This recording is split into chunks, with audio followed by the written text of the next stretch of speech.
do you think that well, let me ask you, Monica, how likely do you think that it is controlled opposition, and why do you think that? If you're there, Monica. Okay, well, I guess Monica. So if we can maybe do a little topic shift, if you guys are up for it. Wait. What's up, Andrew? What's up, Finley? I just got in the room. So did he say that the Tea Party was basically a paid? Yeah, it was astroturfed. Yeah. Paid actress? Yes. Yeah, he's saying that originally, right, it was the moneyed interests who were against government regulation on businesses, right, paid for specifically the Coke to get it on Fox News, essentially, right? And then they paid to like create the initial organization until you get enough Fox viewers angry that like you get regular people in it. But it was not started. Like I remember when it began. It absolutely did not start as like just a bunch of normal citizens pissed off. That came later. I mean, because when it started, they were protesting things that hadn't even happened yet, right? They were protesting like Obama's heavy-handed regulation and stuff. Yeah. When like, he hadn't even like had any opportunity to do any regulations or anything. Yeah. And as Sully says down in the chat, I know we're going to leave the chat in the chat, but he said, who's paying all these blacks to march for their civil rights? It's a good question. But Shepard, I wrote the checks. Tell him I wrote the checks. Okay. Shepard, you wanted to make a bad joke, brother. Go ahead.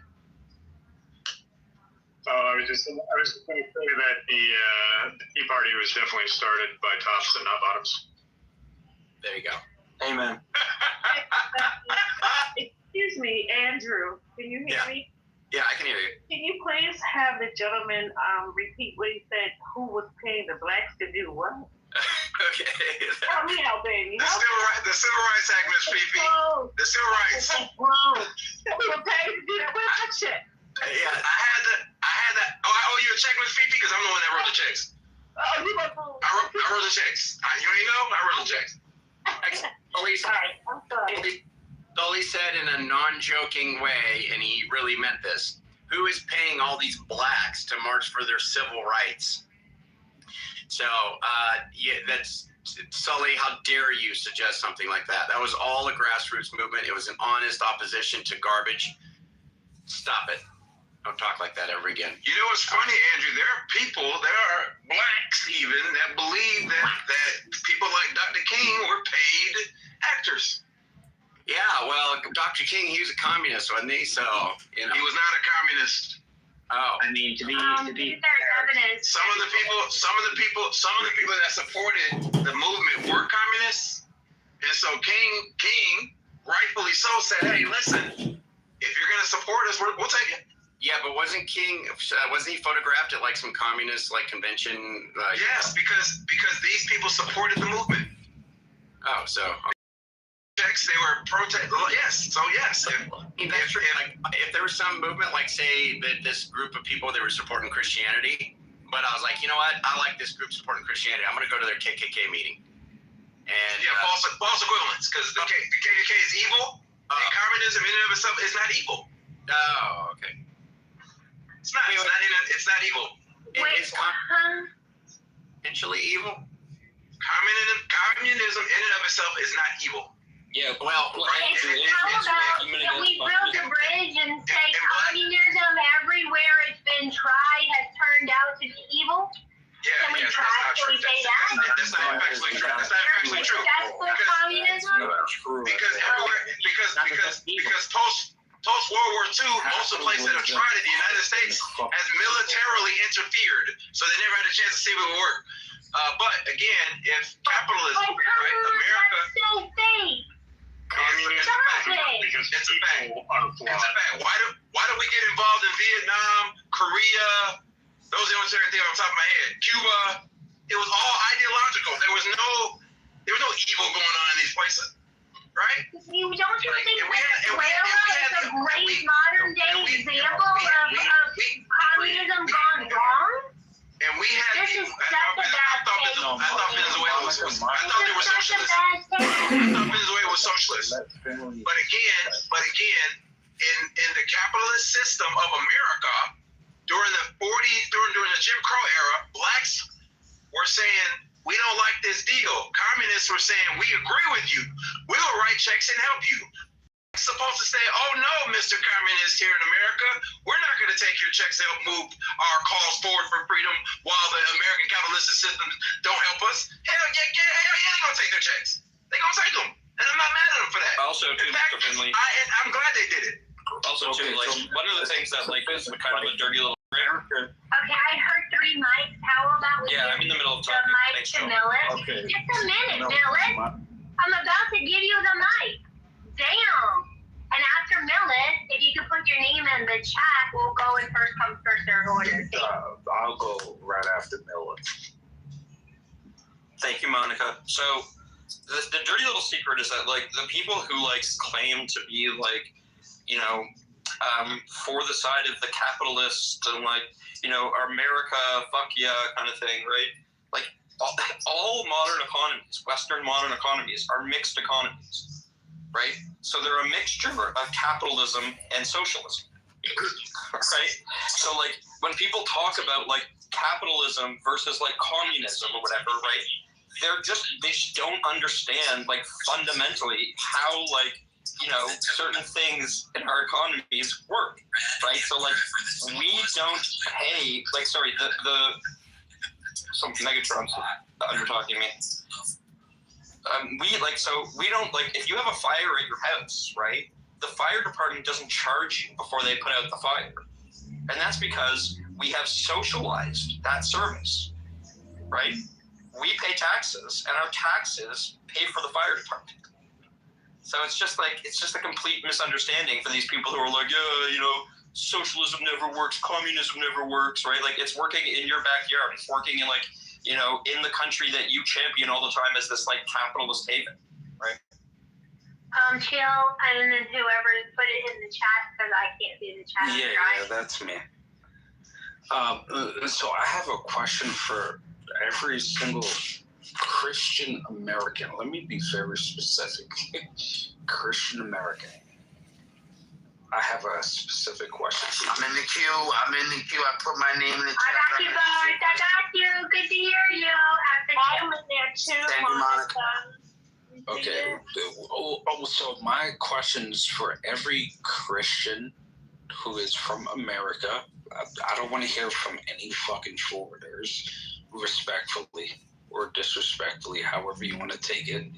But what I want to ask is, how can you square this circle with capitalism and your faith? We can't, and we don't have to. You just see what it is. Hold on, guys.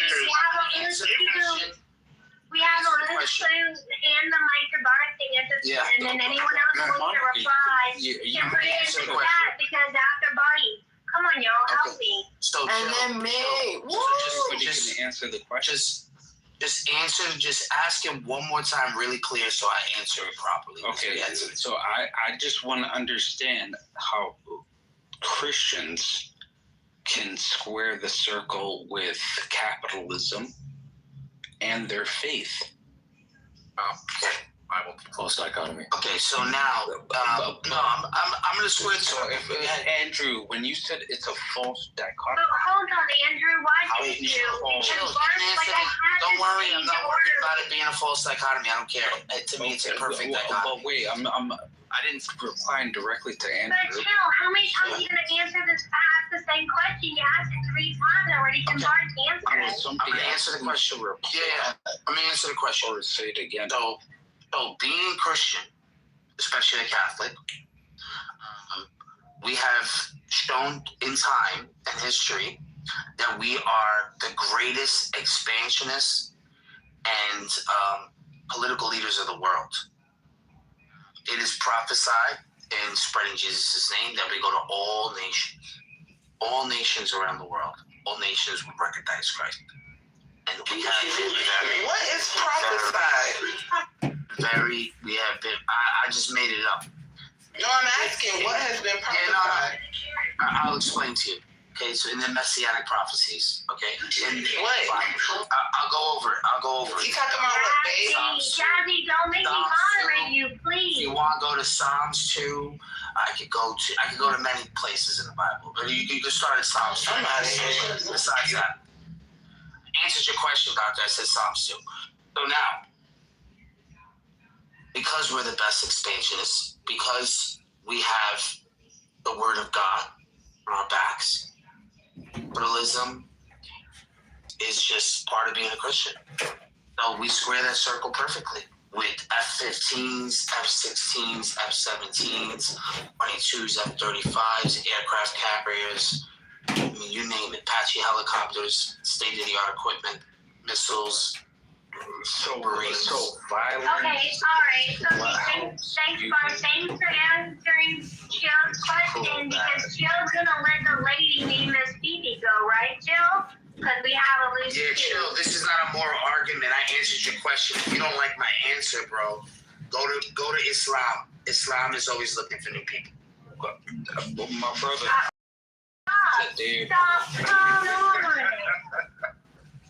All right, Miss Phoebe, Mike is yours. Anyone who interrupts Miss Phoebe will have a one-way trip to the audience.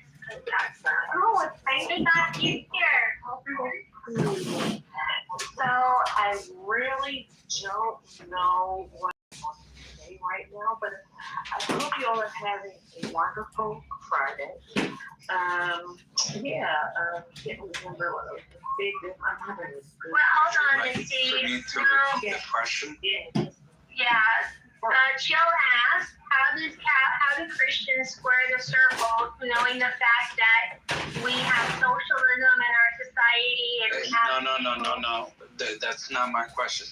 What's the My question? question is, how do you square the circle with you being a Christian and having capitalism within your society? My mom always said you can be in the room and not out the room. So, you don't have to, I guess. The way you put it, it was, we all are human. You know what I'm saying? I don't know. You take care of that. Take my kids. I'd like to answer the question, and then anyone else who wants to answer Joe's question. God says, to whom much is given, much is expected. And Christians are called to donate to charity of their free will according to Scripture.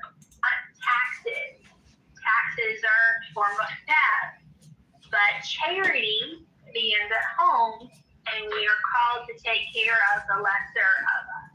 Thank you. Anyone else? To taxes and theft, because the scripture also said, render unto Caesar what is Caesar's. So taxes are not theft. It's actually also codified in our Constitution, in many state constitutions. So I wish I would stop saying taxes are theft, right? And yes, God wants us to. Romans 13, land laws, law. God, thank you. Is that what's it say? North South Slayer. It's the Muslim Slayer. Yeah, I don't care for that name, but dang it, what's your name? Anyway, also, I wish people stop saying taxes. That was get to my point. Also, yes, God allows us to choose to do good, right? We don't have to do good, right? We can definitely choose not to follow Him. But if we're going to call ourselves Christians, then we should demand of our fellow citizens that we do to the least of these. We should make a demand of them, because we use God to make other demands, but when it comes to clothing the poor and providing for the poor, we're like, God said that was optional. But when it comes to abortion, no. When it comes to being gay, you can't be gay. But when it comes to doing nice things to people, oh God, that's just suggestion. God, He gives us the choice. He would. People are supposed to do it, not governments. People are supposed to do it. You hear that, Andrew? And then here we go with the old people, but people make government, and we want government to enforce these Christian values. Yeah. Nation, right? So if we are going to say that, and we want to do things like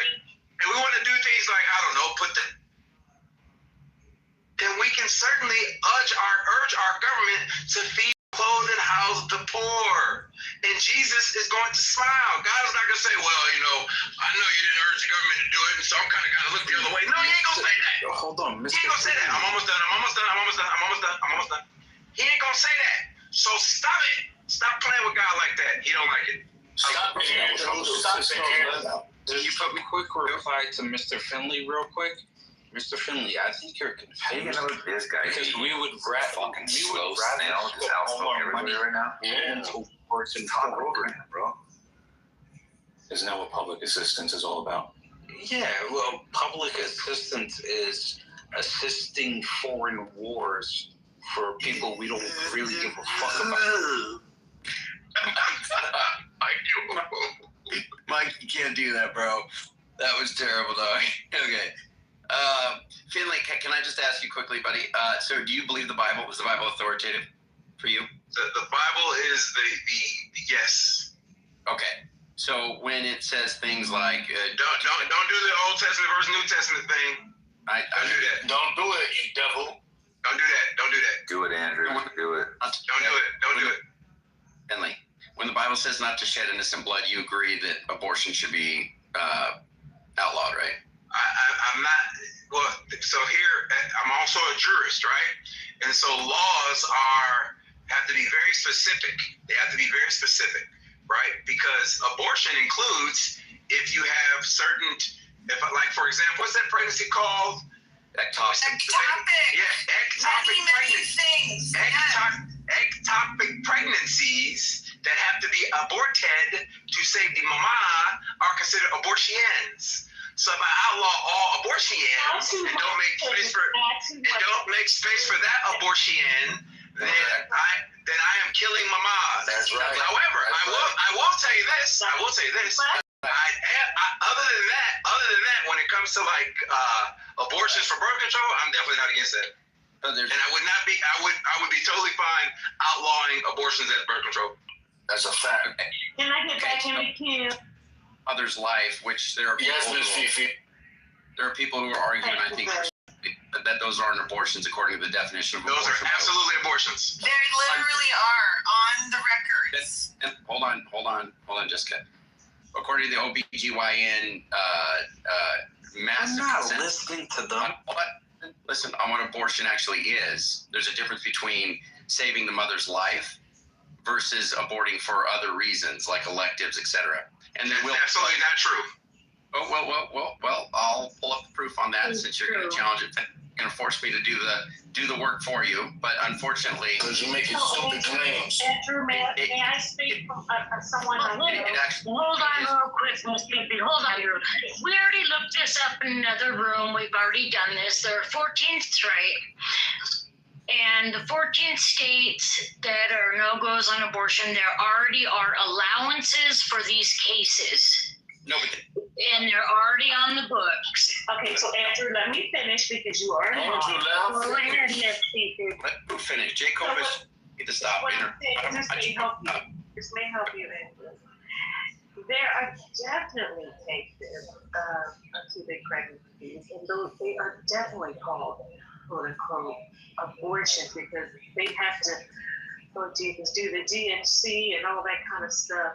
And 9 times out of 10, that's major surgery with some women. So please, guys, when you guys are talking about this kind of stuff, just kind of be gentle. Maybe because I'm old school, I'm feeling that, it just feels weird to me to hear them talk. It is weird. It is weird. Yeah, it feels, Wait, why would it?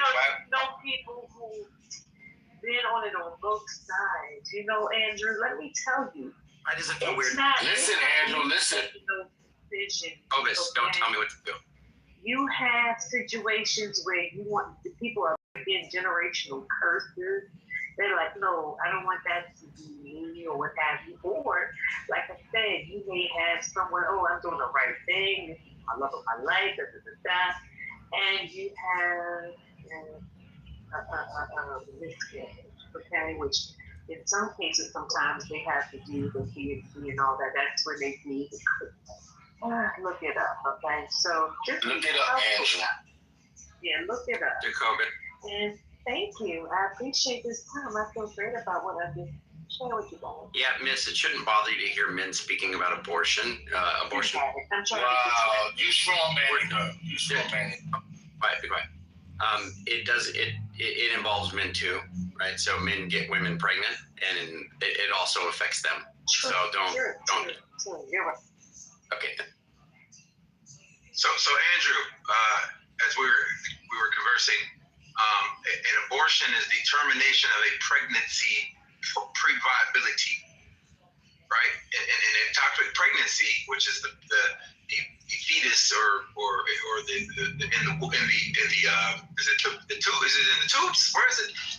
I'm not a medical professional. I'm not going to pretend to be one on Clubhouse. But it's basically the baby in the right spot. You can kill the mama, right?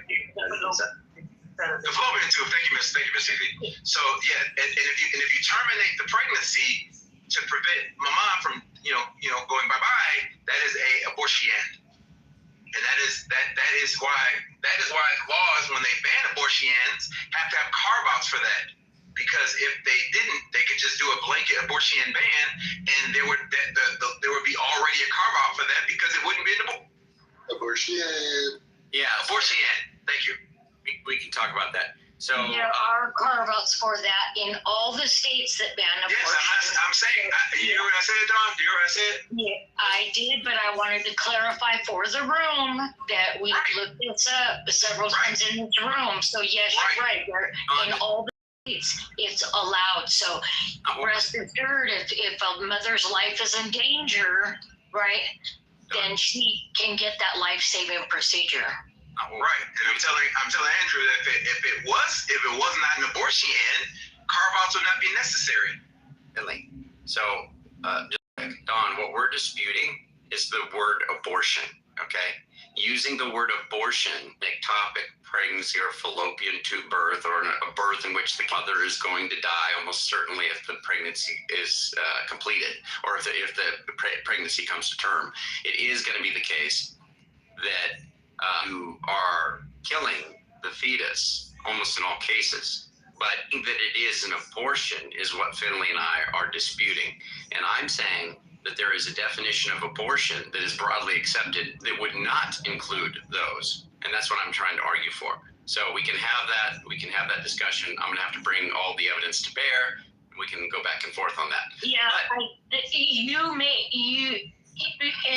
with all due respect, you may be right because medical terminology may be different. That's what I'm right. Yeah. And just to be clear, Finley, God bless you for taking the position, because that's the bigger thing that I want to unify with you on, taking the position that elective abortions, et cetera, are absolutely atrocious. And so you taking that position, I know with you, because that's actually mostly alignment. And so God bless you for that. Can I get in the queue? No, go ahead. I'd like to go too. I would just say, I think we're in the old, I would just say in the Old Testament, we hear about giving abortion to women who cheated. They will have to drink the bitter waters. The God of the Bible, who had babies ripped from their mother's womb, killed all the firstborn of Egypt, commanded the slaughter of all the infants and the genocide of the Canaanites and the Amalekites, and finally drowned all the little babies of the world in the flood. He is not pro-life. Okay, so Jacobus sounds psychotic. Jacobus is bipolar. Some days he'll be singing praises to respond without being interrupted. Some days he'll be singing songs to King Jesus. Okay. Some days he'll be singing songs to Yahweh. Some days he'll be reading scripture and saying how it's the word of God. Ad hominems. Hold on. Real quick. Now he's saying that God is not pro-life. He killed babies in the flood. Very odd. But let me also point this out. Did he not? Hold on. Thank God killed babies in the flood is not pro-life. Did babies die in the flood? Sweetie, hold on. Pro-life is actually a term in relation to how you view. Hold on. pro-life is actually a term used in relation to how people view abortion or not. It has nothing to do with whether you're in favor of war or the death penalty or God's judgment or anything like that. So it's actually just a complete misuse of the term pro-life. Thank you. Let's move on. So what I wanted to add was what I understood from the abortion arguments is that abortion, the definition, I don't know if you guys went over this, but the medical definition, just like from the, like gynecologists and obstetricians, is just the termination of a pregnancy before viability. So you can have one that's completely natural, right, which would be a miscarriage. That would be a spontaneous abortion. You can have one where an elective abortion, the one that you guys were talking about, and that's because of a choice, right? You're elected, meaning you have the choice to have the abortion. There is induced abortion, which is the baby is killed, or however you want to say, it's abortion, right? The termination of the pregnancy before the fetus is viable because of some other reason, medical reasons. Actually, I think that's a therapeutic abortion. No, yeah, that's a therapeutic abortion. Therapeutic abortion is for medical reasons, like risk to the mother's life. Elective abortion is the choice to have it. Spontaneous abortion is your body does something to have, miscarriage, etc., something like that. And I don't know what an induced abortion is. I mean, to the queue. Bima, for the record, could you please repeat the first sin of what an abortion is? You don't have to read the different kinds. What's an abortion? The basic meaning of abortion? The termination of a pregnancy before fetal viability, according to obstetricians and gynecologists. So whether you have a completely natural, you can have a natural abortion like a miscarriage, or an elective abortion is like the evil one. That's that we scorn. Thank you. Yes. Thank you, Ms. Bima. Your Honor. Can I get a cue? Can I get a cue? Is the phone number? You, nigga. Okay, so this is one of my favorite parts. King David was a man after God's own heart, right? And one day he did something not so nice. He took a woman that wasn't belonging to him. And in turn, God punished him.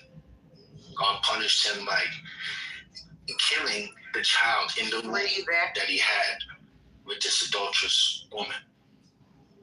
So we have one of the greatest instances in King David's life when God aborted his child.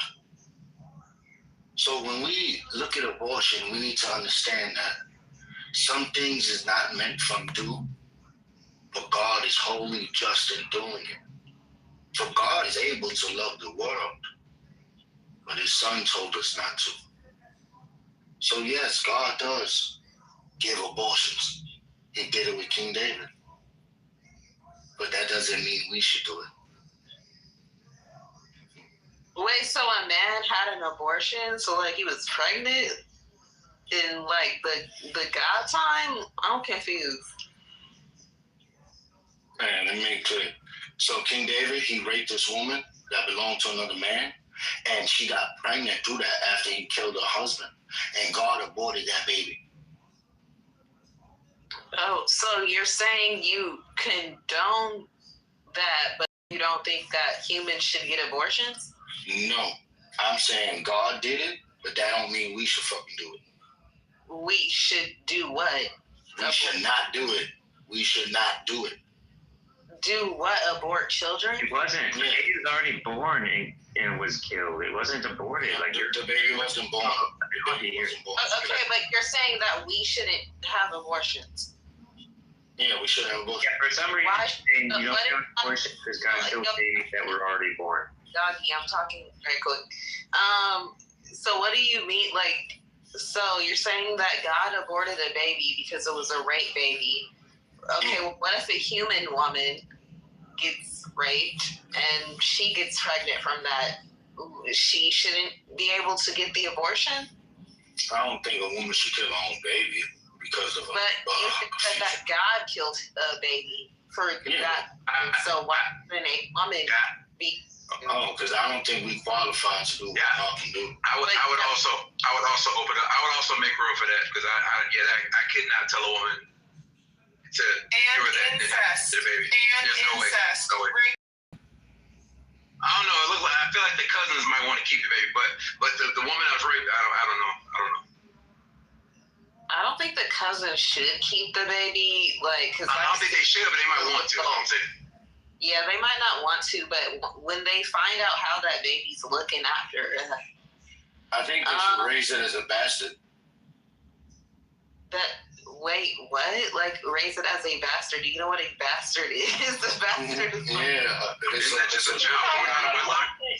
Exactly. Oh, I thought it was just a child without a father. No, it's just a child born out of wedlock. Bastard is a child without a father. Half of y'all are bastards. Stop it. Okay, you're black, so you're probably a bastard too, Jacoby. Your mother was a bastard. So, no, she wasn't. She was raised by her father. Order to court. I'd like to reclaim my time, please. Andrew, you there?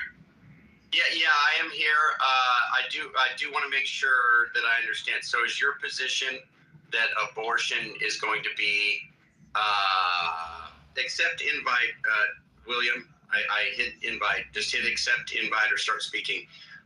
So, your position is that abortion is going to be the term that is used to classify. It's even all of the ectopic or fallopian tube births, or there are those that are terminated, or for the life of the mother, et cetera. Abortion applies to all of those.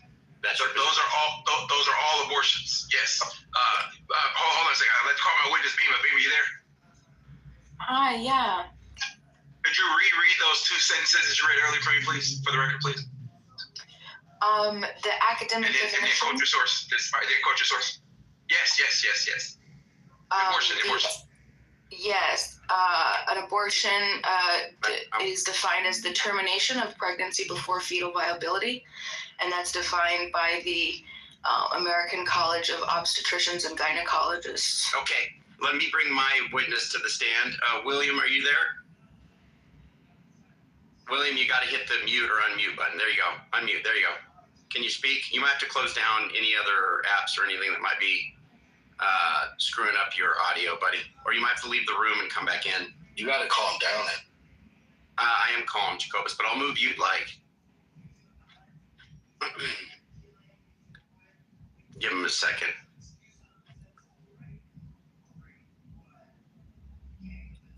Yeah. You got to take one step at a time, man.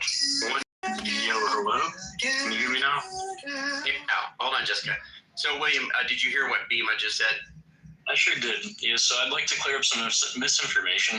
You said that ACOG defines abortion as the termination of a pregnancy before viability. That's just not accurate.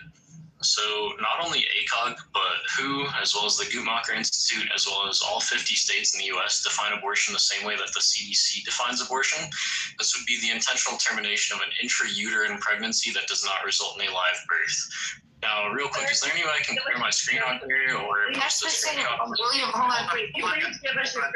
You can't share. Hold on. He asked a question. Hold on, guys. Hold on. Hey, hold on. Don't talk to her like that. So as far as being able to share your screen, you cannot share your screen on it. That is a downside to this app. Okay, no worries. So you guys can look this up for yourself. If you just look up CDC definition of abortion on Google, it'd be the first page that shows up. This defines abortion, like I said, as the intentional termination of an intrauterine pregnancy that does not result in a live birth. Now, this definition also goes on to exclude every form of non-live birth that does not involve say intentional. William, I'm not sure if you were reading it the first time. I just wanted to. I understand. You feel the need to interrupt me? Let him finish. Okay. Yeah, I'm a mod, so that's fine. That doesn't matter. Go ahead, William. It does say procedure. Well, it doesn't say procedure, but after the parentheses, it says intended to terminate a suspected or known intrauterine pregnancy that does not result in a live birth. So what I was trying to say is that when it says did not result in a live birth, that alone doesn't necessarily mean kill the fetus, right? when it's saying that, it does directly mean kill the fetus, because this definition goes on to exclude every form of non-live birth that doesn't involve directly killing the fetus. This definition excludes management of intrauterine early pregnancy failure or loss. These are both just different terms for miscarriage. This definition also excludes ectopic pregnancy treatment because that's not in the uterus, and it excludes treatment for attained products of conception. So what that's saying at the end there is just, if you take the abortion pill and then you take a second pill to induce labor, that second pill is not the abortion. And similarly, if you get an injection abortion and you do a DNC procedure afterwards to remove the fetus, the DNC procedure is not the abortion. Okay, thank you so much. What are your credentials, sir? I don't think. Wait. Ms. Fifi, if I may, please. If I may, Ms. Fifi. Oh, go ahead. And please ask my witness. My witness. I like to cross. He credentials, but go ahead. William, are you there? Hold on 1 second. I'm here. You there? Yeah, I'm here. So it is your testimony that the CDC definition is consistent with the legal definition of abortion. And yes, the CDC definition is used everywhere except for yes or no question. Yes, no question. It is your testimony that the CDC definition is consistent with the legal definition. All right, you said yes. Why does the CDC track abortion? Why don't they include ectopic pregnancies and miscarriages or spontaneous abortions in their data? Because the CDC is defining induced abortion, right? So ectopic pregnancies first off aren't treated by. Sorry, who is echoing? Yeah, somebody please quit doing all the mic back stuff. Whatever you do, please go ahead. Yeah. So ectopic pregnancies are not treated by abortion, even under the loose definition of abortion that some people like to use, which is just ending a pregnancy, right? Because we treat ectopic pregnancy with laparoscopic surgery or methotrexate, right? Now, as far as like miscarriages, miscarriages themselves are labeled as a spontaneous abortion. However, the treatment for a miscarriage is not labeled. It's either going to be early induction, a DNC procedure. If you're late enough into pregnancy, they'll just leave the fetus in you until you go naturally into labor. So if according to your testimony, you said all 50 states use the CDC definition for abortion, right? I want to correct you. By the way, the CDC, the reason it does not include ectopic pregnancies and spontaneous abortion is because it is tracking abortion data, and it wants to be track abortion data does not want to include this data that's why they separate the two.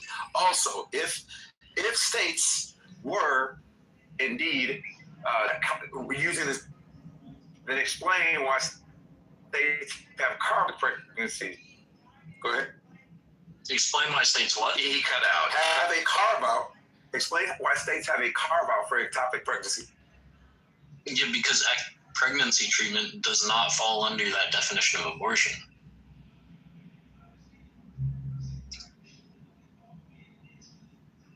How we doing, Finley? Yo, don't do that, Andrew. No, I'm mad. Opus, I'll move you down. Stop. Under their abortion statute, wouldn't they not need a carve out? If it wasn't abortion, would it need a carve out? Are you asking like why the definition specifically excludes ectopic pregnancy? No, I'm saying if an ectopic pregnancy, if all 50 states did not define an ectopic pregnancy as an abortion, why would those states legislate a carve out for ectopic pregnancies in their abortion statute? So, for example, you keep saying carve out. What do you mean by carve out? I mean when they write the legislation. I'm trying to find a ectopic When they write the legislation, they specifically say that it does not include ectopic pregnancies, ectopic pregnancy surgery. I'm gonna use your words, right? If it wasn't an abortion, it would not need a legislative carve-out. Yes, so to put it as simply as I possibly can, ectopic pregnancy treatment does not fall under the definition of abortion provided by the CDC.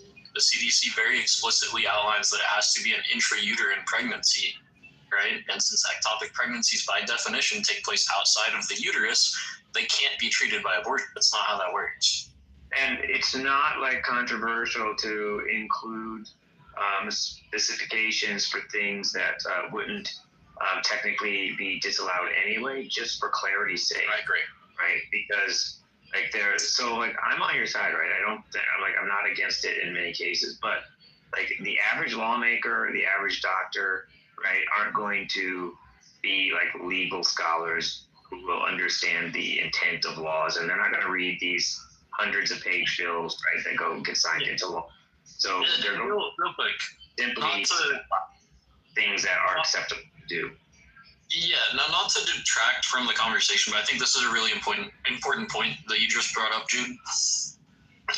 We do see cases where like women have died because guy. So I want to. Yeah, so You can tap me in anytime you want, Mr. Flynn. Okay, all right. I want to point William. Say something. I want to point William to the Florida statute 390.011. It's the definition, right? Abortion. Can you still hear me while I'm out of the app? Yeah. Okay, give me. Can you hear me? Can you hear me? I hear you. Florida statute. Florida statute 390.011. Definitions. Abortion means the termination of a human pregnancy with an intention other than to produce a fetus. I'm going to pause you there. That said that the CDC definition is.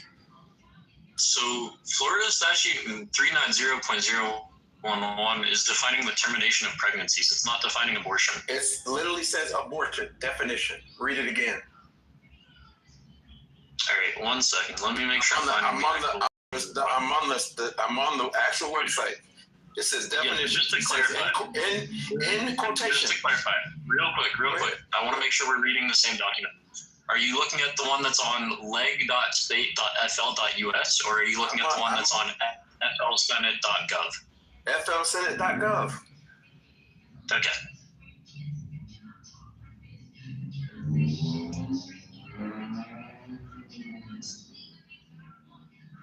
All right, and what section are you referring to exactly? This is Florida statute 390.011. It starts with the definitions, right? Yeah. Okay, yeah. So it says abortion means the termination of human pregnancy with an intention other than to produce a live birth or to remove a dead fetus. Correct. So that is not the CDC definition. That is not. Pause. Aside from, hold on. So I want to clarify my point. I'm just going to say one thing. Then you So this fits the CDC definition exactly, aside from the fact that it doesn't include that it has to be intrauterine. So, as a former jurist, right? Legal definitions have to have specificity. They cannot be ambiguous, right? This is why they define terms, right? This is why the abortion definition precedes the actual statute. Right, and so, ladies and gentlemen, I have proven that the definition of abortion, at least according to one state, not all 50, but according to one state, is incongruent with the definition that the witness presented. Yes. So the only no further questions is that it doesn't specify intrauterine. That's the only difference. Why are you no further questions? Like you're in a courtroom. I'm just being funny. Mr. Flynn, you can tap me in anytime you want. No, let this go on. This is good. But just so we're clear, William, I'm just. Hold on. Does that give Finley any kind of support to what he's saying overall, though, Kat or William? What do you want to like? What is he? I mean, go ahead. So look, I can agree that he's right. Right, not every state defines it exactly the same, but there are very minimal differences. So as you can see with that definition, I'm assuming at least some of you looked it up along. If not, you heard me explain read the definition out loud. Literally, the only difference is that it doesn't specify that it has to be an intrauterine pregnancy. I'd assume you'd find similar differences in other states' laws, but they very closely follow the CDC definition. The only difference that I've seen is, like I just said, it doesn't specify intrauterine pregnancy. Even then, though, it does specify that it has to kill the fetus. It says that it has to have the intention of not resulting in a live birth. So I don't really see like the big difference here that's like actually relevant. There's a huge difference, the intrauterine part, because a fallopian tube termination is still an abortion. Yeah, it still wouldn't fit that definition. So it is consistent with the definition that Beamer gave earlier. It's consistent. Can the women get in this too? Well, let me just respond to what Miss said, and then Miss, you can say whatever you want. So even under this definition that Florida provides, ectopic pregnancy still wouldn't fit the bill. part of the definition is it has to not result in a live birth, right? When we treat ectopic pregnancies via laparoscopic surgery, right, the fetus comes out alive. It's still a live birth. It does pass away shortly after, but it's not dead when it comes out. Okay, I'm ready. If it's prior to 23 weeks, it's not viable, but it's still an abortion. Irrelevant. That's irrelevant. So I can't make this any clearer than I have already. Yeah. It said other than to, I'm reading the Florida definition here, right? Not the CDC. It says an intention other than to provide a live birth or to remove a dead fetus. So removing a dead fetus, like after a miscarriage, that doesn't fit the definition. That is an abortion. That's literally No. It literally says, brother, it literally says other than to produce a live birth or to remove a dead fetus. That means removing a dead fetus is excluded from this definition. Ectopic pregnancies, usually it's not like the fetus isn't dead. It's just it's something. So here's why. I'm sorry. I know I said you could talk, but I really want to clear up this misinformation on being presented. So look, this is really simple. Florida, the way Florida defines it, it is not an abortion if it results in a live birth or if it is to remove a dead fetus. So if the fetus is already dead and we remove it, that is not an abortion. If the fetus comes out alive, with an ectopic. You're right. Sometimes it's already dead. Sometimes it's still alive. If it's still alive when we remove it, that is not an abortion because that is a live birth. If it is already dead when we remove it, because that happens sometimes, right? That's not an abortion because that's removing a dead fetus. This definition, even though it doesn't specify intrauterine, it still fits what I meant about having to kill the fetus. If you don't go out of your way to kill the fetus, it is not an abortion. I've been part of this by but I just have a problem with one thing and one thing only. You keep saying it like it's not a human. Like I have a honestly, that should chill. It does not sit well in my heart. I think it's for the sake of communication, chill. Right, but I think it's because we just don't know. You know, it could be a girl, it could be a boy. So it could be a girl, it could be a boy. But it's just, I understand. But what else? What would you prefer we say? The child. Yeah, I can say the child. Either way, I mean, that's way less controversial. All of these words that we're using fit. We can say it because we don't know if it's a boy or a girl. We can say him, her. We can say the child. We can say the fetus, right? All of these mean the same thing. Yeah, like literally, the intention is a little bit different, brother. Well, wait, so hold on. Do we get some clarity on, so where are we at, Finley? Are you standing on your point that that's still going to be an abortion or what? It is an abortion. The fetus is alive, Andrew. When you remove the fetus, can I survey the dialectical landscape here? Jude, I'm sorry to say this, okay, but because it's alive when you remove it, that means it's not an abortion. And if you don't understand that, I really do apologize, but if you don't understand that, that shows a very big lack of comprehension. It's alive, right? It's going to die. You know you're going to kill it when you remove it. That's irrelevant. That's the point. You're removing it. Some exploratory surgery on this concept. Okay, look, guys, I'm sorry. I'm going to read the definition one more time. And if you guys don't get it this time, again, that shows a very big lack of English comprehension. So look, abortion, as far as Florida goes, as far as Florida state law goes, abortion means, and I'm reading this word for word. I'm reading this word for word, okay? Abortion means the termination of human with an intention other than to produce a live birth, remove a dead fetus. So if it results in a live birth, or if it's a procedure that just removes a dead fetus, these are not abortions. If it's a procedure that kills the fetus, I'm almost done, brother. I'm almost done. If it's a procedure that kills the fetus to remove it, that is an abortion because it's not something that results in a non-live birth. It's not something that results in a live birth. It comes out alive and then it dies. That is not an abortion. That's not true in all cases. That's not true in all cases. You're right. I literally said specified earlier. Yeah, there are some ectopic pregnancies that we treat after the fetus is already. Why do I keep being talked over? I'm sorry. Why can I not finish one fucking sentence without someone talking over me? The room we're in right now, William, is kind of how I treat horse penises. So, Bob. Okay. So look, there are two options when we treat ectopic pregnancy. The first option is that the fetus is still alive and we remove it via laparoscopic surgery, right? This is a live birth because it exits the mother alive, right? This does not fit the definition of abortion because it is a live birth. The other option, the only other option, is the fetus is already dead and we remove it via laparoscopic surgery.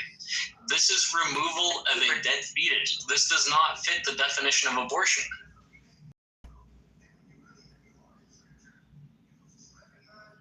This doesn't satisfy that definition. It's a decline. It's a decline. You said other than to produce a live birth. We should all unburden ourselves. Other than to produce a live birth or remove a dead argument that an ectopic pregnancy produces a live birth is what you're saying. Brother, again, this is a basic lack of English. No, I'm asking a question. I'm not understanding. I'm asking a clarifying question, sir. I'm not being adversarial. Okay, so I'll answer your clarifying question. Other than to produce a live birth or to remove a dead fetus. So I'll ask again. I'm gonna ask a second clarifying question. An ectopic pregnancy, does it produce a live birth? Sometimes. Sometimes not. That's true, Mr. Finley, because you can actually have a whole baby live inside you that's not inside your uterus as long as it's clarified. It's crazy shit, man. The body's amazing. Just to clarify, so there are different types of ectopic pregnancies. Most of them occur in the fallopian tubes. These are not viable pregnancies regardless, right? But they still don't fit the definition of abortion. But then there are other cases. These are called abdominal ectopic pregnancies, right?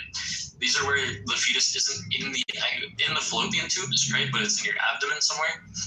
There have been 3 cases, not to say that this is like justification to try to save. Well, I mean, it kind of is, right? We should still do our best to try to save the fetus. And the mother, yeah, thanks. But, yes, of course, and the mother. But yeah, so there have been 3 cases. Fetus first. There have been 3 cases. Timothy. I'm going to try one more time, okay? There have been 3 cases of ectopic pregnancy, specifically abdominal. Timothy. Specifically abdominal instead of fallopian, where the fetus has gone on to live. It has been given birth to. It didn't pass away in the next few hours or the next couple of days. It went on to live a perfectly healthy life, right? What's your point though? Like, wait, what's this in service of? What's your broader point? So definition. The point I'm trying to make here is that ectopic pregnancy treatment isn't an abortion by any definition. Aside from definitions that. And why are you saying that? Finley was saying that what? Because it was allowed in the making of the law, though. So what's the even broader point? What's broader than that even? The argument on the table is that he said that the CDC definition was a definition of abortion. And I was telling them that it was not. And Beamer read the OBGYN union's definition, right? And why were you saying any of that? You said what? And why were you saying any of that? Why was who saying any of what? What's the broadest point? The broadest. Me and Andrew have an argument about abortion, and I'm telling them that an abortion is a termination of any pregnancy, right? That's the definition, right? Yeah. Because even a miscarriage is considered abortion. Except it's not. William, relax. And William says that the states go by lexicographer. William said that the states go by the CDC definition of abortion, right? To which I told him miscarriages are which I told him that is not true. So medically, because Mr. Let me finish. I'm done. I'm not done. You're free to talk when I'm done. You're free to talk when I'm done. You're free to talk when I'm done. Can you guys get a hold of yourself? Andrew, you're talking about like, oh, this room is so, I'm like, excuse me, and then the only people that are over talking everybody else are your people. So why don't you get your people and you know what I'm saying? Instead of shitting on the room. Let's get strong on this board. Well, listen, I don't give a shit, William. Let him finish. Let him land just like he let you land. It's simple. I did. You talk. You talk, I thought. Yeah, you can. Since I was interrupted, I'm going to restate. The argument between Andrew and I is the definition of abortion. He says that ectopic pregnancy that is terminated is not an abortion. I had Beamer read the OBGYN's union's definition of abortion. William, that the states go by the CDC. Their legal definition is the CDC's definition. Right. I then gave an example of a state whose definition was not consistent with the CDC's definition. Right. That is the argument. And now we're still arguing what an abortion is. Yes. So just to clarify, I've already conceded that you are correct. Not every single state uses the exact definition. Hey, I hear me. Then I won. But you still seem to be under the impression that ectopic pregnancies are why. Okay, look, I do apologize, mister. I did interrupt you a bunch, like, the last time you tried to talk. Can I finish one sentence? Like, I understand I've been doing the same thing, but can I finish one fucking sentence without being... I said 4 words. I said 4 words. I said, then I want... Hello? Go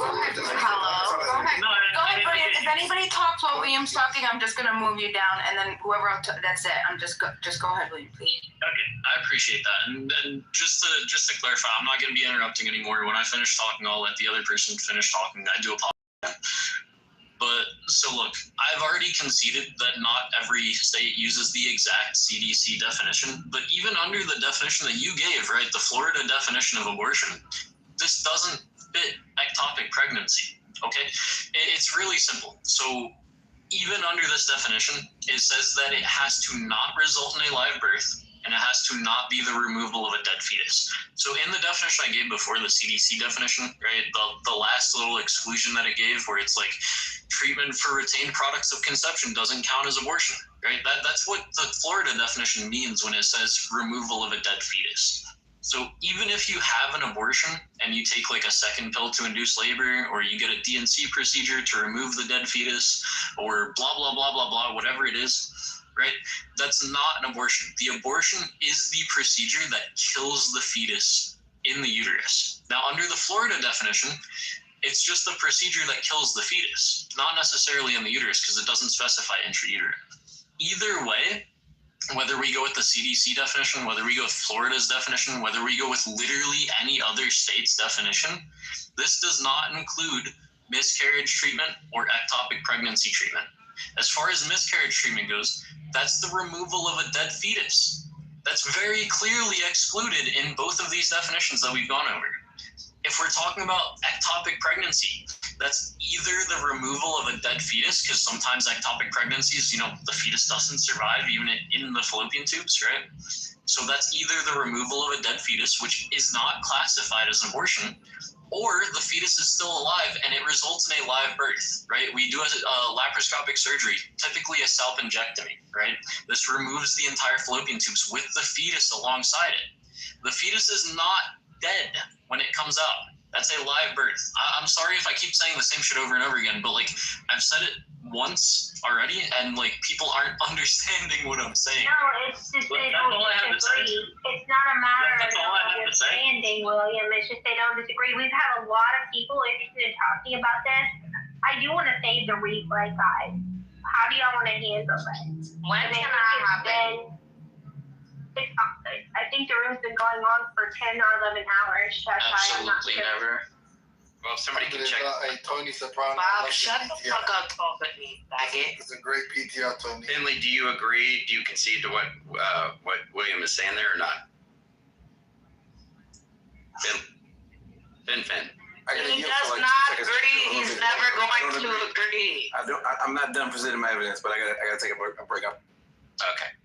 Maybe someone could tell us why it is interesting to distinguish, talk about the definition of. Because it has women's lives at risk. That's why, Bob. Because people fucking die. No. Maybe what? And then the women. I mean, in the conversation. Lives. It's about lives. I mean, in the conversation.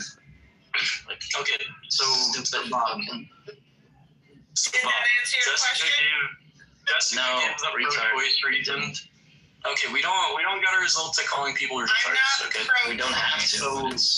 So look, Let me know when I can hop in. The purpose. And I love my heavy question. moderation. Holy fucking shit. Okay, look. I want some moderation when I hop in. I'm just saying. I got it, William. So, William, do you agree that you've taken up a lot of my time over the past hour and a half? Over the past hour and a half, I've been here for like 15 minutes. Yeah. I don't think you've been here 15 minutes, sir. I think you've been here at least 45. Monica, he hasn't been here. It hasn't been 45. Okay, Andrew sent me the link to this room 30 minutes ago. It took me like 10 minutes to get my mic working. So I've been here for like 20 minutes, not an hour and a half. So look, I just want to answer Bob's question because Jessica gave a great example of This will be the first time you're saying you're going to give us She gave a great example of something that isn't an answer to the question. So Jessica gave a great example of the pro-choice reasoning for being specific over the definitions. I'd like to explain why we are specific over the definition we use. My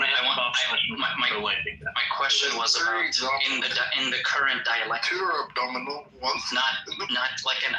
Like, imagine for a second that I can understand why there would be reasons to talk about ectopic pregnancies. Like, I understand there's a reason for that. I'm saying in this particular exchange, why was it brought up? Autism. Obviously, autism. Yeah, I don't know why. In the conversations brought up in the conversation between pro-choice and pro-life. What tangent prompted this? That wasn't the originating point of the conversation. You're very adamant on knowing that. I don't know why exactly, but we can go back to that. So the reason that it got. What do you mean? Why? I don't know why. Well, because the last time we were talking about. You want to know what this conversation's about? What the fuck is wrong with you? Let me finish what I'm saying. You're being such a weirdo, bro. I'm walking in on the women and stuff like that. More on your ignorance, Bob. What's the broader reason? Okay. What's the broader reason of talking about what we were talking about? It's like, well, let's just kind of stay where we're at. We don't need to go over the rehashing, but I'll explain to you how we got here. I said that abortion's wrong, right? Or that do you think abortion is wrong? And Finley's like, well, look, I'm not against abortion because I asked him if he believed in the Bible, and I said, okay, because he was saying some stuff that made me think that maybe he was pro-choice. And so I said, are you against abortion? And then now, if you want to know why we said that, we can go back even further. Okay, we can just keep going until we can go to the start of when I even got here, 6 hours ago, or whatever. 12 hours ago. Go back to your birth. Wait, can we go back to that point in the conversation where I asked Jay, hey Bob, do you think if Andrew was in the antebellum South, how confident would you be that he would be an abolitionist? Like, and assign a numerical value to it? 0.1%. Okay, so, but here's the point. So I was thinking, hey, Finley, you probably believe, okay, if you believe the scripture is authoritative, that you would be against abortion, right? And he's like, well, I'm not against abortion in certain cases, because abortion is going to be what it's called when we're talking about ectopic. Right. So that's what I suspect, that this entire conversation is like some pointless, uninteresting, garbage, mundane semantic. It's not pointless. You say it. Yes, it is. Yes, it is. Why are you sitting here listening then? Add some value to it, Bob. Well, add some value to it, Bob. Okay, sure. Go ahead, Bob. Value to your mother's mouth. Go ahead, Bob. This is fucking useful conversation. Make it useful. Go ahead. Make it interesting. The floor is yours. Oh my God. Can someone mute this Tristan? No, William, I'm not going to. William, shut the fuck up. How about that? Shut the fuck up. I'm not going to get muted. I'm the fucking. Hold on. Look, y'all. This is an intense conversation. Shasha's been wanting to speak for 20 minutes now. That's amazing. How about you don't argue with me and we just go on? Are you muting me or like? I'm muting everybody, egomaniac. Thank you. Yeah, I'm not an egomaniac. I'm trying to answer the question that's been posed because he keeps asking, why is it important that we go over these definitions? I'm going to explain why it's important that we go over these definitions. Okay? So we have one side, right? The pro-life / abolitionist, anti-abortion, whatever. You're going to misunderstand the dumb bitch. Seriously. What happened to not calling people? No, you moved him down. I moved them down. You can't call women bitches. bitches in the room. Oh, thank you. I totally missed that. I'm weird as fucking. Guess who's off work? Alright, I'm getting really fed up with everybody. He doesn't know the rules, just to be clear. You gotta let people, let people know that other people wanted to speak too, bro. On already. Oh, that's not so You have to still wait in for the heavy moderation for when I want to speak. I'm just. Yes, go ahead, Shay. I'm off work. Wait. Yo, y'all niggas is fucking gay. All y'all niggas. Really quickly. Look, he left. The guy left. Damn, watch him move. Okay. I mean, that's not cool. Just because y'all don't like a conversation. It's not about not liking the conversation. It's about the fact that he wasn't allowing other people to speak, right? We were trying to set up a queue, and he felt the need to constantly come off mic and be like, I'm going to answer. I'm going over talking kind of ruins. Over talking kind of ruins. The over talking kind of ruins the entire idea of having a forum where multiple people can speak. Yeah, hang on. You understand people were interrupting when he first came in. He's never been in this room. He doesn't know. That's fine. And then Finley stopped. Right? Finley stopped and gave him the respect, and he didn't give Finley the respect back, bro.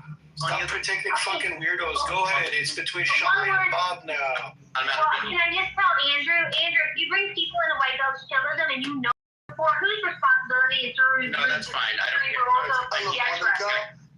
I kicked you guys. Oh my God. Slam. It's between. He's welcome to come back. We just want a break from him, just a little break. We have 5 people that want to get their shit off. God, I'm talking. Can you not?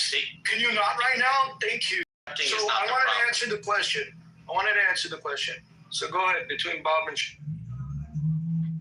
Okay. Well, what do you think was going to happen there? I was pretending to be William. That was the fucking joke. Oh, no.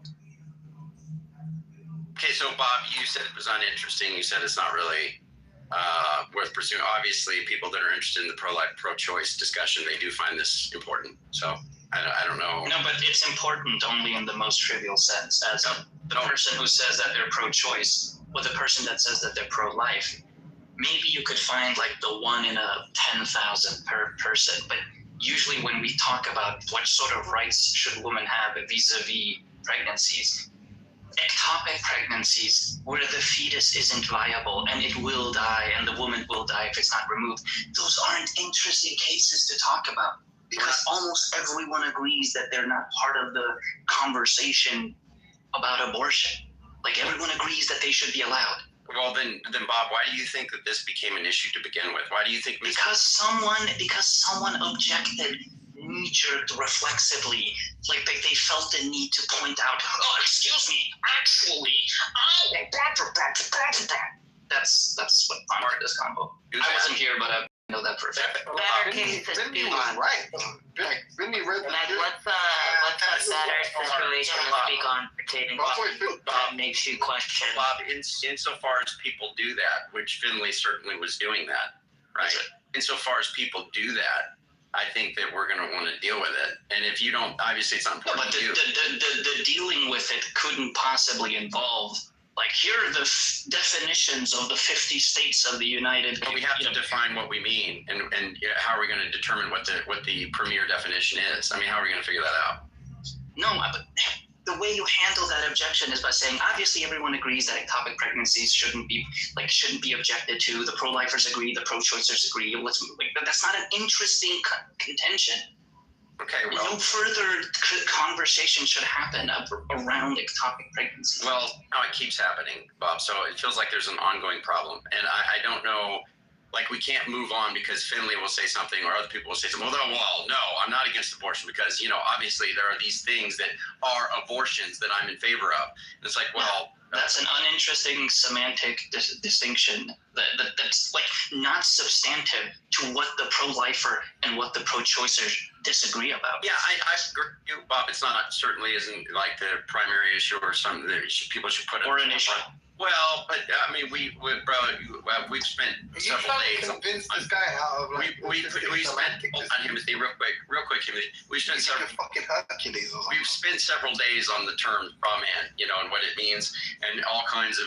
So it's nothing that's no, that's. Andrew, that's psychotic in a way, but at least there is a substantive contention to be had about that topic. Well, Like? Yeah, what do you mean, like?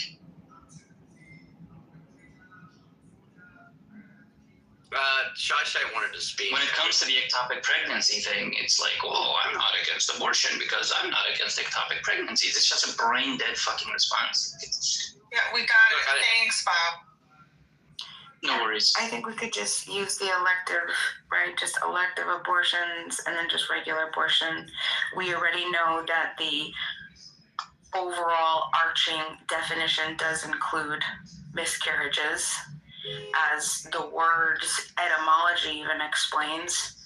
It literally means to miscarry, right? Okay, so you look back in history, and it has historically been used, right, to mean both, to miscarriage and intentional termination. And the reason that Would abortion mean miscarry? That's just silly. no, abortion. aborri in Latin. Sorry. What does that mean? Does it mean to miscarry? You speak Latin? Jude? Miscarriage is listed as spontaneous abortion. Hold on. In Latin. Medically, miscarriages are abortions, but legally they're usually not. Right. Well, that's because you can't. That was for the reason is to track the legal and the non-legal abortions, right? So of course it's not going to include it. But the medical terminology has always been and included miscarriages. Yes. And then it changed because of abortion laws and that the Abortion Act 60s, whatever, right? Okay. Also just common usage of the word. Well, there was a reason that it started to be changeable, right? And that was because why? People didn't want to get in trouble for having criminal procedures versus non-criminal procedures. They wanted to go around being like, yeah, it's either I miscarried versus an abortion or vice versa, right? So they said they say that it was let me see. No, obviously, if you're drafting abortion laws and the medical textbook define miscarriages as abortions, you want to carve out an exemption for that. So you're not like doing something illegal by like having a miscarriage. How can having a miscarriage be illegal? Are you joking? Are you trolling me? No, I'm saying back then, these abortion laws, the medical definition of abortion included miscarriages. Right. So back then, what they wanted to do was to not criminalize someone having a miscarriage. So there was this kind of splitting off of the usages of these terms where abortion came to mean non-miscarriage expulsions. Right. Mm-hmm. If anybody's interested, you could go to the National Library of Medicine and look up miscarriage or abortion ? And there's going to be an entire history of the usage of the word, how it changed, when it changed, etymology. But ultimately, the word does mean abortion. It does include miscarriages. Oh, okay, I'm back. The medical. Yeah.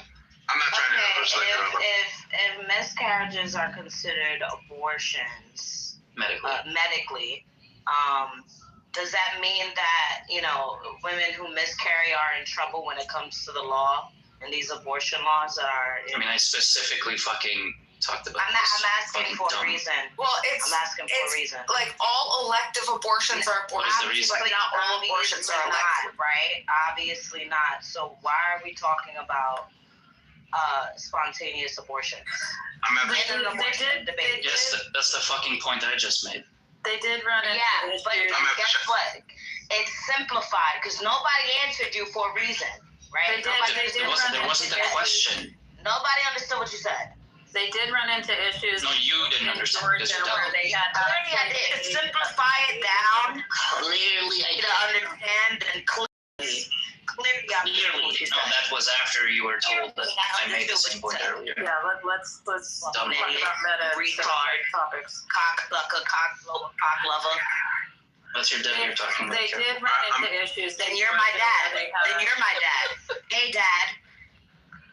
They did run into issues in Georgia where they had criminal procedure, and then women who had miscarriages couldn't get a post-miscarriage procedure in order to remove tissue from their uterus to keep them from getting infections and things like that. And I believe someone did die. Is that Cora? Yeah, it's Cora. Long time, Cora. Long time. It's Miss Philly. Hey, family. Long time. Good to hear your voice. So, Andrew, you there? I'm here, buddy. Okay, I'd like to resume if I can. Well, the witness is, the expert witness is gone. So, yeah, somebody, I was going to nail him to the cross. You shouldn't have left. Look, I'm home and I had to do some things. Do what I had to do. How are you going to nail him, dude? Nothing takes because none of that takes precedence. I know what it is. I knew Florida statute. I didn't know the exact words, but I knew the statute. But I knew it didn't say what he said, and so I looked up another state and I found the wording, and it is not congruent with the CDC. All right. Mississippi goes through all of them. Finley, we'll settle this out of There's no one which you settle this out of court. We'll settle this out of court. Finley, check your messages. He actually, Finley, he conceded to you. I didn't hear that. No, you did hear it when you were still present. He said, "Oh, I'll concede that point to you," and then he went on to make a more granular point. I don't know what the fuck you guys are debating. All I know is there was an empirical question about what the .gov website said, and he checked your source, and he said, "Ah, yeah, it does say what you said," which presumably disproved what he said. No. So on that empirical matter, Finley was right. Like, I know enough to know that Finley was right. It did not sound like he was concerned. No, he didn't. He's kind of being dishonest right now, but it's okay. But Timothy, you're a liar. But look, Finley, am I lying or not? Like, you guys dispute about the word abortion. He said it wasn't. He said it didn't say the word abortion. He said, "Are you looking at this website or that website?" You said the Senate.gov, the FedSenate.gov, something like that. He looked at it and said, "No, it does say what you're saying." No. So presumably, conceded. Finley's source that's undermining what this is undercutting what this guy's saying. Finley's source was vindicated. No. I don't know how that means Finley lost. Like, I don't know what. Maybe there's a broader point that none of you people are capable of articulating because most of you are incompetent, and he's probably right about your lack of comprehension. But nevertheless, there was an empirical dispute in which Finley said, "This is what the .gov website is saying," and he was right. Well, that's we're talking about how he did, which was not right. The point that he conceded is that one state gave one definition that slightly I don't listen to what you're saying. Don't try to convince me. I think you're a liar. Don't try to convince me. That's one Don't thing. try to convince me. But that is not I was talking to Finley. I wasn't trying to. I'm not concerned with what you believe. The overarching thing. That was not the overarching thing that occurred, and he certainly wasn't making a broader concession. And there still is a massive point of contention there, so we still need to settle it. And there wasn't any overturning of what Milk said or what Williams said overall. Okay. So I just want to clarify a point, right? And I don't practice law anymore. I don't. It's been a while. I'm very rusty, but I know the basics, right? If someone says that all 50 states use X as a definition, right? If a state legislature then crafts a law, it is going to reference that definition. It is going to codify that definition. If it does not, and if it is not referencing that definition, it's going to write its own definition. So, for example, I think Wisconsin, if I recall, doesn't even ban abortions, right? If it's done by a medical professional, then there's no ban, right? And so they reference their legislative precedent with respect to defining abortions and when or not they're legal, right? And there's no reference to the CDC in there. That's who that I had to dub when he said that, and that's why I immediately pulled up the state that I'm familiar with, Florida. I know Florida doesn't reference that, so I knew that I had him there, right? So people can use the argument, well, it doesn't exactly say that, but again, in law, if this is the standard, they're going to repeat the standard. It's going to be codified word word. There is no ambiguity. There is no, well, we're only going to take these first 3 sentences. That's not how that works. I land. I just want to say that I'm very happy that Iran is being regime change. I've changed my mind. I realized somebody pointed this out that if you're a 14-year-old, right, a 14-year-old girl and your uncle rapes you, you can't have an abortion. You have to have that incest baby. Oh wait, no, my bad. That's sexist. My bad, guys. I take that back. My bad. I concede my time. Oh no, it's nice now because at least you have America. If you're one of those girls, you have America. At least they'll like offer you a quick death. I mean, it'll be somewhat painful, of course, though, and also it'll happen like when you're at school. But nevertheless, like you We should ask Crimsonite about that. Right, exactly. I mean, even the Merriam-Webster dictionary includes abortion, the termination of a pregnancy after, accompanied by, resulting in, or closely followed by the death of the embryo or fetus, such as 3 options: spontaneous expulsion of the human fetus, that's a miscarriage; induced expulsion of a human fetus; expulsion of a human fetus by a domestic animal, often due to infection at any time before completion of pregnancy. Okay, there you go. I don't understand why he didn't get the point that I made. That because I ran with him, I said, so if the states are using the CDC definition and an ectopic pregnancy or ectopic procedure is indeed not an abortion, then why would they need to carve it out? Why would they need to codify ectopic pregnancy? If it's not an abortion, then it wouldn't matter. He was never able to answer that. And you didn't bring up the etymology of the word either. It's a Latin abortio. That's just Latin and abortion. Abortion means to miscarry. Oh, give me a second. I'll take a in a second. No abortion, anti-abortion people coming on and be like, no, that 14-year-old should carry that to. Okay. It's kind of no nukes. So weird, man. Incan, based on what you know about his like politics, if Andrew was in the antebellum South. Oh my God, I heard you say that. I haven't heard Andrew. I really just heard of Andrew talking about things like the Bible. I haven't heard him talk about politics. Incan, don't go down Timothy's pathway. He's trying to go down on him, Miss Incan. He's trying to in a numerical form, a numerical value. What credence would you assign to him being an abolitionist? He's trying to Andrew's slavery. How confident would you be that he would that he'd be an abolitionist? Andrew suddenly he could be transported back in time. No. Well, like, how confident? Where are you? Given numerical value, like percent. Andrew suddenly 30, 57. Welcome. How confident would you be? Given the number of people, right? I would say it'd be like a 1%, 2%. Okay, cool. Because you know what? The only reason I keep bringing this up. Accurate, right? The only reason I keep bringing this up is because Jacobus said he would be like a slaver or something. And Andrew was so upset he moved Jacobus down to the audience. But I was like, wait, that's like that's not why that's like one of the most mundane criticisms you can have for someone. Like I can't believe I'm by far the most pro-slavery to this day. Well, that's not why I moved. Let alone the antebellum South, like that. Jeez, him at the straw man central.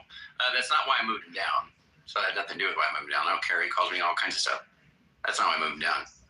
Is it because I'm talking and he says a bunch of stupid stuff repeatedly? That's the biggest issue.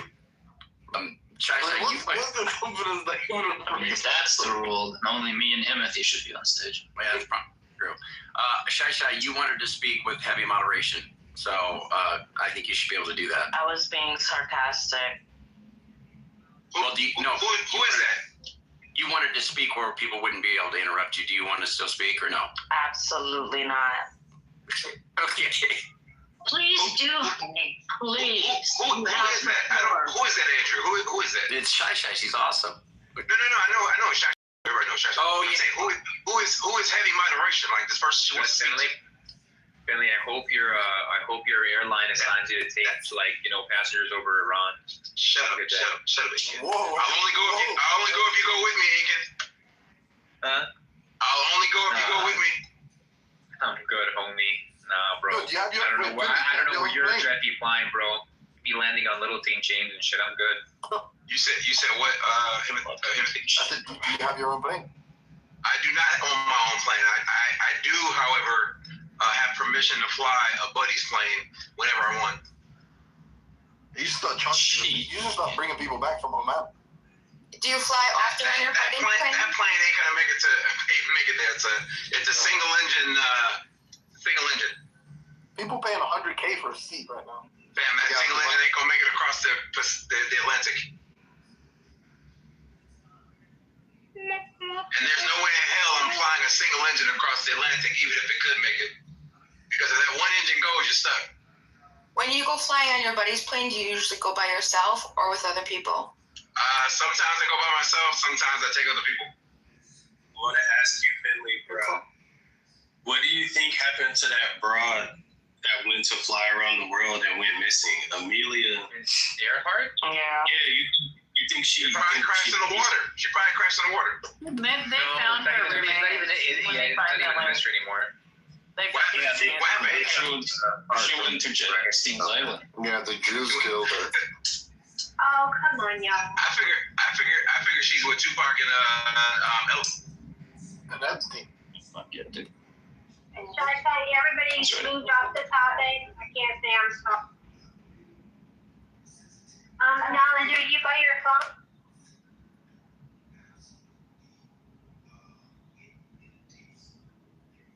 Damn. Yo, so you'll like this Yes, sir. Can we keep this replay? Because I think you opened it around 10:30 Eastern. Finley, check your messages. Okay. I think Incan, he's using this as a right, because this is what I heard. I've actually heard this. People have actually made this argument that we're not at war, Incan, right? What this is, we're not at war, Incan. What this is it's a preemptive strike to stop the future wars that would really happen. So it's a preemptive strike and American bases, right? Because Israel was going to strike Iran, and Iran, the blowback was going to be right. That's what Martin Rubio said. Yeah, look, you know what's crazy? And he also, Incan, hold on, I just want to tell you this too. Did you also hear about his statements on Cuba today, Incan? Oh no, wait, let me just say this. People won't shut the fuck up about like kids being like trannies, right? Even though the numbers are like so small. Buddy, come on. Okay, man. You're like, oh look, they made this kid, they chopped off his penis. You don't want that to happen, right? And they won't shut the fuck up about it, right? But then when you look at the numbers, it's crazy how little. Oh my God. When they're talking about it, right? Because you think it's like an epidemic, right? Justice for Monica. But then you guys, the amount of people that actually happens to is so small, right? But then you get a bunch of schools getting bombed, right? You get kids dying, and all of a sudden, even though the number of children in the first days of the war in Iran has immediately been greater, right, than the number of quote-unquote kids that these atrocities in their mind has happened to. Talk about it. They're like, oh yeah, well, it's war and whatever, right? To be honest, I don't Monica, I think you're being summoned. I mean, I'm not sure, but Monica. Why are there a bunch of fucking lizards? Shut up, the lizards in this room. Dragon. Edie. Dragon. That's a lizard. That's a dragon. Shout out to the dragons. Holy shit, I just saw Somebody needs to pay my girl Monica today. So I just want to say all the people that voted for Trump and are like, oh, we're against the neocons. You'll fell for it yet again. And it's funny, right? That shit's hilarious. I mean, it's a good chance. Most of you white people. They feel safe. Yeah, I'm not gonna lie. They feel safe. Chance most of you white people. Very wrong. Here. I want the dragons to Who cares about this? Monica hasn't been paid. Monica, I have a question for you. You don't support Trump, right? Do I support Trump? I said you don't, right? Monica, if you had lost the bet, you would have paid your debt. You're like pro, you're a very paradoxical character. My principles are very clear and they're very consistent if you knew my philosophy, you wouldn't ever have to ask me. It's a good chance I take on anything because you would already know. It's a good chance you go to I'm not dead. You can't even swap it. Let Monica speak. Hey, how retarded do you think Trump tards renamed the Department of Defense the Department of War, and they thought that people were people voted for Trump. I'm just going by statistics. Let Monica speak. Can we let a white woman like Monica speak? Okay, my bad. Just by statistics, it's a good chance Monica. She doesn't like white women anyway. So she's white though. Okay, I'm white too. Y'all can pay your and by the statistics, it's a good chance you voted for Trump. By the statistics, I'm not even being racist. No, I listen. I completely. It's racist to skip out on your back. Everybody was smart. Oh yeah. I mean, if there's Monica might speak up. Who is the person who owes money? Endo. Oh wait. Monica didn't tell you. She didn't pay her bets. Just Wait. Monica didn't tell you. She didn't pay her bet. Monica pays her debts. No, she didn't. She came here. She argued. She ruined 2 conversations twice, right? Where are the receipts? Where are the receipts? This whole room was here. What are you talking about? Change that PTR, you're a legend. That's crazy. So look, Monica comes in here, right, and says, look, she comes with a question, right? She's like, hey, Shut the fuck up, Lincoln. what is a white belt's chillism room? Everybody tells her that what she's describing isn't the white. Yeah, mute him. Mute him. Okay, I'm not muting him. I don't know who's doing it, but I'm What actually happens, right, is that then they tell one of the moderators, so it was a room. I even got reprimanded, right? I got reprimanded because I was doing something in the room that we were in, and the owner of that. Anyway, Monica didn't like it.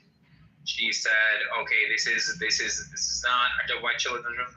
I'm sorry, I'm playing a game while I'm doing this. We don't want just any Nico. We want Monica. Monica's the queen of Clubhouse and the queen of justice.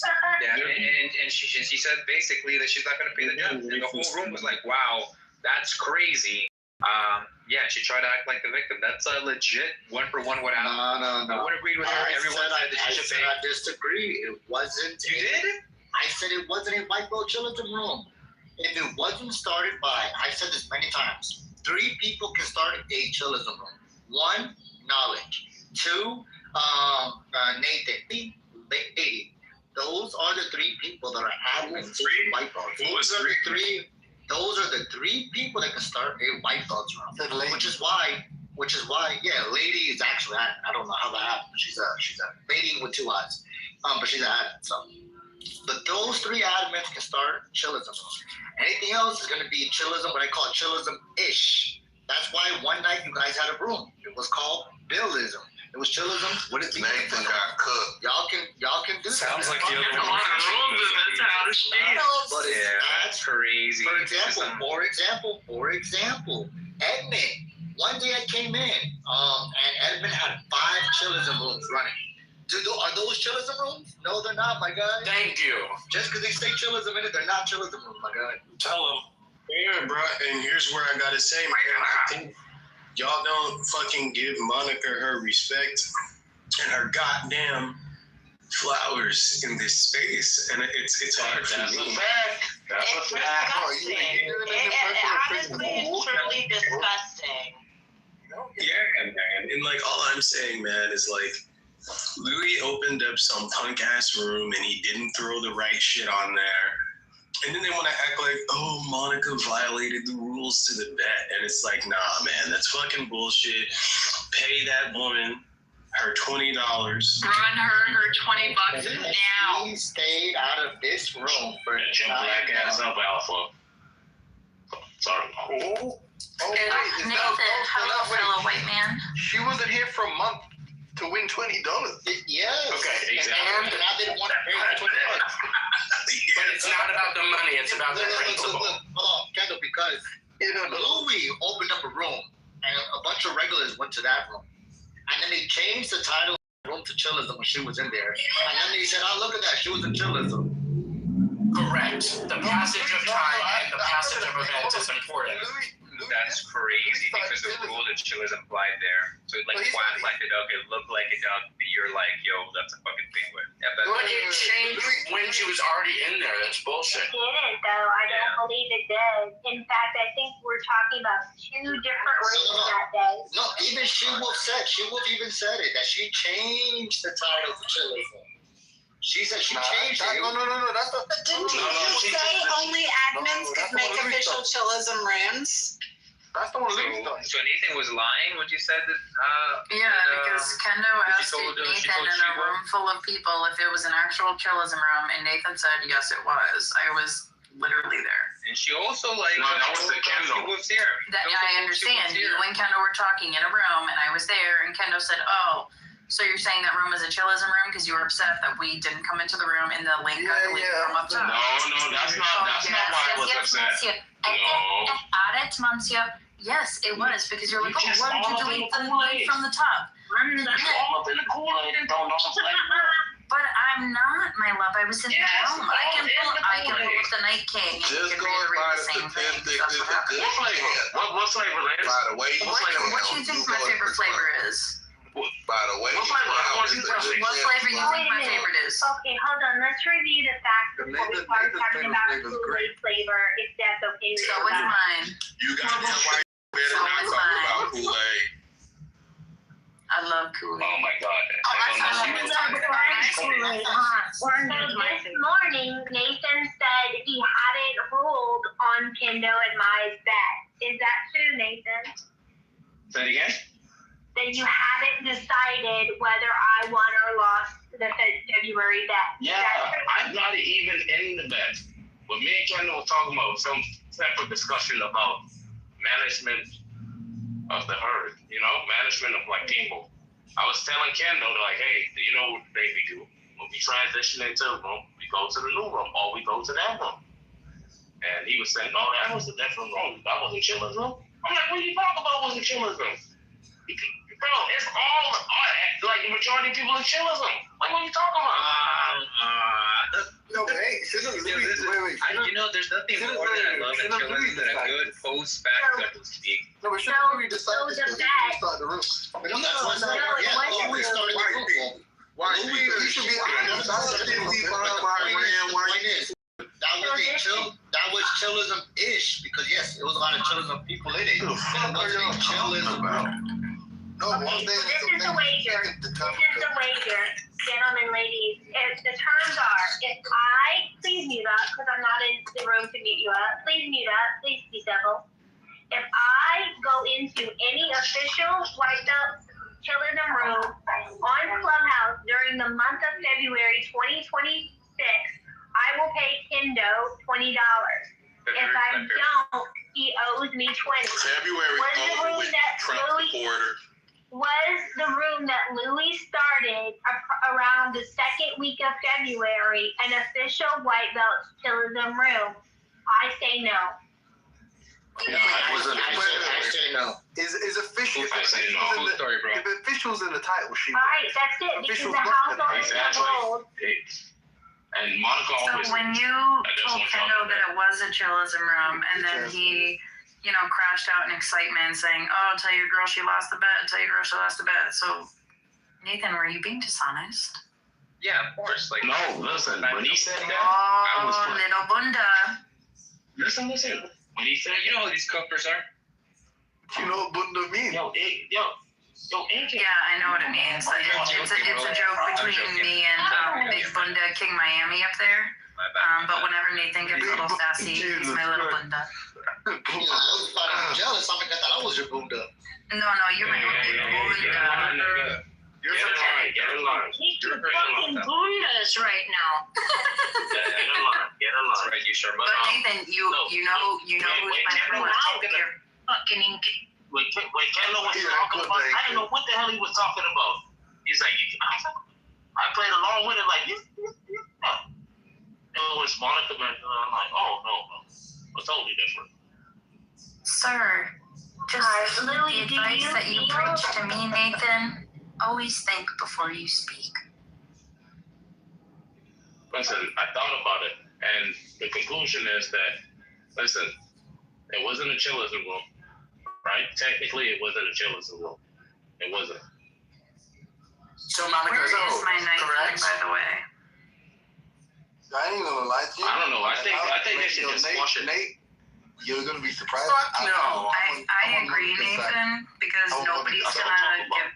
That's what I'm talking about. Sorry, It's not nobody's giving in. It's some people skip out on their debts because they have no honor. No, that's not true. Yes, it is true. Monica would have paid up. It's not true. Yeah, it also, is you true. can't sit here and talk about somebody when they're not in the room. Because I invited him. Where is he? And we invited, we came, What happens if he doesn't and pay? this is the fuckery, okay? It's fuckery and the dishonesty. So get everybody pay. Wait, what happens if he doesn't pay though? What happens if he doesn't pay? The same thing happened to Samoa. We debated about it for like almost a year. Okay, I want to talk to someone who thinks that Monica lost at bona fide. Well, what's up? Why are we making this into the whole room, though? Bro, what's up? Because we're. Yeah, you think she lost? Okay. Yeah, so would you make a bet now in the future with the person who won the bet in your mind? Make a bet with the future with the person who won the bet. Make a bet with Kendall.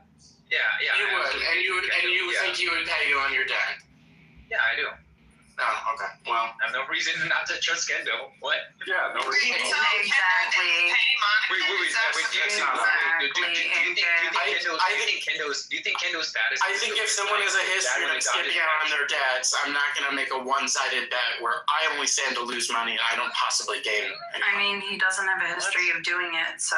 Well, he does. He literally doesn't. I've known him for 6 years. Well, he literally does, as evidenced by what we're dealing with right this very. I'm not booty shaking. I'm stating facts.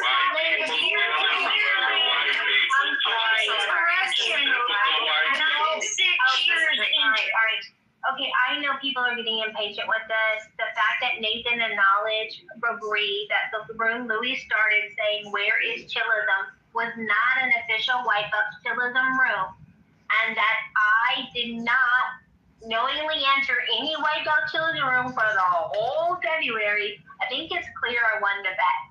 Now, Kendo needs to be informed that Nathan did not know exactly the context of the question that Kendo asked him, and that upon review, he said that was not an official Wipe Up Chillism room. And then Kendo needs to know that I won the bet, and then Kendo can decide whether or not to pay me the $20. I'm actually not counting on that $20. It would be nice if he kept his bet, but I am so pleased with the support and affection that my clubhouse friends have shown me by putting a cute green dragon with Justice for Monica in their PTRs. This is worth so much more than $20 to me, and I appreciate Knowledge and Nathan giving me a fair hearing and making the decision. Monica also takes EBT. Doesn't that sound like obfuscating? Like apparently, like there was something said about Kendo. Then now there's like some doubt about whether he pays debts or not. What's that about? Justice delayed is justice deferred. Monica needs to be made whole now. It's just I mean, defer and delay are like synonyms, right? I think you mean justice delayed is justice denied. That is what I meant. Thank you. Well, there's no evidence right now. So Kendo doesn't know. Yeah, they're little lizards. And Nathan and Knowledge agree that I won the bet. So he needs to be informed that, and then he can make the decision on whether or not he will honor the bet. I did tell Lynn in January, I said it will cost me to be denied the access of you wonderful people in February. But to keep my bet, I will make that sacrifice. Do you think Kendo would not pay me if I won the bet? And Lynn said he's a man of honor. He pays his debt. Frustrating on Sunday and Monday to learn that maybe not. But we'll see. So we haven't even gotten that far into deliberations yet, Monica. So it's a wild claim of you to assume that he wouldn't. That didn't say he wouldn't. Number two, I've seen him make many bets before. Again, in the 6 years I've known him, you can thumbs me down all you want, you little lizard person. I do not care. You don't know Kendo. He's made many bets before, and he has always held up to them. Great. Yeah. So you just have to wait until he's actually in the room instead of sitting here letting a bunch of weird fucking lizard people talk shit about him. And when he's in the room, you guys can discuss it. That's fine. Keep Xing me out, baby lizard. Don't worry about this. They were for neocons. Yeah, it's just fucking weird. But literally, wait till Kendo's in the room. So the standard is, if I feel like I didn't lose, then I shouldn't. Oh, I'm sorry. No, do you not the know the standard is that quorum? you come into a room and you ask, did I lose? And the room tells you, like, unanimously at the time, and you lost, right? You then go around saying, oh, I didn't lose, right? And then when you find two people that support you, you claim, like, oh, there's overarching support for your idea, right? Doesn't that sound way more fucking reasonable? Especially when the two people have, like... So I don't know if your little lizard then doesn't come with, like, decorum instructions, but we don't interrupt people. You don't know if we do. The only two Liz Delighted is a friend of mine. I consider her a friend. She might not consider me a friend after tonight. I've told you a million times I do, but I told you I'm factual. I might. But Liz, you were just presented with new information that Nathan agrees that I absolutely understand that. That's why I'm saying wait until he's in the room and then give him that chance instead of letting your little lizard friends try to talk shit about him. I just think that's kind of weird. Wait a minute. Did he wait?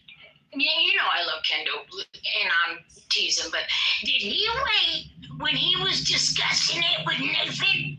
No. Well, Nathan's the person he had to talk to regarding the So, hey, this is happening. No, I think we're good. Thank you guys for all stopping by and coming in. We're ready for another topic, I think. I really appreciate guys, you don't know, it makes me like Who are these lizard people? These are my people. These are my other ones. Somebody who Monica clearly didn't tell about the day she came into the room, and everyone told her, like, no, right? Like, Yeah, she will have weird, right? Nathan, why aren't you holding keep on bringing that up? Obviously, everybody was wrong. Okay, well, wait. Wait, do you not like us in the room? Think about it.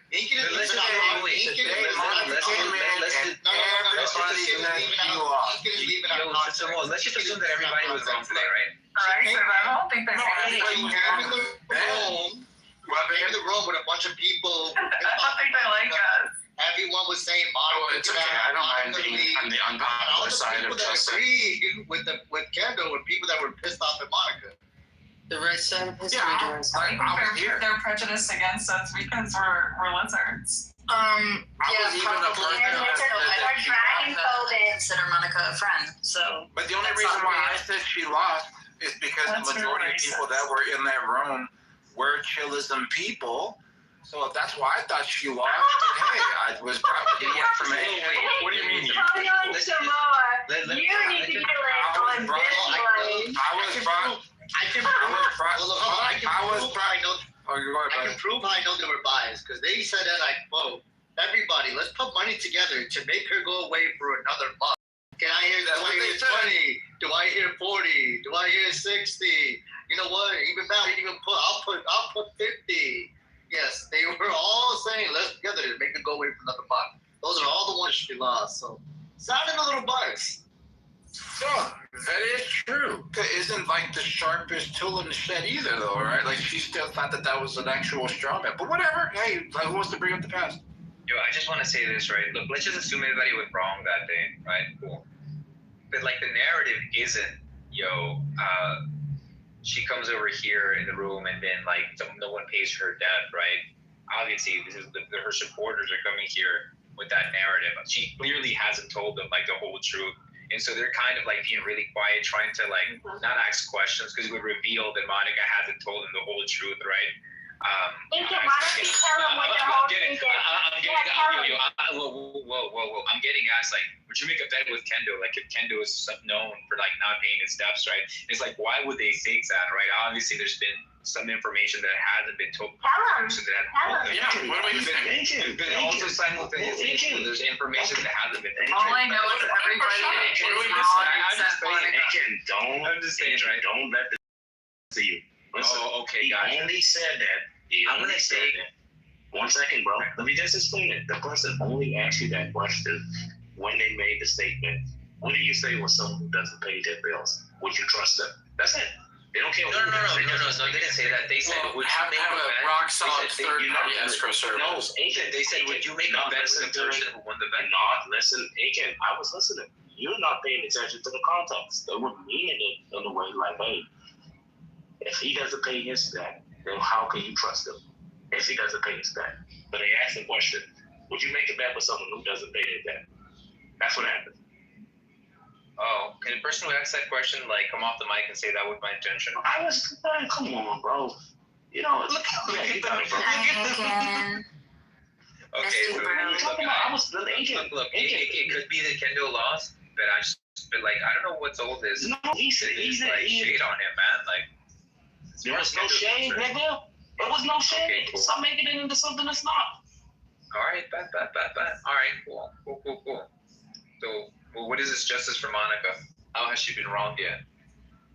We didn't have. You don't even know anymore. Okay, there we go. You don't even know what's going on. You don't even know what's going on. You don't even know what's going on. Before the Pentagon silences me, all right?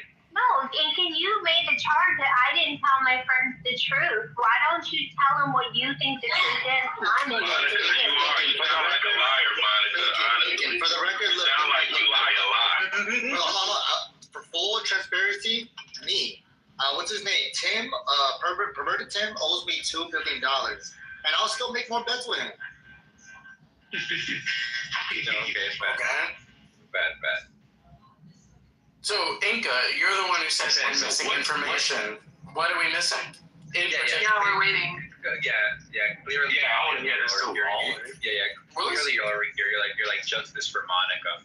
Okay, just go. God. There must be some arbitration. You're justice bias. You just go. Stop going live. Just say your side. Yeah, stop with the meta. Just give us the. Yes. Obviously, they don't know that Monica came here in the room one of these days, right? And then started talking about how she didn't lose, and then everybody came off mic and made an argument of why that was the case, right? So Monica leaves, right? What? And then goes tells her friend, I've been wrong, right? She doesn't tell them, yo, I told them this about, about, and they gave me all of these reasons of why, in fact, it was a children's room, right? And it's like, they come back and they're like, oh, obviously she's been wronged, right? And they don't know about this, right? I have to inform them. What? So the whole room didn't believe that, right? They did not believe that. And then the narrative's like, would you make a bet with the person who wins this bet? This isn't because of the room. No narrative, just the facts. So you're saying that Monica went into a room which was here, some people thought was a children's room, some people didn't. Did everything came off the mic in the room? Yeah, everybody came off the mic. If they were, Aiken doesn't even know what's going on. He just making it up as he go right there. That shit is crazy. What the fuck? I was there, bro. What the fuck? I was there. Sunday or Monday, Aiken? Was it Sunday or Monday, Aiken? Which day was it? Look, I told you that you ruined the conversation because we had a good conversation about Iran. It was Monday morning because I was sitting in the work. No, it was at night. It was at night. I think it was at night. The room she went into, yes, but the correlation of when it happened or something was in the morning. Yeah, so look, I remember it was at night. I remember everybody started being polite and then waiting in queue. We all had comments about Iran, and then Monica brought up this whole is this a chillism room? And then I was like, yo, why are we talking about this? We got a good topic. Monica kept on. And you think that's what we're talking about right now? No, I'm saying that's what we're talking about right now. I'm saying that day, right? Everybody gave her a reason of why that was the white building chillism room, right? The one that Louis had, right? And look, I'll give you facts about that room, right? So you know that I'm not just BS. She will let us know that you actually were like, yo, why are you taking people away? And that was a chillism room, right? That was an argument that she would make. No one came off the mic that day and said, yo, that in fact isn't a chillism room. Everybody who came off mic all the way till midnight. That was She-Wolf. That was She-Wolf. That was Kendo. That was everybody was on stage that day, right? They were saying it was not a chillism room. Yes, and I'm saying no one came off. No, they were saying that it was not. That's right. It was a chillism room. No one came off mic that day. No, you're wrong. I can tell you why. I can tell you why it wasn't a chillism room. You know who was modded on that stage? That's some gaslighting, bro. Dr. Jasmine was modded on that stage. Hold on. Dr. Jasmine was modded on that stage. Have you ever seen a chillism room? Have you ever seen a chillism room by Dr. Jasmine, Martin, or I Buy Gucci? Okay, so let's just. This is why you're wrong. Let's just make. I was telling. This is why you're wrong, Inkin. I was telling She-Wolf that I was the one who was trying to make the statement that, hey, what we do in the morning is someone makes a room, right, and then we change the room into chillism. That's what I was telling them. So it was a chillism. So that was supposed to be a chillism. She was saying that it wasn't. So no one. No, okay. Now who's the sycophant who's ignoring facts? When I started this line of questioning... One second. She-Wolf and Kendo was not arguing that it was a chillism room. They was telling me that it wasn't a chillism room. That's why they didn't come, because it wasn't a chillism room. Yeah, and at first when you're they were saying chillism has boring titles. Why are they going to go into that Black History Month title? You know, I want to do Black History Month. They was arguing that it wasn't a chillism room. You didn't know if it was morning or if it was evening, or then you think it was evening, you're pretty sure. And then you said every single person knew it was a chillism room, and now we've heard from multiple people. I said everybody who came off mic that day argued of why it was a chillism room, right? That's what I said. That was not the sentiment, bro. What happened to chillism? That was not the sentiment. No one was arguing that it was a chillism room. Besides, because I was trying to say that, hey, y'all doing part of the conversation, Nathan. You weren't even part of the conversation. What the fuck are you talking about? Why do you think this whole situation started? Look, Nathan is. How you think this whole situation started? Okay, listen. I think that what you're doing is you're speaking in a way where people don't know that you're not talking about what I'm talking about. They're deriving like different conclusions, right? So what the hell are you talking about? So that day, look, you're arguing of whether it was or wasn't a room. Give me other information that I wasn't there for, right? I'm talking to you about a specific day, right? And the arguments that went down that day that you were on stage for but didn't say anything about, right? She-Wolf even said, look, Nathan isn't going to say anything because, you know, like, you're special to him, Monica, and whatnot. He's going to stay unmuted. That's exactly what happened, right? If you're talking about a different day, that's fine, but I'm talking about the day that I was there, right? The day that I was there wasn't an argument made like that. So, and everybody came off mic. We're talking about the room. We're talking about the room. No, I'm not talking about. Okay, then you're talking about something that I'm not talking about, right? Yes, because I'm talking about why everyone is here. Everyone is here because She-Wolf, Kendo, what's her name again? Dr. Jazzy had a room, right? And it was the room that Louis made, right? Where it's chillism room. And then I made a room, and then before Louis could send the link to the room to get everyone to the room, they deleted the link. Yeah, I know. I know that. Well, okay, so that's the room in discussion about if it's a chillism. Was that a chillism room?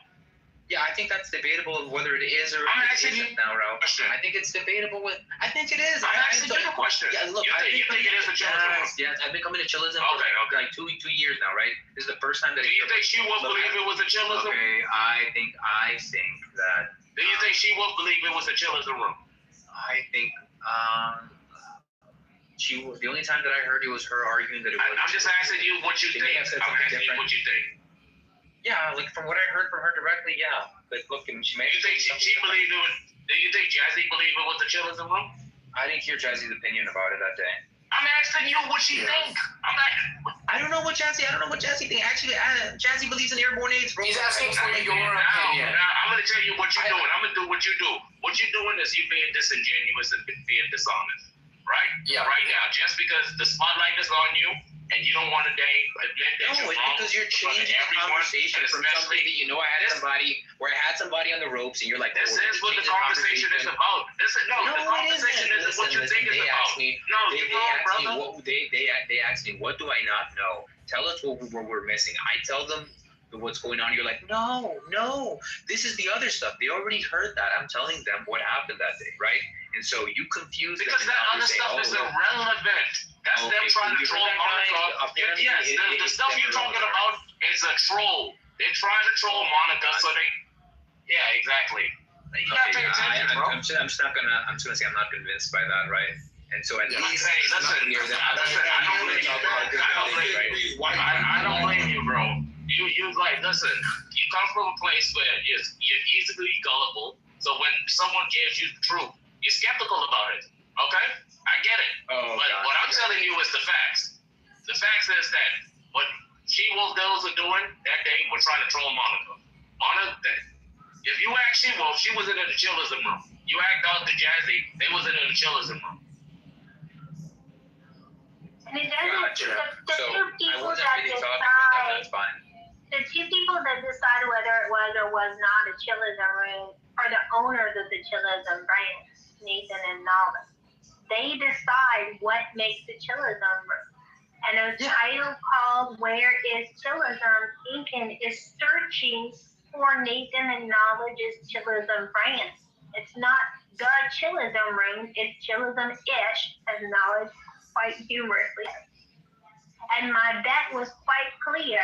I knew I had to be impeccable with the bet because of Jacobus's punk ass who creates chillism rooms in the hallway and then pretends to be Knowledge and Nathan and mimics them. And so people go in thinking it's a chillism room and then they find out it's Jacobus. We've been battling this for several years. There's posers and pretenders on the app. And I'm not saying that Louis is one, because Louis' title was Where is Chillism? Not Chillism : topic, which is what all the chillism rooms are. Yeah, like the conversation has shifted to like arguing what is and what's not, which is Nathan's intention. They asked me what I was missing. I was describing the day where I was present for like multiple hours and this happened, in which everyone disagreed with you, right? Everybody seemed to be genuine. Nathan says, look, everybody is a case of collection trolling, where like the consciousness of everybody went to a troll, and so all of the arguments that they made, even though logical on the surface, should be discredited because I know exactly when somebody's trolling, and that's cool. But I've been accused of like, I don't know what the fuck is going on, or I'm making shit up, and obviously that's been dispelled, so I'm happy. Y'all can argue whether that was or wasn't. I'm gonna keep it real. This is the first time I hear like, oh, what really is a chosen room, what isn't. That's cool. Y'all are more than fair to put whatever prerequisites you'll think about it. But I will tell Nathan that She-Wolf was very irritated with me for a couple different reasons, and I think she meant that shit. I don't think She-Wolf was trolling. I think she really, if she could have reached to the phone and strangled my white neck, I believe she would have. So I do think she was sincere, and it was either Sunday evening or Monday morning or both, because Incan did say that I interrupted 2 rooms trying to get this resolved. I didn't think it would be this complicated. I really tried to word the bet as clearly as I possibly could, so we wouldn't have a 6-month-long debate about whether an argument was or was not a straw man. I did not want that to happen. So I actually... Well, listen, people in hell want cold water, but they complain, right? And nothing happens. This is chillism. It's going to be a year long. That's how long it took. It was a year. We're going to debate this. And last time, what happened? Me and Incan fell out. That shit was funny, bro. Damn, bro. That shit was funny, bro. Me and Incan might fall out again, man. Oh, my goodness. I'm joking. But listen, all honesty, Incan, listen, when I discussed it with you, She-Wolf was adamant to me. She was adamant to me that wasn't a chillism room. Like, and she was saying, she was telling me that, listen, you guys was doing all this stuff with Black History Month. No one want to come to that room. I have good titles and all this other stuff and blah, blah, blah. And that's when, I said, you know what, you're right. And She-Wolf got modern sense. Oh, really? Yeah. Okay. And I think she makes a really good mod, as does Dawn. I'm very happy to see you adding. Shut your black ass up, Mama. Sorry. Nathan Knowledge, I would like this replay for Kendo to hear so that he can hear exactly how it went down and not get, secondhand stories. The telephone game is dangerous on Clubhouse. Everybody thinks, they have... That's how PCAT said got caught on Telegram. It's dangerous, right? So could we end Can we stop the room now and save the replay and open one in the hallway for everyone? Wait, we're saving the replay now? It's crazy. Hey, yo, so, I want to talk about Iran. Like, which one of the 3 things you think is... So did Monica win? Nathan and Knowledge agreed that the room that I was accused of going in, which would break the bet, was not an official White Belt Chillism room. Okay. So because it wasn't, I did win. But before we go into our remaining topics, Nathan, we don't. No, there goes Louis. Louis, do you believe the room you made was a Chillism room? I don't really care. I don't care to put into it. I was just, I thought it was. Wow. I thought it was a room that was about where is the room? Because there was used to be a room open at the time. I'm sorry, I'm eating a tangerine. But there was a room open at the time I wake up, and there wasn't a room. So I made a room. But I'm asking you, the one room where She-Wolf, Dr. Jazzy, Kendo, that room they hosted, was that a chip? I mean, technically, I got, really. Okay, I think that settles it. All right, so Monica is owed $20, and if the debtor does not pay their debts, they'll be known as flouting their debts. And we'll be back. Yeah, black ass girl. You too. No, why do you have to keep the replay? Why can't Nathan just corroborate? No, Louis, please what you're saying? the replay. You guys are gay. Why can't Nathan just corroborate? Why can't Nathan just say? Can I extra consent to replay? Thanks, Abiel. Can we start a new room in the hallway, or no? I say Nathan can just corroborate what he said just now again. Like, we don't need a new room. Bro, but they didn't even need to corroborate. Look, if you talk to She-Wolf, the whole thing, her whole thing is that she's weighing this all on your word. You saying that it's not a Chillism, right? No, but not. Listen, I'm saying in general. It wasn't a Chillism room. She-Wolf doesn't believe it's a Chillism room. Kendo doesn't believe it's a Chillism room. You talk to Jazzy. You're saying that they know that they know it's not a Chillism room. You're saying they know? Yeah, of course they know. You're saying they're being dishonest? You don't think so? I'm not gonna say anything, but I'm not. Louis, oh my God, Louis! Why do you have to eat questions? Like, I'm fucking Louis say I don't answer questions. Well, some sort of oracle. But come on, man, Louis, you was there. That was the thing right there. Louis was like, "It's my room." I like, bro, if it's your room, close it down. Louis like, nah, man, you know this. Bro, they mutiny. You know, I like. There was a mutiny. Hey, yo, Louis, remember that day? Do you remember that day that like we brought it up and I was in the room and she was like responding to Monica? Was there anybody who came off the mic and said that it was not a Chillism room? Man, the things y'all. Aside from me. I mean, obviously you. I mean, like. They do it for love, man. You do it for love too. Deal.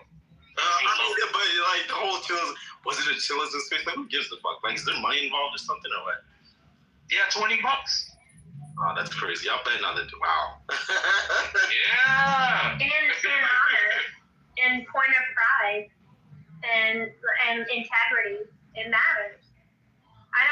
She would call me a liar. And a couple of other choice words, but then I called her ugly. Are you a tar baby, Monica? Sometimes. Okay. Hey, yo, Steel, do you play For Honor, Steel? Do I play what? For Honor? Nah, I'm not a gamer. Damn, bro, they just like, look, man, I'm not gonna lie, bro. Everybody on this fucking app just like them and their video game. That game is trash, bro. Some low T, bro. It's just some low T vibes for this like rap, bro. It's the highest testosterone thing you can do. Wait, what's it called, Louis? What's it called? I just had some freaking fighting game and some taquitos. What you white motherfuckers got against Mexicans? Yo, this is right. Put the phone. What's wrong with you? He's a coon. Don't worry. Nigga, your granddaddy is coon. That's why you got ate up the other day. My who? Who I got ate up by?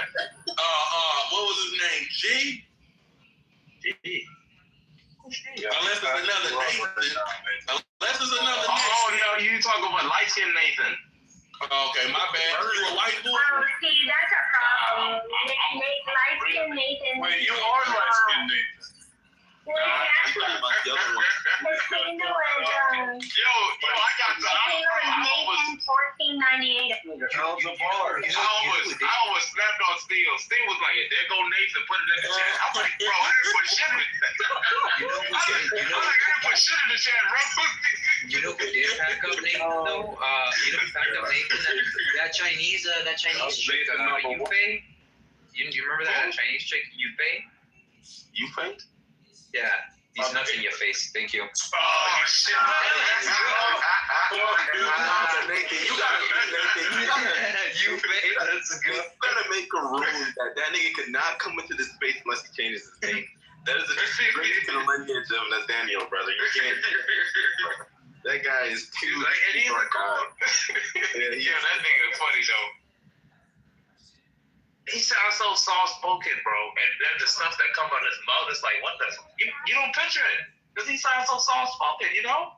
And these Mexicans, they come over here to America and they are like, what the fuck? You don't expect that shit, bro. Do y'all want to do the next room in the White Belt house or in the hallway? Are we gonna talk about how crazy white people are? You don't say, Monica. I don't know. I don't want to lose the replay, Nathan. It's pretty important to me that Kendo knows I didn't badmouth him. I think Kendo is an honorable person. Definitely honorable, right?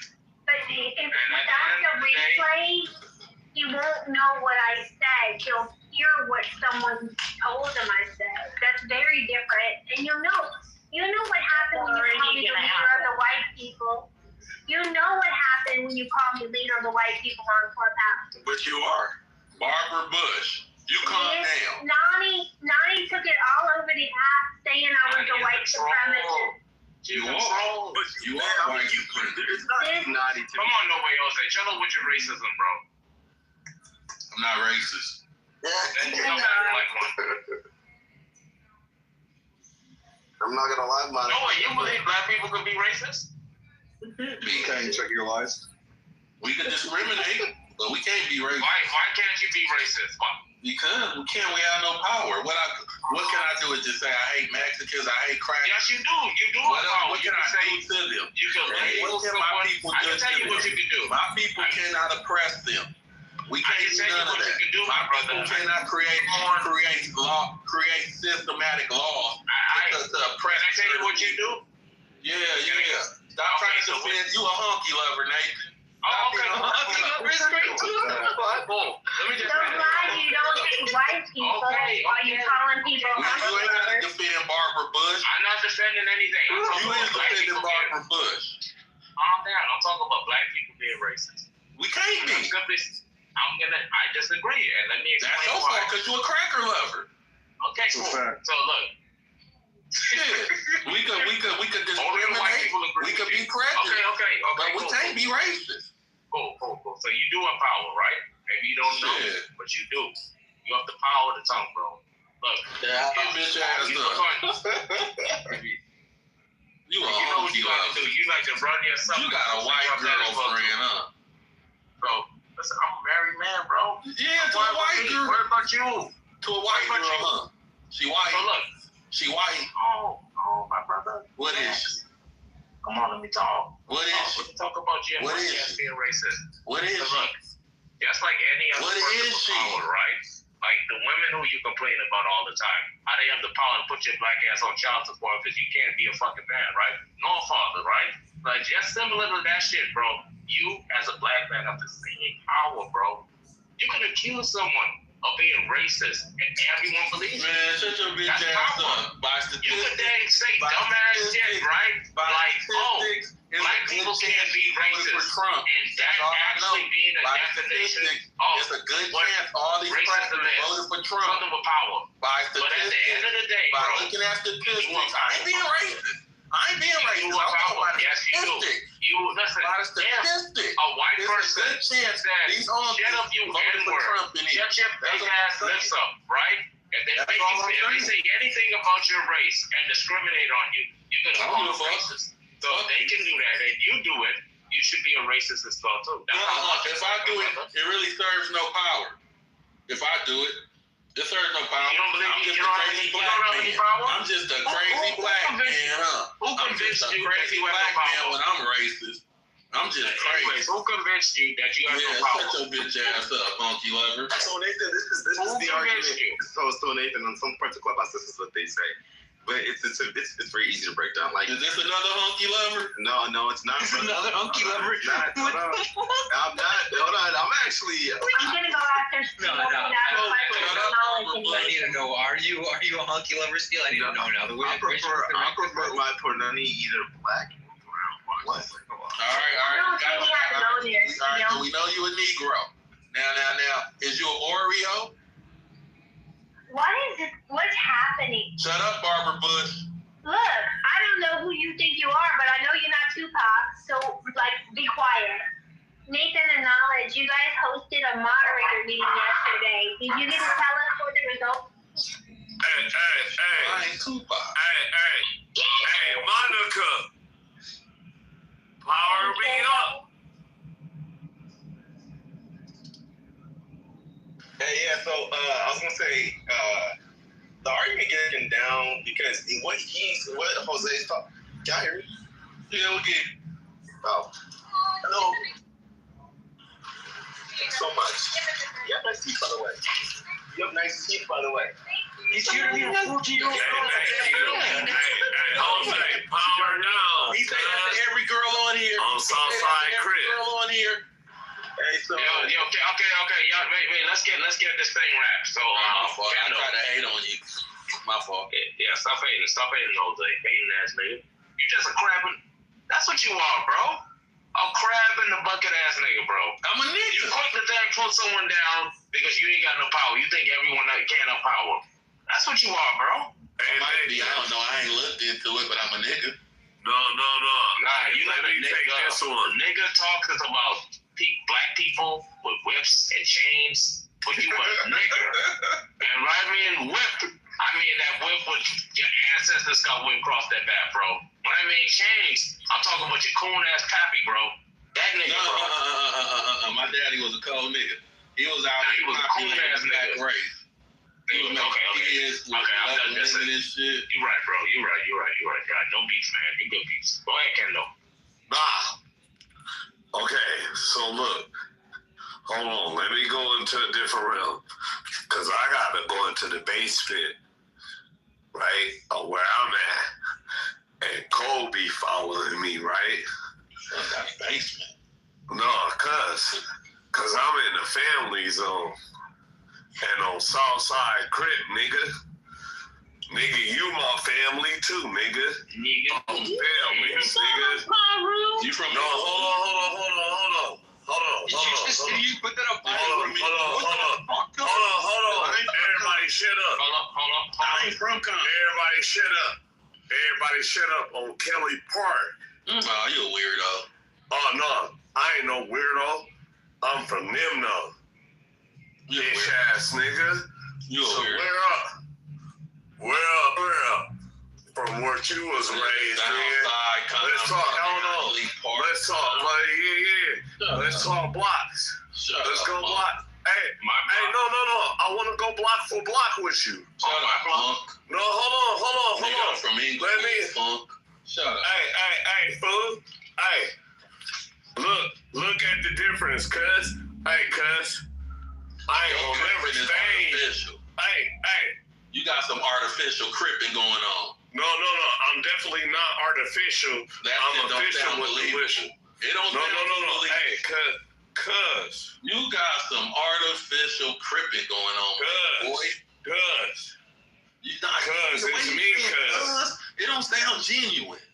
Cuz. I heard a million crips in my lifetime say cuz, and you pronouncing it wrong. Cuz. Nah, you gotta do it a little better. Take off. Hold on. Let me hear him talk. Everybody get out the way. Get Get out the way. Get out the way. You gotta say cuz. No. That's how I know you a weirdo. Cuz. You saying cuz. Hey, cuz. Cuz. You a weirdo. You supposed to say, hey, cuz. No, cuz. Weirdo. With the Z at the end. No, you a weirdo. Nah, bro, y'all. Okay, wait. No. Everybody step out. I don't want nobody to get in the way of this shit. Hey, hold on. Don't get in the way of this crippin' because it's pimping and it's crippin'. Oh, Lord, I know. Oh, yeah, Lord. No. Step back. Okay. Hold on. It's all serious, baby girl. Hold on. No wasting your time on no way. Wait. He a YouTube nigga. Put the gun down. No, it's me. I know it's you, bro. Can we get back to I'm the Night King, No, just let me step on this nigga right quick. Get out here, because these niggas be trying to have a gangster party in here, and everybody that soul pound, soul weight. This the reason I'm the Night King. You get your ass back, Nathan. You get your ass back, Nathan. You don't owe these niggas, Nathan. You call yourself the Night King. Hold on. I'ma have a problem. I'ma have a problem because I hold it down on the set. And you know what? If you think I'm better with that name, honestly. Right, and that's cool, cuz. But check it out with me. Check it out with me, though. You'll check it out with me, though, Jose? No, you ain't gonna check it out with me? I'm trying to verify your crippin'. Bro, all right, well then, cuz, certified then. Raymond Washington. You never met that nigga. Absolutely did. And then on my put on, hold on. Shut up, nigga. Hold on, nigga. Cause a bitch. No, I'm not. Your gay club working ass. Crazy white people. Bro, Fiona just did you in the other room. No, and I get Fiona in here. I don't even know who Fiona is. I know. But your gay, trendy, fucking nigga on my mama. You gotta do better than that, man. On my mama. On your mama. Man, come on. On my mama. Your time on this, bro. No. Wait, cuz. No. Nathan. Get back. Gotta do way better. Get back. It's wavy. These Oreo ass niggas, man. What's wrong with you niggas? What's wrong with us, cuz, is that hold on. Cuz. What's wrong with us, cuz? You sound like a yee. You bitch ass nigga. Cuz, what's up with it, dog? Why you moving like that? Cause real, like on my other account, cuz, on my other account, shut up. RP to DeAndre, on my other account, cuz, you'll never try me. You had a good family, nigga. Shut up, punk. Never. Middle class, bitch. Never, bitch. Come on, man. Y'all let Hold on. Let us do this gangster shit. Give us 2 minutes. Give us 2 minutes. Don't let them be. Let them live. No. I ain't gonna let this nigga. Cause if I see this nigga on Southside, focus, bro. Focus. Southside. No, I can't. Hey, bro. No way. Southside. Now it's outside. I ain't gonna let up on this nigga outside of here or in here. So he gonna have to deal with me. I thought it was Kelly Park. Yeah, Kelly Park, Southside, everything, Chris. Them is 2 different hoods. No, they all the same hood. No, they not. They beef with each other also. Man, no. Everything is everything. I know you're a liar. Shut up, punk. Bitch. Y'all too chill, man. I'm going your talk right now, cuz. That nigga YouTube nigga. You a YouTube nigga. You watch a lot of YouTube. I don't believe nothing you say. Well then, what you trying to do, cuz? Right now, then, cuz. You know you do nothing. All right, well then, come to Park City, man. Come on. You know we don't do that chillism, bro. You got that motherfucker. No, I want this nigga. I want to fuck his ass.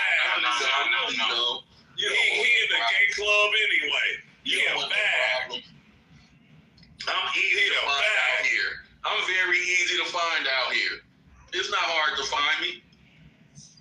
cuz, why you doing me like this, cuz? You's a bitch. Cuz you a bitch. I'm not hard to You my bitch, though, cuz. And you done went to somebody else, though. I used to fuck you, cuz. Can you take the S's off of it? No, on Southside. I thought it was Kelly Park, though.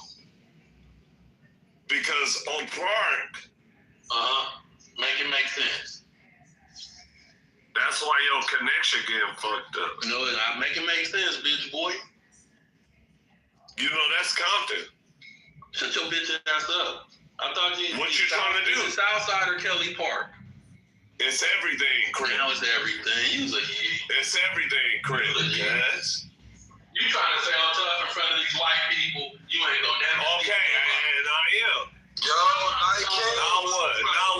Universal crib, cuz. Nike. These white folks ain't used to this. These white folks. I know, cuz. So what's up, cuz? These white folks don't thinking on me like that, cuz. They don't understand shit you saying, bitch. I know, but you know. So like, stop. Hold on. Be the real you. So be the real you square ass nigga. Okay, so check it out. Use a square. Be the real you. No, it ain't no be the real you. Be the real you. You gay club working ass nigga. Yo, what is going on? I do have a criminal record. And if anybody see me, I'm smacked out. But now anybody see you, you fucked. Graduated from high A school. tranny bitch. Graduated from high school. You took a tranny bitch home. Use a middle on the internet. Yo, wait, that really While you was on Clubhouse. Yo, Rashad, what's up, Rashad? No. Come on, kid, come on. Roll this shit, cuz. I was rolling sticks. Wait. What y'all? Wait. See what I'm really lost. Hold on. Yo. Oh, wait. What's everything, Chris. The Rolling Chris, 60s, new crib, all you don't crib, even know where you A-Tray crib, everything crib. Now it's A-Tray crib. Alright, this shit is boring, bro. This shit is boring, man. This shit is boring, bro. No, I'm gonna fight this nigga on everything. That shit is boring, bro. That shit is boring, man. That killing I've been telling you this, Oreo. Y'all killing wrong with that shit. Fiona checked your ass though, but she got your address though. Yo, Rashad, what's up, bro? Yo, what's up, You can go in the other room. Get your wings, bro. Yo, so I got some of my boys. They sliding over there this year, man. I can't say too much. Some of my boys. We sliding to Iran. Just like old 60s Chris. Hooper and them sliding to Jose ass and shit like that. We trying to move on from that. Anything. You a bitch ass nigga on 6. Rashad, what they station at? Yo, Hood. My boy at Hood. That's where you at too? You at Hood? Yes, sir. Where you at? Campbell? What is it? No, for Hood. I'm at the NCAA Academy. Stop playing with me, Jose. Yeah. My boy, though, he with the S-Pack. Hey, bro, we can meet up, cuz. My boy with the S-Pack. I'll meet you, cuz, and I'll fuck you in your ass, cuz. Hey, pull up the zoo. Or pull up the top. Bro, you already ready to fuck, you a scout?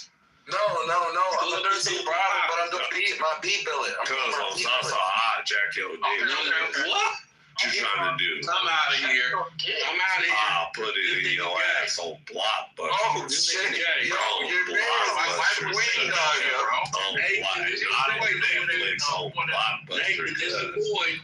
on Blockbuster. Hey, right over there, you know, I can't hear you, goddamn movie. Yeah, no, come on, bro. You crashing out, and you're a mod, bro. No, chill. Bro, these niggas think that we fake up here. You heard this nigga. Bro, they think that we up here. I'm representing. I'm scared of these niggas saying he's gonna product. These niggas ain't fucking. Okay, I get it, bro. Any nigga out there trying to crack. Don't let them make you crash out, bro. You a pop. But anyways, Monica is here, bro. She trying to get the bet settled, bro. Let's get the bet settled, bro.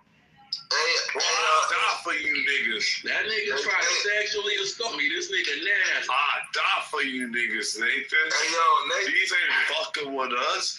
We got Armenians. There we you got go, Haitians. This your boy, Nate. We got illegal aliens. This your nigga. He really riding for you. That nigga probably gonna ride. Shut your weak ass up. Stalling? You know. Kendo, are you stalling? Yo, hey. Well, I die for your Amish ass. Thank you. I hope you don't have to. But I ain't finna die for your bet. You lost. That clock not left. But not like, wait, That's hilarious. Y'all notice that? Hold on, Vlad. Vlad, Brockton is my boss. I never said it wasn't. Wow. Anyway, Kendo, if Nathan said the room that you said was an official White House Children room, actually wasn't. If he cleared and said it wasn't, would that mean that I won the bet and accept that I won the bet?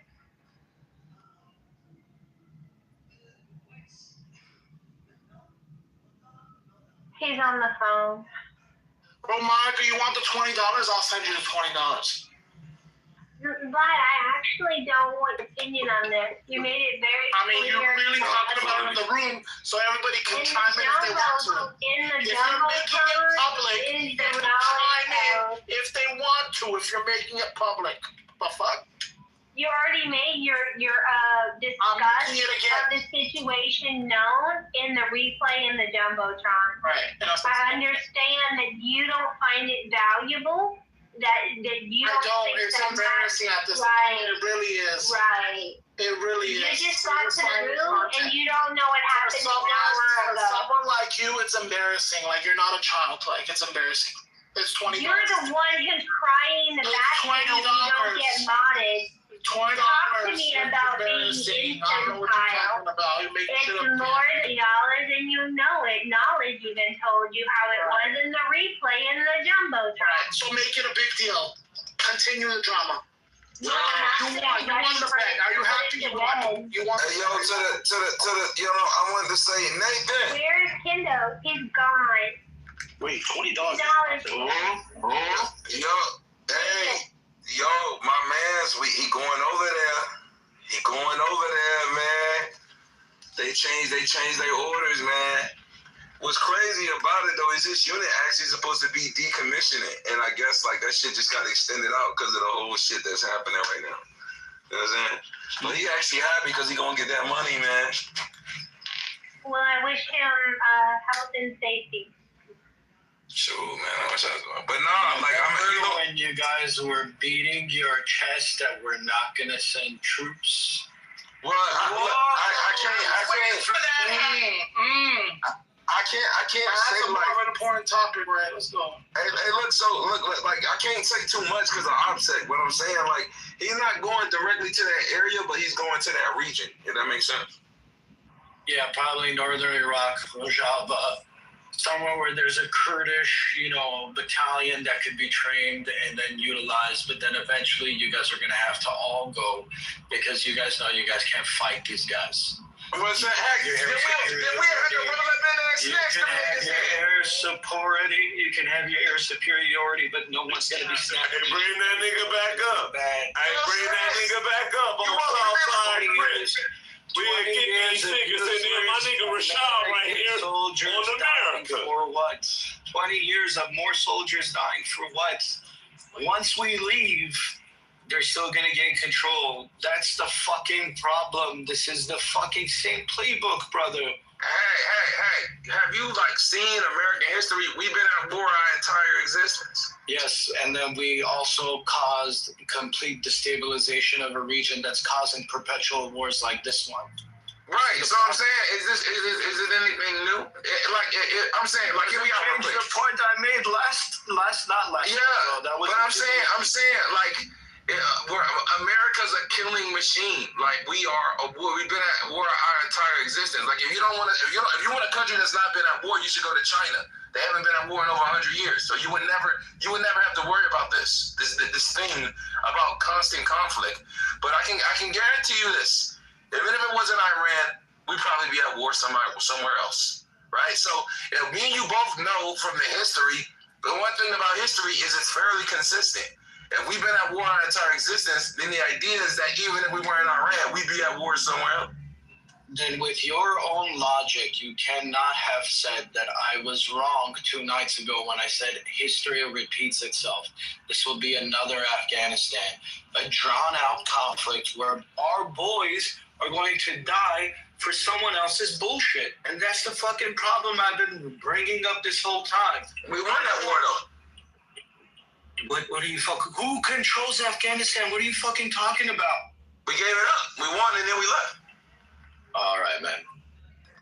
Hey, do I gotta commit genocide to win the war? No, but that's essentially... You do. Yes, you do. Do it. Do it, Rashad. That's what happened. Do it. America. Exactly. That's what happened. I'm saying, like, if Iraqis were killed for no fucking reason. Because what is Iraq now? Divided up, destroyed war zone. Same shit happened in fucking Libya. What's Libya now? The fucking capital of the modern day slave trade. Selling people as slaves in Libya. Afghanistan, women are getting mutilated for wanting to read. Don't hold back. Nothing He trusts the church. changed. Hey, Rashad, fight this nigga. He trusts the church. Yeah, get this nigga. But that wasn't the case, though. Listen, hear me out real quick. That wasn't the case when America was in control of Afghanistan. I know this because I walked through the city of Kabul because I had to escort somebody. And I can tell you that they had advertisements up for women. They had women on advertisements. Women had more rights. We left, and now they don't have those rights. Now, one of the things, and this is why I had this discussion too. Wait, hear me out real quick. I had this discussion. Civilians have this skewed concept of winning a war. It's like you have like Call of Duty type win a war. Like if I go into a country and I put a sitting president in place, I start running your security infrastructure. I'm in charge of your military. I have won the war. The idea that I lost the war. Wait, the idea that hold on. I can't even finish. The idea that I decide to leave because I realize there's nothing to take from here anymore. So I've drained you of your resources. I've taken what I wanted. I'm leaving.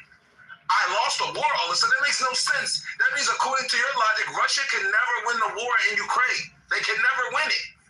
The difference between what Russia is doing and what we did in Afghanistan is that Russia created a buffer zone and remains there. And they annexed the regions to now be a part of their federation, right? Because this is their neighbor. Right, but so when they lose it, then wait.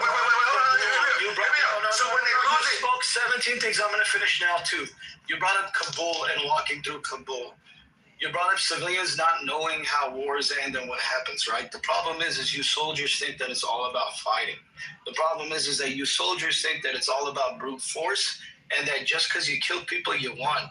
You didn't. Kabul was under Taliban control for 5 years, and the Northern Alliance took over in 2001. Kabul never fell back into Taliban hands up until serious fighting in the teens, right? The late teens.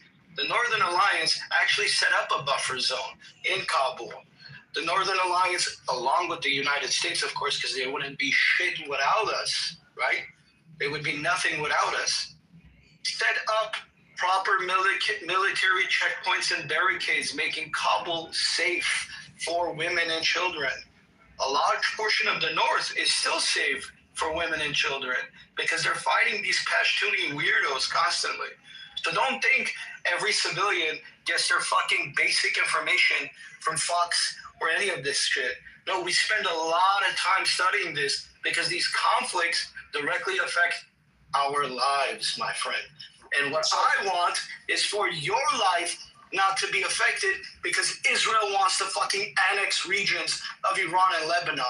If America was being attacked, right, and there was actual imminent threat to the United States, if Mexico's stupid ass decided to invade fucking Texas, I would say, hell yeah, let's go. I'd come with you because my family lives close to there. Our Americans are under threat. But the fact that we're fighting wars for foreign entities doesn't fucking make sense. So one thing you said that is not true is Kabul never fell to the Taliban in the late 2010s. It was handed to the Taliban after we left. Now, let me tell you why I know that. A Google search will show you that too, but I also know that because when I was in Kabul, right, because I was actually there in 2019, and I had an escort detail, the reason we were escorting because we had a contract with them. It was to empower and give money back to the city, and one thing we did was our forklifts kept breaking because of the heat and shit. So what we did was we would go get a contractor from the city of Kabul, and then we would escort them. And I seen the logs that we had the U.S. government or whatever had this business. Dynacor had this relationship with this company well into the early 2010s. So that's how I know for a fact that the city of Kabul never fell to the top. It never fell. It never fell to in the late 2010s. What happened in 2015? Fighting. Suicide attacks on all foreign embassies, an explosion or suicide attack. I forget which one it was. It was either... you're talking about a terrorist attack. Yeah, consistent and constant terrorist attacks because the Northern Alliance pulled out because it was only the U.S. troops left there at certain points. Again, you're still fortifying my original point that Kabul was controlled by the Alliance. That's why you didn't see any fucking conflict in 2001 on... So there was a terrorist attack in Austin, Texas last weekend. Has Austin, Texas fallen to Iran? It's a weird one about it. No, I'm saying you're bringing up an incident, but you're bringing up an incident about a city that's still representatives. No, I'm saying you're moving the needle. Spanish embassy in California or New York. So you're saying you brought up a terrorist attack and terrorist attacks in the city of Kabul. That doesn't mean the city fell if the U.S. troops are still in the city. It doesn't make any sense. You said the city fell, but the you did. Yes, sir. You said that. You said it fell in the late 2010s. Sure. If someone else corroborates what that I said, that okay, I'll take the concession on losing that. Fine, but my earlier point still stands. 2001 onward, Kabul was safe. Kabul had been safe. It was only in 2010s or 2015. I forget the exact dates because I'm driving right now. I can't pull it up. But I do know that there was consistent and constant terrorist attacks, skirmishes, and fighting because the Northern Alliance pulled out due to... Hey, Hacko, 2008. Maybe it was 2008. I might be... No, 2008. When they came with the barrage, that was after the Afghanistan rush, and then they had the fucking, where they was trying to get us out, right? And then it wasn't until 2012 where they actually released us, right? But they had the skirmish. That's when they was calling it a holy war. So the holy war insistence that was dealt by Hezbollah. I just don't understand the logic that civilians have with losing the war. It's like according to y'all, if you get in a fight with somebody, I'm beating your ass, but you win because I decide to walk away. Shut up, you American puritan. Shut up, you American puritan. Shut up, you puritan. Stand war, right? Winning the conflict in Afghanistan with complete regime change and the eradication. Don't trust eradication. Regime change under the ISIS war. Remember, we had the ISIS war as a focal point. My brother was doing the same thing. Wait. The ISIS as a focal point. Wait, let's do it. American banner, the ISIS war as a focal point. Bro, you're drunk as hell. Yes, but I remember it. Oh, you're intoxicated. You want to know why? Because I am America first. You bitch. Oh, shit. Tell them. You bitch. And that's where we started the ISIS war. You fucking dumbass. That's the reason why. And I tell them niggas, America first. America first. And we drop bombs and guns and sonar dispositions. And we pick the caves off of them niggas. Bomb the shit out of them. Hey, Rashad, remember when we caught them niggas in them caves? What's up, cuz? Why are you? What's up, cuz? I have a question. You thought shit was sweet. Why are you guys so pro the country that oppressed? No, I'm not drunk. I'm not drunk. I ain't forget about our bet and how you lost. Hey, Night King. Hey, Night, we call them blacking in them caves, huh? We call them blacking in them caves. Then we were shot. Then we fly hard. You know what I'm saying, Bobby? And then we send them sounds in them caves. They thought they were sweet in them caves. They thought shit was sweet. And so when we got them sound radars on them trucks, what did we do? We put up on them sound radars. You know what I'm saying? And what did we do? Blast cheek, keep on them niggas, blew them down. Wow. Thank you. I rest my case. We played on them niggas. No, not Finito. Lamar. Thank you. I rest And my some of my niggas died. First one, Airport 166. Let's go. R.I.P. Yeah, that's exactly what R.I.P. Hold on. R.I.P. my cousin, right? About to get the builder bus out of there, and they blew that shit up. But what we did, shouldn't have been there. We come back with them helicopters and blew their shit up. Yo, bro, America enslaved you, bro, and then oppressed you. Why? No, it wasn't. I come from a military family, and salute.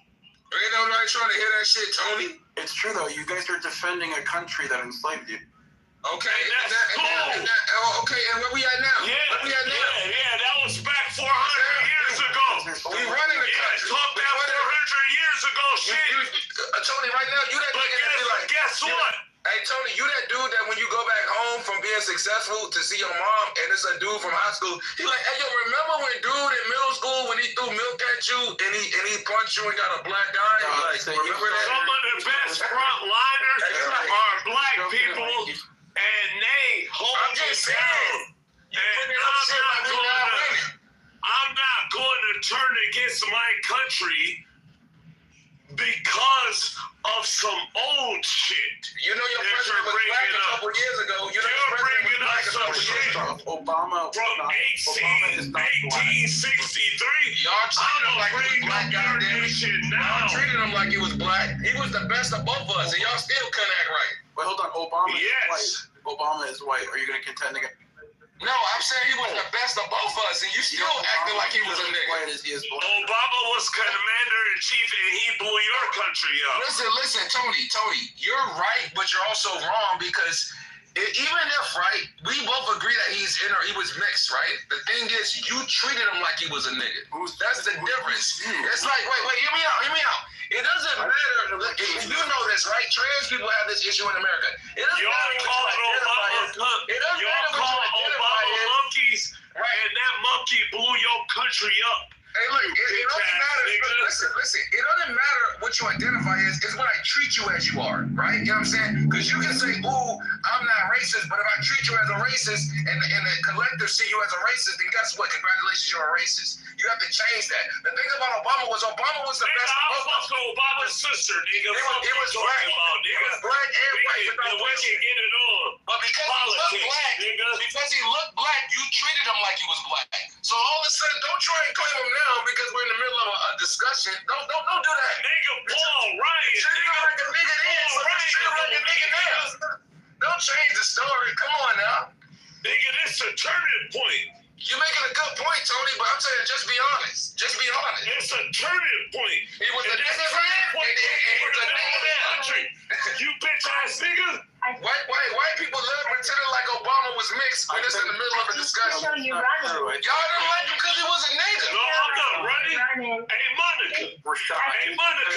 All we had to do was tell you that Nathan doesn't believe that the room Louis created was an official white belt room. Nope. I'm going to tell you why. I think you should end the room and start another one. No, we ain't going to never start another room. You want to know why? We keeping this room right here because it's official. Go ahead, Tony. What you were saying? No, Kendall was saying. Obama, it was a great. You want to know why? He marketed himself. Because everybody that snatched is in this bitch. And I got conservatives on my side. I got America on my side. I got blacks, whites, Amish on my side. We fucking with this shit. We gonna fuck Iran up. Come on, man. This question. Bro, Kendall, come on, bro. You crashing up, bro. That mod rule. Like, hey, you need to crash up for other people. Come on, bro. No, you're right. You know what? He just cracked the whip on you, bro. Bro, I come from a military family, though. No, you don't. Yes, I do. That's cap. Building 13. Harlem Hellfighters. Everything that's military. I don't believe you. Everything is here, nigga. Well, thank you for your service, Kendall. No. Don't thank me for thank my ancestors. They all fought. I come from Buffalo Soldiers. I come from everybody that is military. Choctaw Cold Talkers. Buffalo Soldiers. World War. Second War. America. Cold War. Vietnam. 30 seconds. If Nathan says, and I'll drop it, and we can end the room. You want that? I'm gonna pay you in gold right here. I'll pay you in gold right here. That wasn't the bet. The bet was I'll pay you in Kuwait. Thank you so much for the donation, Shy. I thought I wasn't gonna eat today. Johnny well on that. Johnny well. Let's fight about it. You came in a white belt chillism room. I didn't. But you know what? I get out of here. You want me out? No, I don't want you out. You want me out? You don't fuck with me? What's going on? I gave you your power. Take a little breath. Respected you. And I told these niggas to respect you. Thank you, Kendall. You don't fuck with me, Monica. I get out of here for a month. I don't want you out of here for a month. You want me to do that shit? No. I do that shit on the other end. I don't want you out of here. I'm getting the fuck out of here. I don't want you out of here. No, fuck you. I do that shit on the other end. So you're telling me that I didn't win the bet, or I did win the bet? You didn't. But Nathan acknowledged that I did. And they're the owners of White Fuck what they say. Okay. All right. That's fine. All right. We had an agreement. So this is the sophisticated, in-depth discourse that happens in these rooms. Good. Serious discussion. You fighting over me for that $8 in November, and you trying to get me back. I know what you're doing. I don't even know what you're talking about. No. You know what? I see you. I got you. I'm finna get out of here. Please do. You got me clipped. What are you talking about? You did that. We'll do it again. I don't. You did that. Wait, by the way, Tony, don't help. I ain't gotta wrestle with you. Fucker. Tony, you ruined everything. Tony ruined everything. Nihilistic. Everything that I gave you, Monica, you don't appreciate from me. I don't know what you're talking about. I told them to back off of you, and you fight me. You 16 times. Yeah, that's true. You lied I loved you. I loved you for 2 years straight, and you added me 16 times. I'm finna go away. I wish you would Fuck go this away. shit. If Nathan ride with you, if Knowledge ride with you. Hello? I think they're riding with the truth that I won the bet, not with me. You if did I win lost the bet, they would tell me I lost the bet and you'd have your $20 by now. But they would tell me that you lost the bet. But you know what? $20 on behalf of Monica. No, I she can't. didn't lose. No. I don't want nobody paying the $20 because everybody been trying to pay me the $20 to give to you. I'm not trying to do that. It's me and you. That's right. So we fighting. Motherfuckers trying to pay me $20 for you. I'm not paying you $20 because you lost. I believe I won. And fuck you. No, you're a sore loser. Because you know that everybody called that room a chiller's room, and you not trying to accept the loss. This is the Super Bowl. And you won $295 for the Super Bowl. No, I did not. And it paid you out. I did not win the Super Bowl. No, you got money. Gifted. You got money. You Amish. You can sew your quilts. And that wasn't good enough. You need my $20 Remember to get your caterpillar quilts. She came on and she was drunk and she was like can we end the room now? Can we go in the room? No, we can't end the room. You know what? No, I'm out of here, Monica. You want me out of here? That's what you...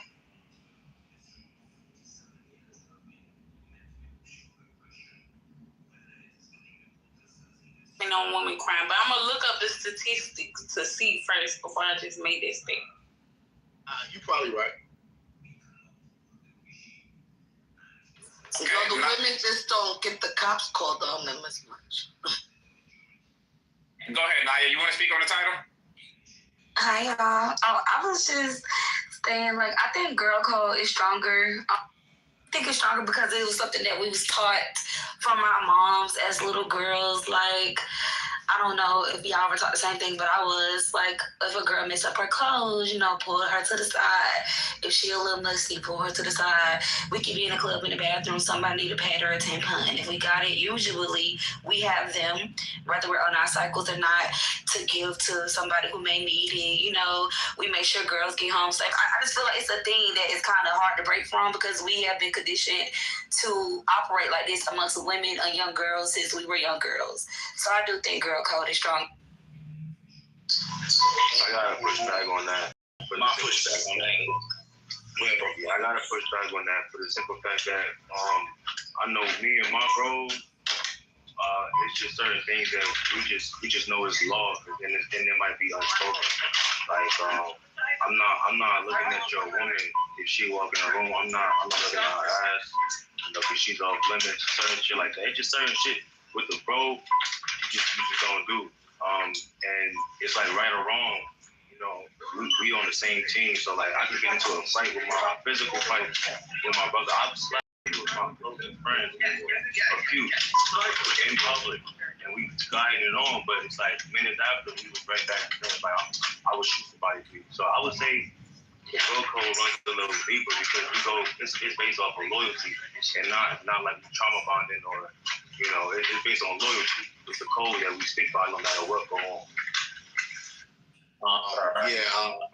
No pushback for that is just, matter of fact, that wasn't even pushback. My response for Naya is just that I think you can see it within the girls that were raised within the girl code. Because Naya, I ain't saying that you argumentative, but you definitely don't mind getting there swinging for the ladies. And I respect your perspective because, black women, y'all ain't nothing to play with. You know what I'm saying? But definitely, we see it. We know who's, we know what's up. All right. Any more pushbacks? No? Okay. All right. I guess I'm next in line. So I think bro code is absolutely more stronger than girl code. I know somebody brought up that, black men shoot each other, but you got to understand, amongst men, we have wolf packs. And a lot of us run in wolf packs, and I think Slide kind of alluded to that a little bit. But, I'm not going to be too long-winded, but I think bro code, there's an unwritten monologue with the common interests in regards to having loyalty. We prioritize friendship and loyalty. There's no fucking snitching on one another's. Also, we're absolute wingmans to acquiring woman and money. And never, ever date your friend's ex. That's just something we don't do. And then the last thing before I take off, bros before hoes. Simple as that. So yeah, I think bro code is way stronger. I say a man gets in the way of, anything that gets in the way of a man's ego is a threat. So a lot of men have egos. So I feel like,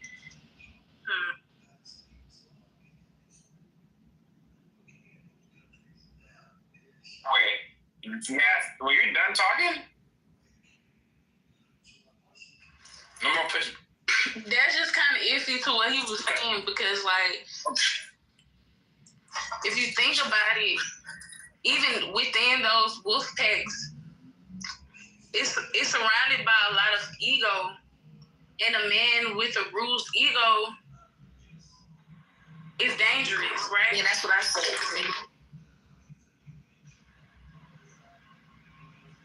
Okay, well, it sounds like y'all don't really got a lot of pushback for the speakers. Kenny, go ahead. I didn't say anything. Well, it's your turn to speak. Penny Pooh. I'm just listening. Yeah. Penny, not Penny. Penny. I'm gonna tell you this right now. If you cut someone off after I just handed you the mic to have a submission that was all yours, I am going to goo your ass. I'm just listening. Okay, say less. All right, thank you. She gotta be trolling. Bro, this is insane. Who the fuck are you on? Penny, there's no way you're not trolling. Okay, we're gonna move on. Okay, Move on. We're gonna move on. Next speaker is NPC. NPC, you want to speak on the title, bro? No. That's crazy. K-Flay. Okay, so I was a little bit, I have one idea when the conversation first started, and then as I listened, I kind of started to sway towards another idea. But disclaimer, before I give my perspective, I know it's not all men, okay? And I'm in any men in this room, okay? So I think, at first I thought the woman code was stronger, right? We do stick together like Naya was saying when it comes to like taking care of each other, like, oh girl, you know, you got something on the back of your pants or whatever. Like sometimes we do stick together a little bit more. But when I started hearing the men speak about the bro code, and if you think about how the DL culture actually works, I would think that the bro code probably is stronger. And this is why, you know, men can cheat on their woman, be around their homeboy, and that friend will still be their friend, right? When a female sees a woman cheating on her husband, she's probably not going to be friends with that girl anymore. So I think the bro code is stronger because, I don't know, it's like a weird little bromance thing they have. No, that's a lie. No, she's just gonna fuck him behind her back. Sorry, you guys look me up. Why the fuck? Kay's gonna try to gaslight her from one room to the other. I'm the. What happened? Don't take it as, just listen to it as my perspective. It's not always a gaslight. How y'all doing? Yes. Okay, Alex and Penny. Can somebody be the voice of reason? Alex, I'm the voice of reason. Okay. I'm sorry. Everybody. Okay, let's calm down. Penny, what might go wrong? Yeah, no, I'm good. Penny, please, Penny. Okay. Okay. Try it. Shut up, too. Alex, bro, you're I'm asking you to help me. That includes you. Shut the fuck up. Alex, please, everybody. Look, I gotta shut up too. That's crazy. You're from you niggas are like the worst. Alex, I'm gonna be true. If you unmute, then that tells me what I need to know, right? Okay, cool. So, I'll unmute. Say less. All right, cool. You niggas, see, what y'all gonna do is turn me to a villain, right? I be trying to give you goofy niggas a little patient. Y'all gonna turn me to a villain around this bitch, but Right now, I'm still a hero. Y'all still good. No, I'm damn near in vigilante mode. Y'all getting me there. I'm stop beating niggas up with bare knuckles. Anyways, Race, you want to speak on the title? Wait, I thought people had pushback for my. I don't even know. I'm trying to speak. I can't speak. Hello, everyone. Hope you're doing well. Black Jesus on his way back, so hopefully prepared and ready. Little Mom, that's around everyone else. I definitely think code is going to be stronger because we see the results of bro code. That's why men run the world. That's why we have these secret societies, secret organizations, these fraternities that have always existed. And some of these sororities, or I would say a majority of these sorority organizations stem from the fraternities that men started. So, I mean, we can see the results of men fraternities, the ones who keep that quote-unquote bro code. And I'm not saying it's not a place for it. It is a place for it. Obviously, we see the function of it in society. Sororities are community people. Men have a purpose to function together with men. And then we have a function with women. And then women have a function with together. Like when women have their communities with just women and that nurturing, I think we both.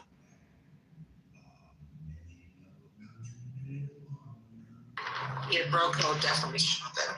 Yeah, I think it's definitely stronger though. I just think that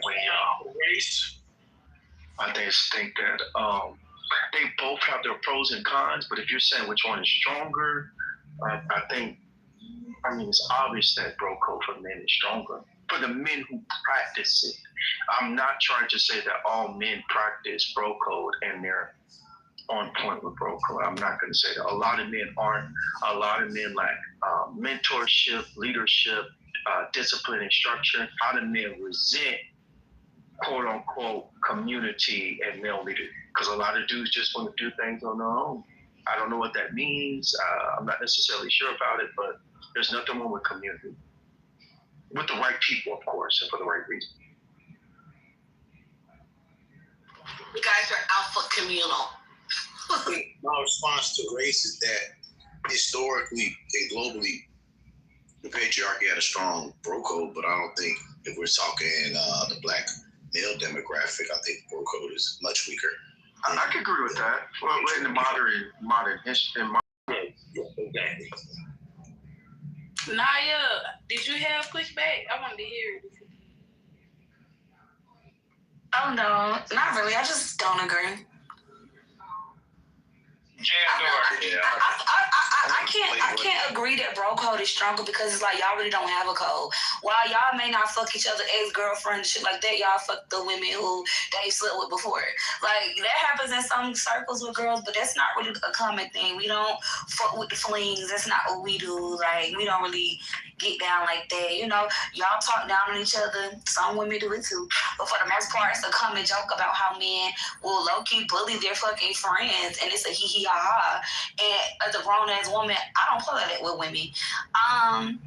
Y'all do a lot of shit. It's just like, I don't think, I can't say that y'all code, whatever that is stronger because it's a code that y'all uphold with each other. Y'all just, it's amongst boys, men amongst men. That's really it. That's really all it is. I would say, hold on. Let me just say this real quick. Hold on. I want to say this. Hold on. I want to make a response. So I understand why certain women would think bro code is not stronger until you're around men who have a strong bro code. A lot of women have been not privileged to see it, but us men who are part of certain organizations have. It's not true. Once you see it, it will change your mind. But I think the average man is not part of a community, especially in the black community, of successful men who have a certain level of discipline and structure. So women don't see it. In fact, what men, the reason why I would challenge the women on stage right now. Do you know men who are part of a community and a group of organized men who have a certain discipline and structure that you can look at and compare it to the women that you know in your community? And a lot of women don't, because a lot of men aren't, to be honest, especially black men. So I would say the same thing if I was a black woman, if I didn't see it demonstrated.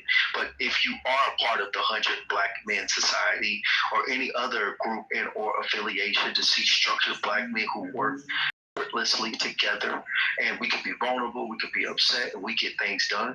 It is totally different than seeing men who don't do it, and it's highly effective. I'm an example of men who have worked in my life. I'm not perfect, but I tell you, I thank God I have some great men in my life, because I don't know where I'll be at right now if I didn't have a mentor in my life that God blessed me to have. I think things would be much worse.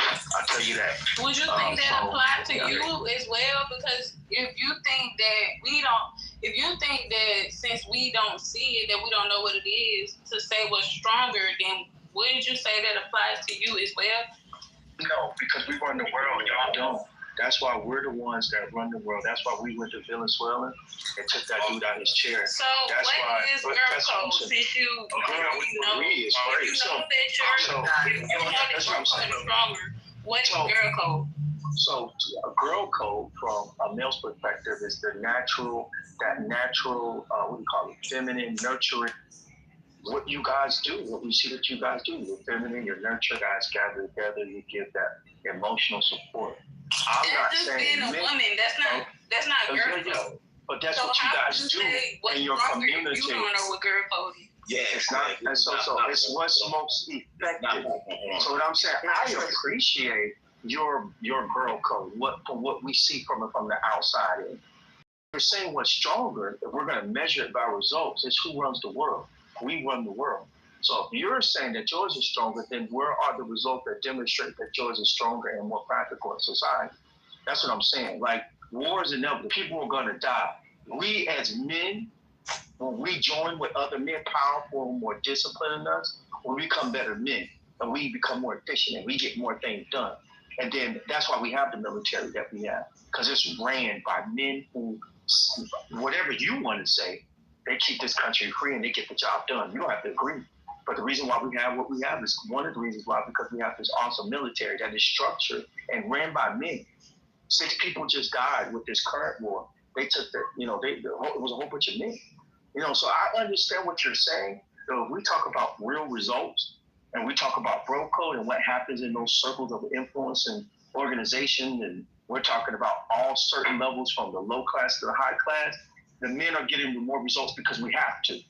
We're meant to be. I'm not disagreeing. Hold on. I'm just because I'm using your logic, and I'm trying to see if that applies to you all, because you said that because we have. I'm saying it does not. I'm answering your question. It does not. Hold on.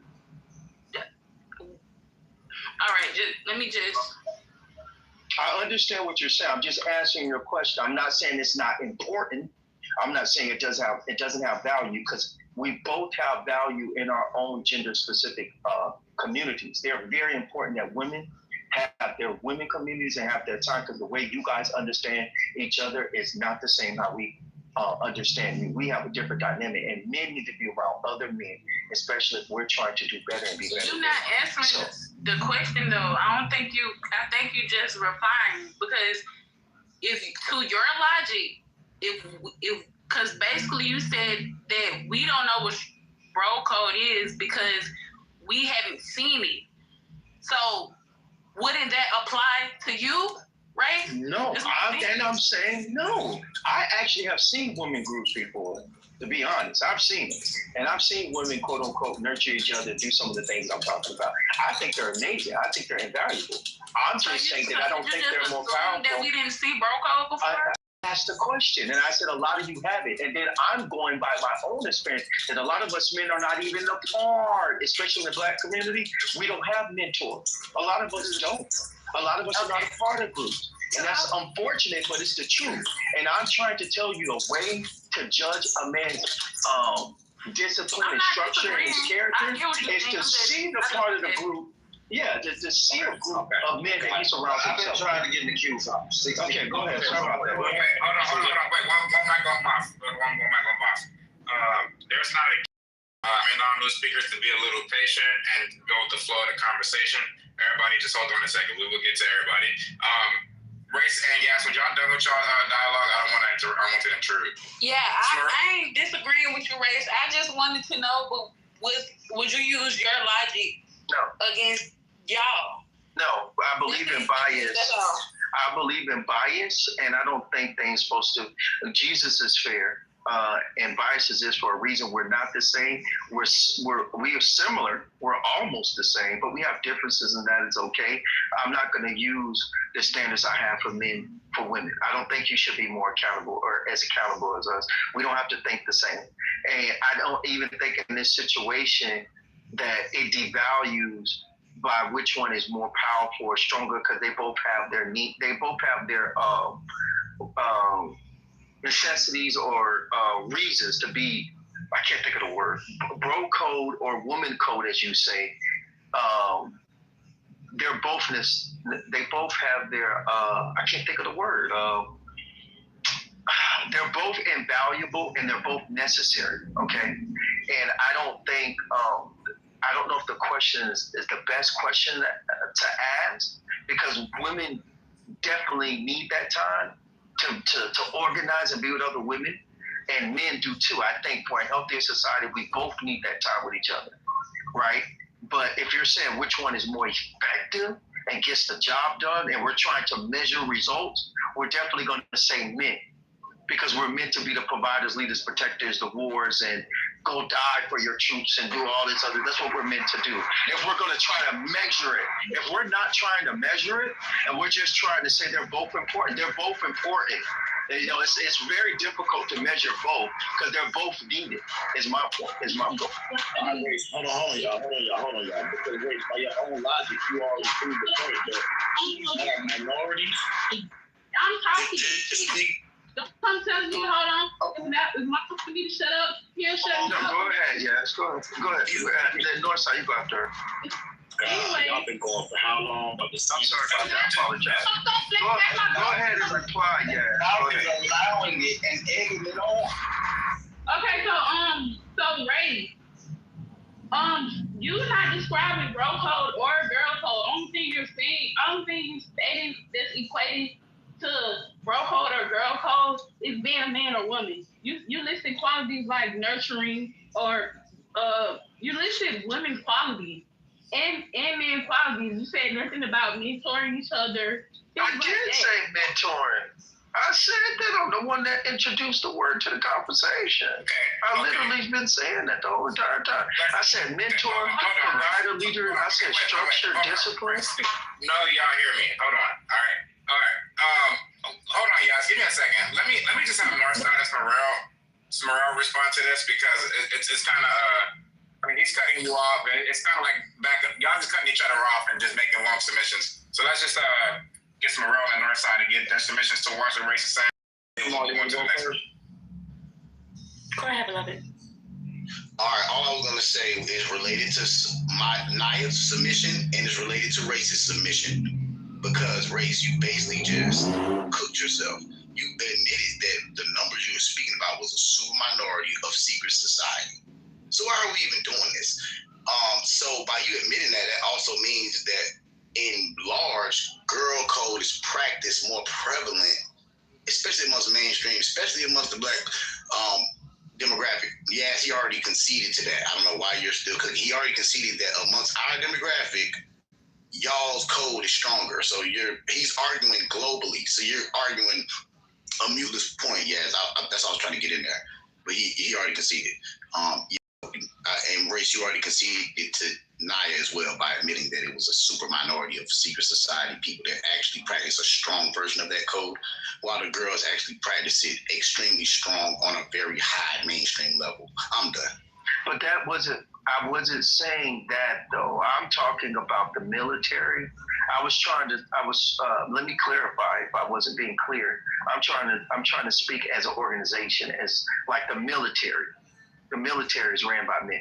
I know we let women participate, but that's ran by men. Fraternities. There's a whole bunch of different type of fraternities. Business groups. I'm part of a mentorship group, which has about 3,000 men who are all around America. There's a lot of 100 black men. There's a lot of men-led group that are led by men for men. that I wish a lot of us men, I'm not telling dudes to get in certain fraternity. That's not me. I'm a Christian. But I am saying men should be part of male-driven groups because a lot of us do lack structure and discipline. And iron does sharpen iron. That is very important. I think a lot of us men are limited by not being quote unquote on bro code and being by other men, and we don't have that mentorship. It is for me. I think it's necessary. And so to say who's practicing it more, I would definitely say men are, based on what I've seen. I would definitely say men are doing it and executing it. That's why we see men with the level of influence that men have and get to where they do get it in life. So I definitely think dudes are doing it. So I don't know. I'm not saying women don't do it, but I mean, I guess maybe I've had the privilege to be around certain groups of men. You could call it certain societies, and the level of practice is just, there's no comparison to what women are doing. And it shouldn't be. To be honest, it's probably not the best conversation to have because the comparison is so different in those environments, and the conversations are so different on how men work together strategically to get things done that it may not be the best comparison. So let me ask you a question. Since we're throwing in world war and things to me that don't really represent a code, right? So I am I have a first-hand experience of my ex being heavily involved in the Masons, right? And I think that's not fair when it comes to having a conversation about girl code and bro code, because a code is simply more of what you do when there's no contract to actually force you. So it sounds like you're kind of moving the goalpost and you're kind of confusing strategic alliances that you're mentioning with code, because running the world through contracts and hierarchies, that's business arrangements. That's not a code that everybody's supposed to tap into, right? Like, so when I think of girl code versus bro code, I think of the unspoken bond between people. Not if you're involved in the 100% Black men, then you're a part of this strategic alliance. That's not what we're talking about. We're talking about on a day in and day out basis, which code is stronger. Not those who are in sororities or fraternities, but just simply girls and boys. Yeah. So if we're gonna throw that in there, then that's a whole nother layer of the conversation. But I don't think for this room, we're not having the conversation based off of what strategic alliances or partnerships do you have that's stronger. That's another conversation, but that's not what we're having here. So it's hard for people to have that conversation when we're talking about just simple day in and day out settings. But I think that is day in, day out settings. Come on now. What most the fuck, people, man? But most people are not. Most people are, in order to be in those codes and things that you're talking about, there's a process, there's a hierarchy. We're not talking about that. You actually asked the question, you said, do most women even have to that? Meaning you kind of know that majority of people are not a part of that, or they're not witnessing that. But I'm going to tell you, as someone who has seen this on the female and the male side, there's a hierarchy to it. There's always hierarchy. With men, it's definitely more performative. If we're going to have that conversation, there's lots of competition in these scenarios you're talking about with men. Men are naturally competitive. So we can't have that conversation because we're just simply talking about everyday people. But the code is something that's unspoken that everybody's supposed to. And what you're talking about, you have to agree to the certain. We're talking about girl code, bro code. It's an unspoken, it's symbolic, it's gestures. It's if a woman is out, the reason I would say that, because when a woman is, I would say female code, right? Girl code. Well, let me land. I would just say female code is stronger, but I'm just pushing back on your point so far. Okay, right. So before you respond, I just want to let the new speakers know what's going on so they have a more understanding of what's happening. So to all the new speakers on the stage, anybody that's after race, what we're doing right now is we're letting all the new speakers make a submission, but if anybody want to respond to your submission, we give them the floor for that. That way, when we do the queue, good submissions don't just get covered up in the queue. I'm trying something new right now, so y'all can just please bear with me a little bit. I'll get to everybody, okay? Thank y'all so much. Race, go ahead and respond to the round, then we're gonna move on. Okay, thank you. I appreciate everyone's patience as well. I know you guys want to talk. It's an interesting conversation. I see. I'm not a. I'm definitely part of an organized group, but I'm not a part of a quote unquote the ideology of a fraternity and or Mason. But I do know a lot of people who are part of certain fraternities and organized organizations. I understand the perspective from the outside looking in. But when we say it's not a part of everyday life, that's just ignorance, because it is a part of everyday life for men. We were born into this healthy competition. You know, it's if you're not competing, or you say that you don't want to compete, you're just not competing well. We're meant to get results, regardless of how we feel. And I think that the sooner men understand that and understand we need mentorship, we need that discipline and structure so we can be better men, the sooner we all surround ourselves by men who can help us and teach us the apprenticeship. So we can become the quote unquote mentors to other men and facilitate. And a lot of men lack that because of our ego or our ignorance. So I understand what you're saying. Just because a lot of men don't understand that doesn't mean that it's not necessary. We don't see it every day. A lot of those dudes are just not competing well. Our job is to be, we're designed to be providers, leaders, protectors. We're designed to get results. God has put a purpose in us. We all have it.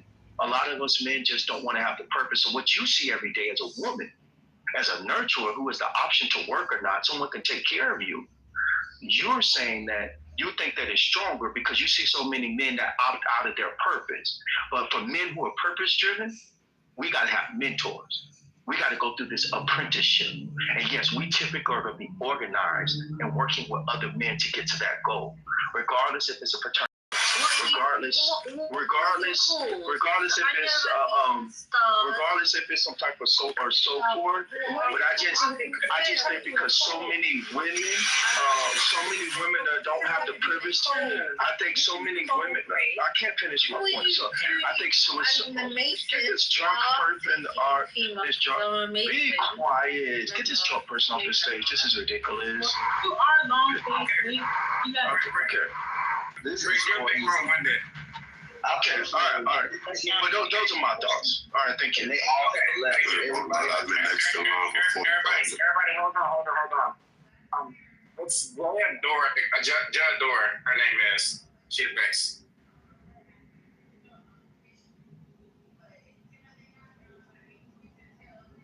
Okay, go ahead, Champs. Who's next? It's okay. Go ahead, Champs. Shit. I think it's quality over quantity. When it comes to the whole bro code, girl code shit, I think that most niggas don't move on the code. Like, if most dudes, most men moved on some type of code, then you would see a lot more camaraderie or whatnot. I think women get together a lot more. I hope this don't trigger no women, but if it do, fuck it. Like, I think that girl code come more for being unaccountable. And that's why she got your back. That's why that's your sis. She gonna let you be unaccountable for something you know you're doing. But with men, we lose respect if we doing some fuck ass shit and that nigga don't tell you like, yo, bro, you acting a fool. You feel me? And that's why it happened much, much less. But yeah, like I said, that's on my own accord. You feel me? I'm not saying that for everybody, but I do feel like, yeah, when it comes to a bro code, like, niggas can't be on no fuck shit. Like, you gotta really look at a nigga and say, yo, bro, you on some shit. It don't always gotta be negative, but yeah, you trying to make that nigga move better. You trying to help him out. With women are, to my knowledge, like I said, I ain't perfect, but women are built to be indirect. You feel me? Y'all the feminine. Like, y'all not supposed to be all confrontational and shit. Y'all built to be indirect. Niggas are supposed to be men and say shit. Yo, bro, you did some dumb ass shit. You feel me? Like, and we get over it. We might fight. We get over that shit.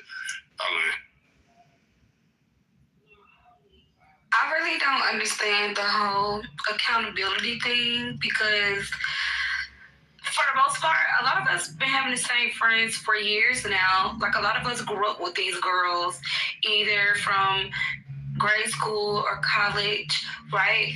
Or even from a job a long time ago. Like we've kept a friend from a work environment. I don't understand making it seem like women are incapable of holding their friend accountable in whatever situation, at whatever time. Like I think that's kind of what's weird to me a little bit. Like, are we scared of these? Let's go. We need to make it home. We are having those same conversations, or we have had those same conversations with our own girls. I don't get it. Let me build with you real quick. I don't know you personally, right? That's rare to me. Everything I said was based on my experience, and I did say quality over quantity. So you might be the type that'll talk to your own girl and be like, yo, shorty, you did some wild shit. And I respect you and I appreciate you for being that type of person. But most shorties are not doing that because they can get away with it. That's the only reason. That's it. You can get away with it. Why would you want to be better if not, you know what I'm saying? But whatever. I think what he's hinting at is that with guys, you lose respect for your niggas more easily. Like it's more strict when it comes to guys. With females, y'all will let y'all friend act a hoe and then joke about it and laugh about it and then move on and still be cool with them. What are y'all talking about? Worse than that, Sly. Because Naya knows this. They have group chats where they egg each other on with bad behavior. They literally be in a group chat, egging the shit on. Oh, girl, that nigga tripping, girl. Wait, hey, y'all, listen. Wait, hold on. I'm gonna let you finish your submission, but I want to make sure that we actually rebutted the current speaker's submission. And, Naya was the current speaker, right? No, the current speaker was Champs. She was rebutting him. Oh, okay. I was rebutting him, I guess. No, go ahead. BT, you're good. Y'all can keep sticking. I just want to be mindful, but you already told us. Go ahead. Okay, I'm just rebutting, so this isn't my turn. But Naya, yeah, you really gas with us, and that's what I don't like. And I think that was a part of you being on girl code. By saying, well, we can't hold them accountable. Y'all choose not to hold them accountable. Y'all even have it so bad that it'll be a group chat full of single women. The one girl who got a man, all the single women giving her advice about her man. And telling her they need to get what she need to do with him, and they single. This really happens. And then they post up. Y'all, a nigga seen the news, y'all posted in the group chat. Egging bad behavior on, no accountability. If somebody don't do right for Valentine's Day, you posted a picture. He tried, and the effort, it wasn't enough. Now y'all showing, look at this guy. Girl, you need to leave him right now. It's ridiculous. And this is just my rebuttal to Naya. This is not my submission, so I will land there. I wanna rebuttal Champs because Hold on, Casey. I was kind of first. Okay, love. I'm sorry. Champs, does this apply when cause I see men cheating on their women all the time, and I don't hear that homeboy telling them, hey, what you're doing are wrong. It's wrong right now. You're not doing I gave it to you. Go ahead, my bad.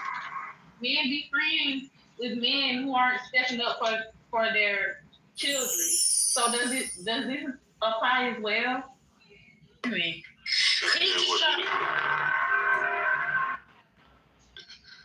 The replay's on. I said to you, a lot of niggas be on fuck shit. So what I think stands for bro code is more rare than just saying some shit like niggas hold each other accountable. If your man's moving on some shit, imagine me talking about I'm marriage minded, but I'm moving around with a bunch of fuck niggas. I'm not gonna get the wife I want.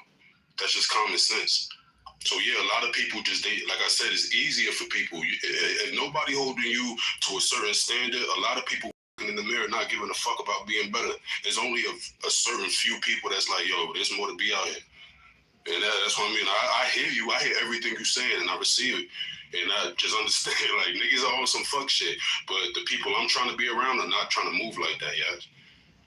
Okay, if I could jump in there, because with the replays being on, that was a part of a little bit of what I said.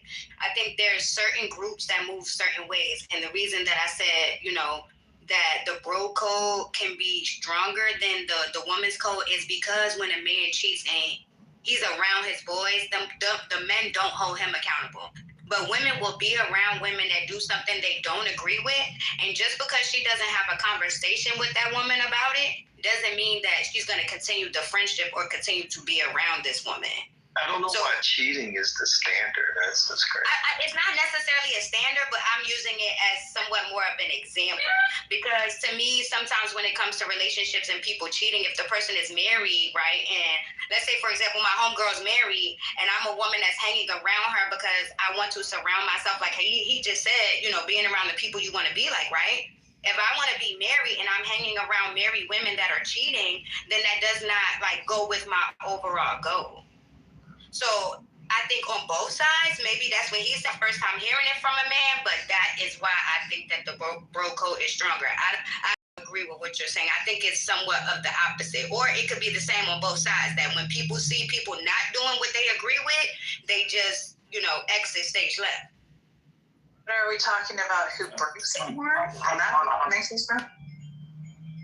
Chat, you gotta respond to that, bro. We can move on. No, I think she's speaking from a subjective place, and she got a right to say it. So we good. Okay, that's my lady. Make a submission on the top. I got you. How y'all doing, man? What's up, man?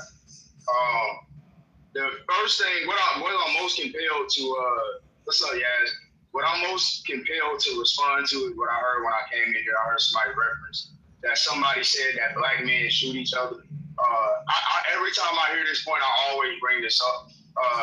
Just so this is not my actual submission necessarily, but I didn't want to say it. That less than less than 0.04% of black men in any given year commits murder. So I just wanted to say that black men are not shooting each other. 99.9% of black men are not shooting each other. So I just want to say that. But anyway, I hear that we're referencing friendship, and I don't think a code has anything. Now friendship has its code, but I hear a lot of people like referencing friendship in itself, right? A lot of things we represent is just something that friends do with each other, or like family does. But I think the code is more of like a tacit agreement. It's just an unspoken thing between men and women that whether they're friends or not, they have an understanding that this is how you're supposed to move. And I think that women have a stronger code because men are more dangerous to women than women are to women. And men are more dangerous to men than women are to men. So women inherently have to, it's the same thing as being black in America, bro. Women inherently have to stick together better than men because women are less able to protect themselves against men than men are to protect themselves against men. So but even men participate in the girl code. You want to know how I know? Because the studies have been done on this, but men are more apt to help a woman in need than they are to help a man in need. But women are more apt to help a woman in need than they are to help a man in need as well. So I think girl code creeps into society as a whole, even with how we're raised as men. Don't hit a girl. Don't yell at a girl. Don't mistreat a girl. You know, if you see an old lady trying to cross the street, help her. Hold the door for a lady.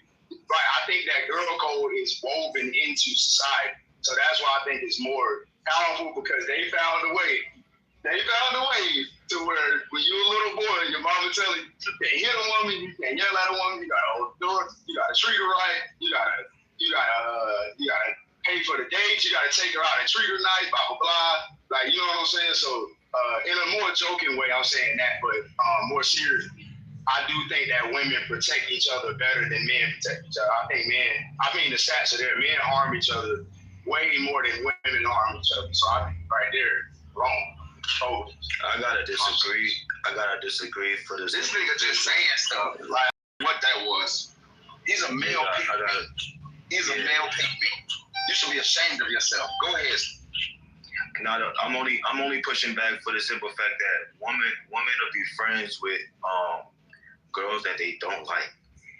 Like she'll have, like, not all of y'all, but a lot of females will have friends that they consider close friends, who they share their deepest secrets with, and they don't like the way they live their life. But if a who that? You were that? You should have mic, bro. Go ahead. Yeah, that's all I was gonna say. Is just yeah, I gotta disagree with that. That's just my personal. I see it different. That's respect, but like I said, and that's true when you're talking about friendship. But I'm not invalidating anybody's point about the friendship. I'm just saying I see it different. I don't see code as friendship. I think friendship and code are two different things. That's just what I'm saying. But what you said is true though. That's a fact. For sure. I agree with you too. That code and friendship is two different things.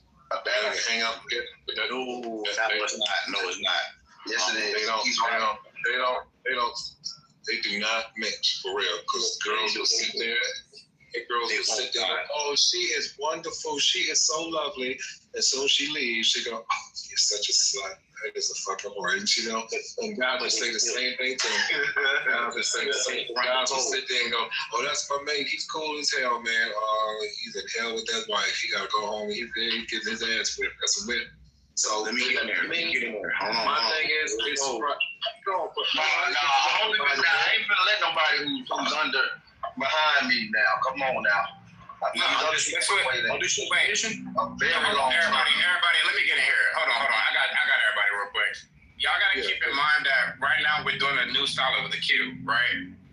Don't forget we're still in the queue. I'm just giving the first speakers that came a chance. So everybody that's above y'all, just understand that they've been here for a minute and they're waiting to speak again. So let's try to get through the queue and only respond to the people if you have a rebuttal for them, right? Even if you agree with them, that's fine, but only respond to that person. I see y'all starting like these side quests and stuff like that. But remember, respond to the person that spoke first. If you're not responding to them, don't even get off the mic. Thank you. Northside. Okay, go ahead. Ermac, my bad. KRS One, but it's okay. Wait, are you the same dude or no? Are you not? No, I'm the same. I'm Ermac. I just changed the name. That's all. I just changed. I'm still Ermac. But like I said, that's I agree with you, but I just think it's 50-50. We all talking and talking. And I agree with a lot of things people say, except what Champ said. I agree with what he said, but it's 50-50. It's that's how I see it. It's just backstabbing on both sides and reason on both sides. So neither one of them are good. It's just at the point in time where you just heed to the code at that time. There's a bunch of girls that are just, oh yeah, girl, this, that, blah, blah, kick it.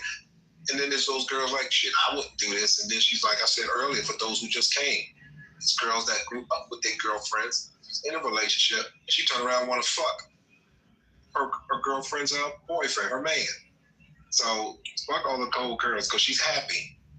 So, I think it's just 50-50. That's all. I want to ask the moderator or whoever came up with the question. What's the end goal? Like, what's your hell no. BT, I got you. Everybody, listen. Slide. Just mute up for a second, brother, please. All right. I want y'all to know one thing about me. I got y'all. And I don't really like queues. I want y'all to know that. Right now, we're trying something new. I know it's different. I know you're not used to it. And I am trying to get through it, right? So if y'all don't get off mute, this shit will go a lot faster. But when y'all get off mute, y'all make it go longer. So please stay off mute. I'm moderating right now. Even my own mod's not getting off mute. So can y'all please stop doing it? All right? Thank you. All right. The next speaker is going to be KRS One. How is he next and he's under me? Because he was here before you. How was he here before me if he's under me? Because in my screen order, hey, hold on. I'm going with my screen order, all right? So are you refreshing your screen? I'm not going to refresh my screen because if I do, that means somebody who probably was here first is going to go in a different spot. No, brother, that's not how the app works, Mouth. You might not know that. If you refresh it, the order is in order. If you refresh it, it's in order. BT, hear me out, right? No, bro, because you're not refreshing your screen. That's not how it works, bro. That's literally not how it works. The refresh is the order, bro. Literally. What I'm saying is, this has been the same order since I started the queue. As people come up on the stage, y'all been coming up in order, right? So now you came up, then GA, then Slide, then Ink, then Window. That's how it was. The order never changed on my end. So literally, I've been seeing the same PTRs in the same order since I started this room. So BT, I'm going in order as y'all. I'm not refreshing. Does anybody in the room see the order he's talking about? Why not just concede and just... Listen, just let him have it. He's doing it his way, okay? Yeah. Well, just say that, but that ain't the order. That's all I'm saying. You know that, but let him do it how he goes. You could, bro. I think he thinks he's right, and I like Malcolm. That's not how it works. If I got to screenshot my phone and show you the No, I believe you, but I'm saying you have to refresh your screen, brother. BT, taking longer to go. I want to do that, bro. You making this shit go longer, BT. We could have already been through the fucking submission. No, you letting somebody who came after me speak. You making it that He was longer. in here before you, bro. No. He was in here talking before you even got in here. What are you talking about? For real, man. Here. He was in the last room. You were in the last room. The last room ain't got nothing to do with this room, brother. He came from the, bro. BT. It's not a discussion, bro. You bugging, my guy. You bugging. Yeah. Well, my thing is, like I said, it's gonna be short and quick. I think it's just 50-50. A lot of y'all had some good points. But the queue was long, so I didn't want to chime in and cut off. But China, yes, like I said, y'all said some things that I agreed with. So I think it's 50-50. That's it. I'm on mute. Can I clarify? You bugging, champs. That's not how the shit work, nigga. And you waited 45 minutes and got to talk. Don't tell me I'm bugging. Yeah. Nigga, just let this man go. I ain't about to argue with you. That ain't how the shit work, nigga. I'm fucking bugging then, nigga. You the definition of it. You waited. You went your... We good, motherfucker. Both of y'all brothers, y'all got respect for me, bro, and y'all ain't showing that right now. And y'all know I respect both of y'all. Y'all getting me frustrated for no reason, man. Like, just relax. Y'all know everybody gonna speak. Damn. It's a social, it's an audio app. I'm curious. I got you up next, bro. I appreciate it, man. Before it goes away, curious. BT, you're next on the screen for me, so hopefully we get to hear from you very soon. Personally, I find this question very hard to answer, and I think everyone made some really good points. I think environment has a lot to play with it, right? We can't simplify it to which one is stronger, because depending on the environment that certain individual goes through, that's what's going to determine how faithful they are or how loyal they're for, right? Let's say, for example, an individual has grown up during like World War II. Men were out there in the field taking bullets for each other, right? That sort of bro code is not just limited to cheating or with his missus or his wife. Yeah, I tried to say that earlier. They went over there. And that's what Race was saying earlier, right? So not everything is about cheating. Just keep talking about cheating. Right? I think we had like, a lot of the females were saying, sorry, was that insulting? Anyways, a lot of the females were saying, should be less insulting about your mom and more insulting about your... The fuck? Anyways, a lot of the females are saying, you know, he's gonna cheat. Yeah, a lot of men have high testosterone. They can't control themselves, but they would still like die. You're not ready for my fucking intelligence. Who the fuck brought him back there? What's going on right now? Well, the point is, Curious it came to me too. They're both KRS and Curious. You know what, BT? Fuck it. Go ahead. Curious, hold on. BT, go ahead and speak, bro. You want people to hear you so bad, fam.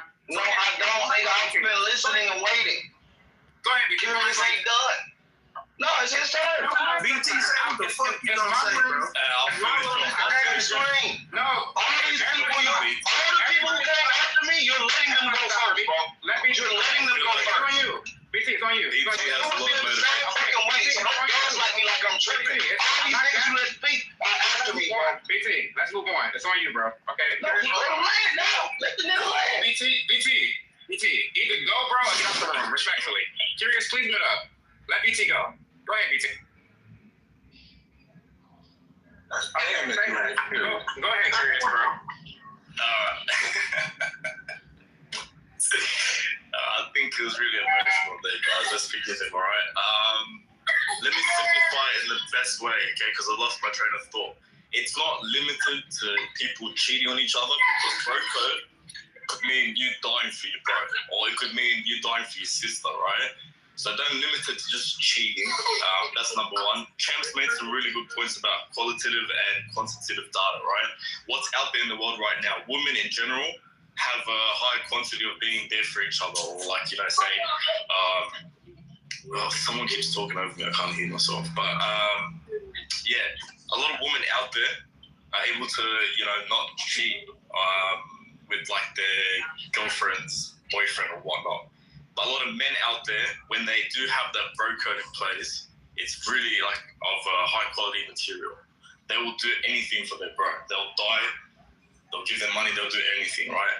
It's very limited, or you can't even see it nowadays. I don't know of much stories where girlfriends are dying for each other. You girls are here saying, oh, girl code is stronger. Would you die for your sister, or would you die for each other here in the live mode? But a guy would definitely die for his mate, or he would put himself in a situation. I guess that's where I'm at with my answer. He's definitely gonna get no play in real life. Hey, can I agree with you? We had a little chaos when I was trying to respond to KRS-One. So basically, KRS-One, a friendship is definitely, you would definitely not be illogical. A friendship on either side is based around a girl code or a girl code. The minute that one of them girls breaks girl code within that friendship is at risk to go viral on Facebook. And you know Facebook is where all the good shit happens. Y'all just come on to me. But Carrie, we didn't admit the cheating. We just used it as an example. We never even said that equated to girl code or bro. I didn't hear what you said. Did you say that again? It was cutting off. I just was replying to you saying that we limited to cheating. We never limited bro code or girl code to cheating. We just used it as an example to someone's point. But that's the only argument you can bring to the table. You guys keep saying that men will cheat, men will do this, and men, yeah. So that when a dad isn't taking care of his kids and men are friends with those men, I use that as an example as well. I'm with it, but all I'm trying to say is it's depending on the environment. Yes, if you grow up with parents that are constantly putting in your brain to look after your sister and look after other females around you growing up, you're going to do that. And you're not going to sleep with a man or whatever unless your hormones take over, right? So environment has the biggest play on whatever code or loyalty is stronger than the other. Right, and that would show that female code is. I mean, we literally have that said, we literally have men following female code. And one thing I want to mention about racist submission, I think you guys are limiting it only to like high societies or whatnot, but it can't be limited to just that. I think you should also take into consideration places that have, high education or good parenting will also, provide these sort of bro codes and girl codes, right? It's not just limited to high societies.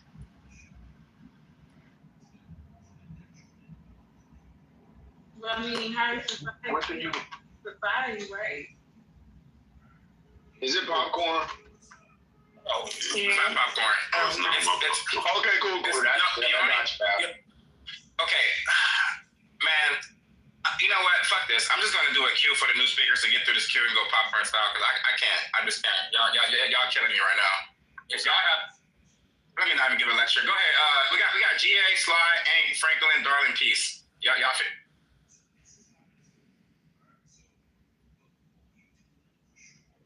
Now no one wants to say anything. Oh my God. So it's on GA. Bobby going niggas, bro. If y'all done in 2 seconds, I'm finna talk. Hey, I think everybody bullshit. Mop has literally left his phone. He's literally departed from his phone. Yeah, I'm here. But look, okay, y'all, the mic's open then. We just go popcorn style on the title then. The title, well, you know what? Let's get some good energy in here. I want the mic. Y'all just chill for a little bit. Any other mods that want to title, the mic's open to y'all. Hey, this is Mace. I'm here right now. I just want to say that they never say that I'm a woman of my word. They say I'm a man of my word. Just want to let that sink into the crowd. Do what you want with it. Wow. Lance, Morel, Word, Storm, R&B. Any of y'all want to speak on the title?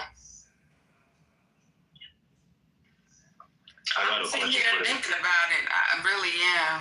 I got a question. What's the basis that Bro, I know you heard R&B talking, bro. What is wrong with y'all, man? Go ahead, R&B. Y'all be acting tough at the wrong time. Like, do that with. Go ahead, Slide. Just go ahead. Drop the nigga. I'm done. If anybody that's gonna be acting like they can't have some decorum tonight, it's not even 12 o'clock yet, y'all. Like, damn, can we wait till 12? Fuck. Don't cut nobody off, yo. Like, especially if they're a mod. Go ahead, Arm. I come back around. My energy just off. Yeah. Go ahead, y'all. I hear you. Mine too. That's like, y'all go ahead. Y'all. No, it's okay. Calm the word. Y'all go ahead. Y'all want the popcorn style. The popcorn style is open. So y'all have fun. We'll do it for about 30 minutes. I just wanted to say really quickly, I just wanted you to know, Moth, that the brothers are showing the answer to this title here, okay? It's only been the men so far that have been disrespecting your space as a man. That's all I wanted to say. Not the women. We've been cute on mute. Just saying. Okay. You right. I heard the one. You get a chance to get in there when y'all done. You see what I'm saying? They can't. Y'all got bro code. Bro, let's get out the way. Let's let the audience figure it out. They obviously want to do it, so just let them have the floor for a little bit. They don't want the quorum, so let them do what they want to do. Bro, they Neanderthals, bro, in real life. Hey, man, I was just asking because my service went out, so I didn't know where we was at. When I asked before I said it. But I understand that when somebody was going in line and telling people who was next to talk, people kept breaking up and complaining. And then when he opened the floor, for a split second, no one got shit to say. Exactly. So y'all not gonna talk, y'all just gonna explain the rules, so I got you. All right, so my thing is this, right? And when we look at the topic, I'm gonna just say bro code is harder than girl code. Because these women will sell each other out for a compliment or anything. I've seen it a million times. Like, for the sake of town on another bitch, whatever, like, another woman, I'm sorry, excuse my language, talking down on another woman, a young lady. Yeah, the brothers don't be doing that. Like, you know what I'm saying? For the most part, they all will dog. Man, this girl be stressing me out, man. I'm stressing you out. No, my daughter. she is tripping. I'm sorry. I was talking to my wife. Stop, because I'm a little drunk. I took about 8 shots. I don't know. Whatever. So funny. Damn, nigga. All right, whatever. It's fucking drunk. Is you drunk right now? I'm a little tipsy, but the point is, so these men, they be staying on bro code. Like, when I tell you they know how to gaslight the women, they know how to stick to their point. They don't even have to talk to each other. Like, they know how to stay on it and just, like, keep it on it. Like, and they don't never turn code. When one dude get up here and do it, they all doggy call his ass and get him off the stage real fast. Like, when it come down to other women, or they're all like, oh man, please, he just a simp, he just a peon, he just a When it come down to other women, it don't be like that. It be like the woman who talked the more so, like, I guess, to the women and that go against what the men say. He's the one that get the championship award. And like the women who be sticking to the code, they be like, oh, y'all want that fake sis stuff, but like I feel like women do try to stick to the code, but we throw each other under the bus for the sake of, or like it's easy for us to start arguing with one another. Like, if another woman come on the stage and she say something that we don't agree with, we're gonna argue with her, but not in the same fashion. You're gonna have some women taking up for her. You're gonna have some women arguing with her. It's just we don't have a code because I do think that women we try to be true to our submission, even though we try to be on code. Like, we'll start off on code, and then when women start saying stuff that we don't agree with, we'll jump off that shit and get to going on. Because we're going to stay true to our submission, and we're going to say what the fuck we want to say, even if the next woman don't agree. We're going to be right. Say word. Say word. Because you're just talking about the negative, the women who probably aren't following the code if they're disrespecting other women and stuff like that. That has nothing to do with the code. So. See, word. I've been listening for quite some time. So what's the? Oh, my fault. My fault. Yeah, it's my. You good? You didn't tell me I called for it. I apologize. But then you spoke on men who do follow the code and not the men who don't follow the code. Because the men who don't follow the code, like the men who are up here, probably disrespect other men as well. So it's like, you didn't really even speak on like the code, really. But yes, I did, yes, because I said when a man don't follow the code, if a man get up here, they just dismiss it with, he a simp, or he don't know what real men do, he don't make no money, or all the men doggy paddle his ass and get him off the stage. That's exactly what I said. I mean, what I'm saying, you didn't speak on the women, female code at all. You just spoke to male code, and then you said you followed up with an example of women disrespecting each other who don't follow the code. That's because y'all don't really have a code of conduct. It's the same thing, but it's not. Let me get in here. Let me cook for us. Let me get a word. I'm in the building. The wine that we in the wine down. Word. Shout out to everybody in the building. Word. So basically, the girl code really don't have a code of conduct. Y'all base y'all girl codes off of being baddies, just being girls having a vagina, shit like that, chilling in the same spot. Y'all don't really have a code of conduct. But with the bros, we have a code of conduct. If you're not getting no money, hide your face. You're not getting no shorties, hide your face. You don't got no assets, hide your face. Because when men gather, there's a natural hierarchy that's basically placed on a group. You base it off of whatever it is. It's like a respect level, an asset level, money level, your height, your build. There's some level of hierarchy that's established, and it's a code that is upkept. We have an actual code. And this is why when most men are upholding the men code, they get better over time. But if you pay attention to y'all shorties, with the girl code, y'all get worse because your code has nothing to do with accountability. A girl could be saying some complete bullshit and y'all will be silent on mute. A girl could be out of her body and y'all will be on mute. That's not love and that's not correction. It's the hatred. Y'all be hating on each other. And then I'm going to add this point. This is how you know the bro code is stronger, because when the bro gets a shorty, we're cool with it. We're happy for them.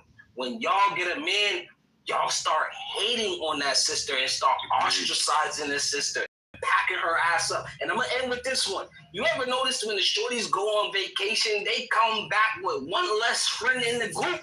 That's how you know the girl code's no good. Bros go on a road trip and we have memories. You know what I'm saying? We be having memories. Y'all don't got that word. No, I ain't gonna lie. I didn't really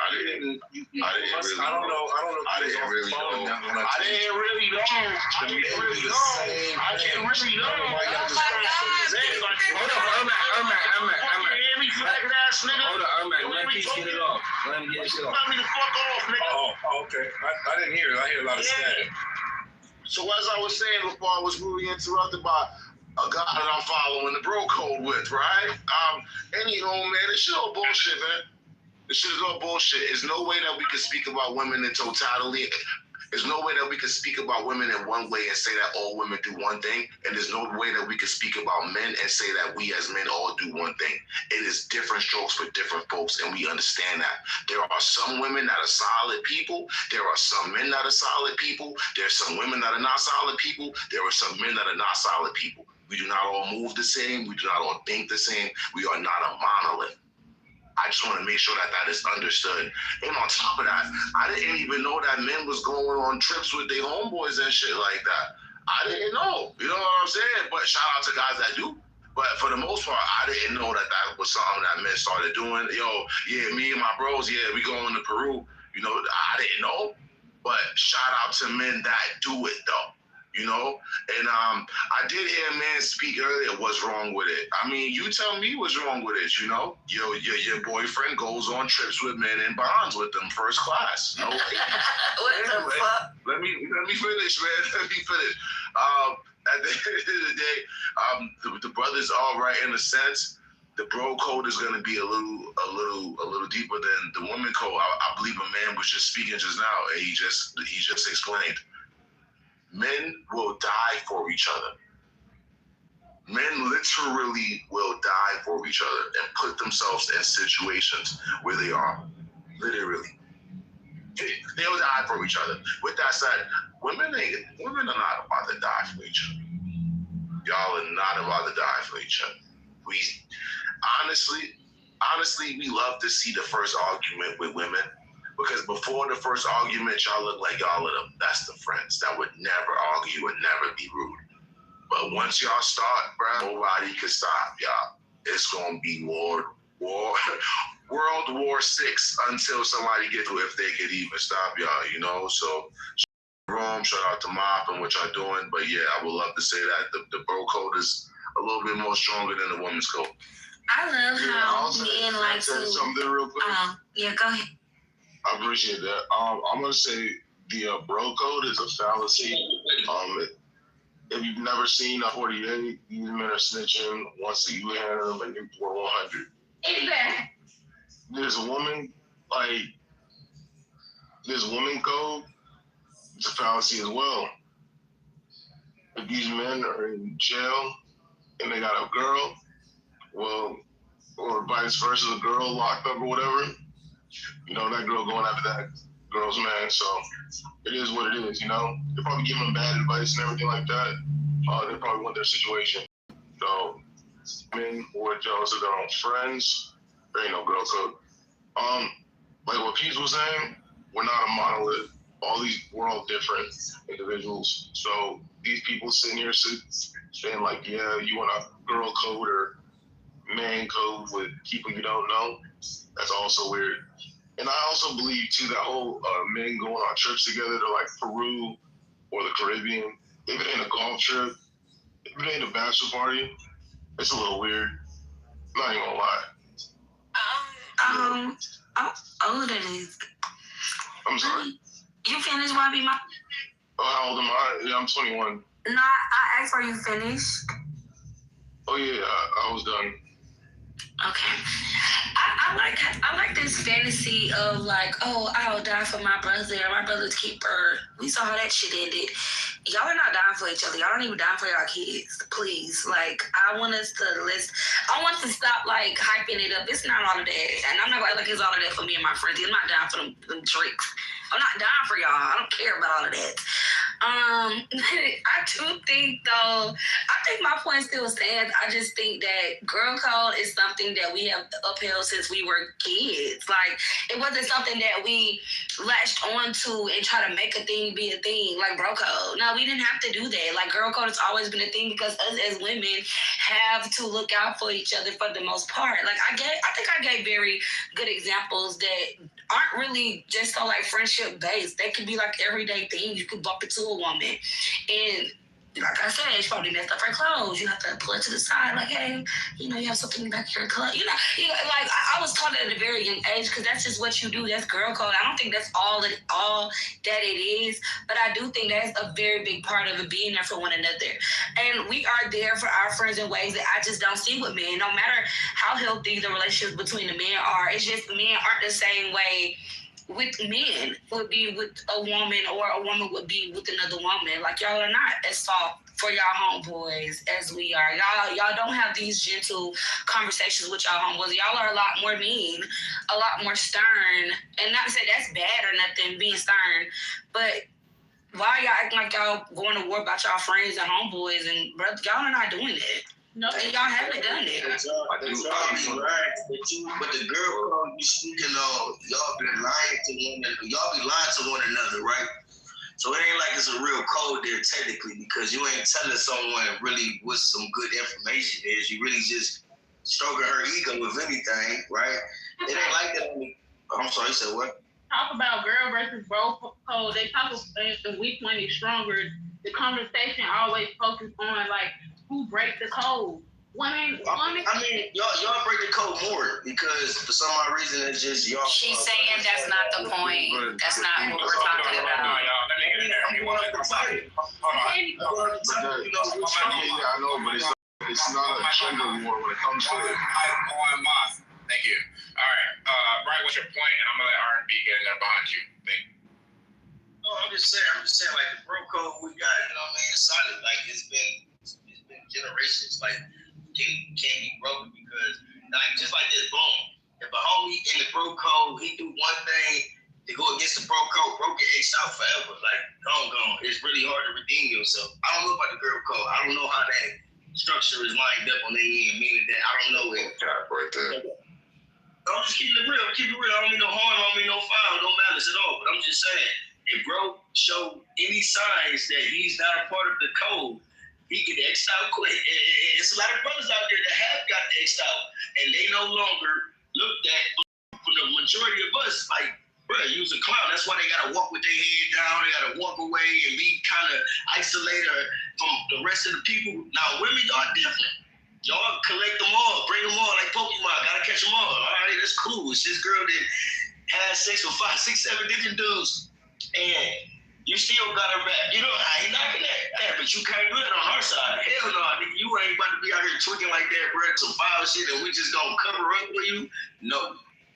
Niggas be acting like we be the motherfucking secret motherfucking Illuminati team of black men. It's like, nigga, come on. It ain't that many great groups of black men, friends, man. But my bad, I'm gonna shut up. My bad, R&B. So I just want to say this. And this is my opinion. Okay? What I'm saying is not solid and factual for everyone across the board. I want to say that before peace go off. But anyways, I really feel like men stay on code more than women. I think the bro code is stronger than woman's code. I agree with Word when he says that women don't have a code of conduct when it comes to certain things.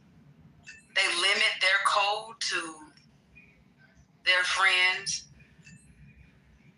And I think that's where it's fucked up at, because you limit your girl code to just your friends versus just a woman, just having mutual respect for a woman. We limit that to our friends. I think with men, they don't. They don't limit that just to their homeboys.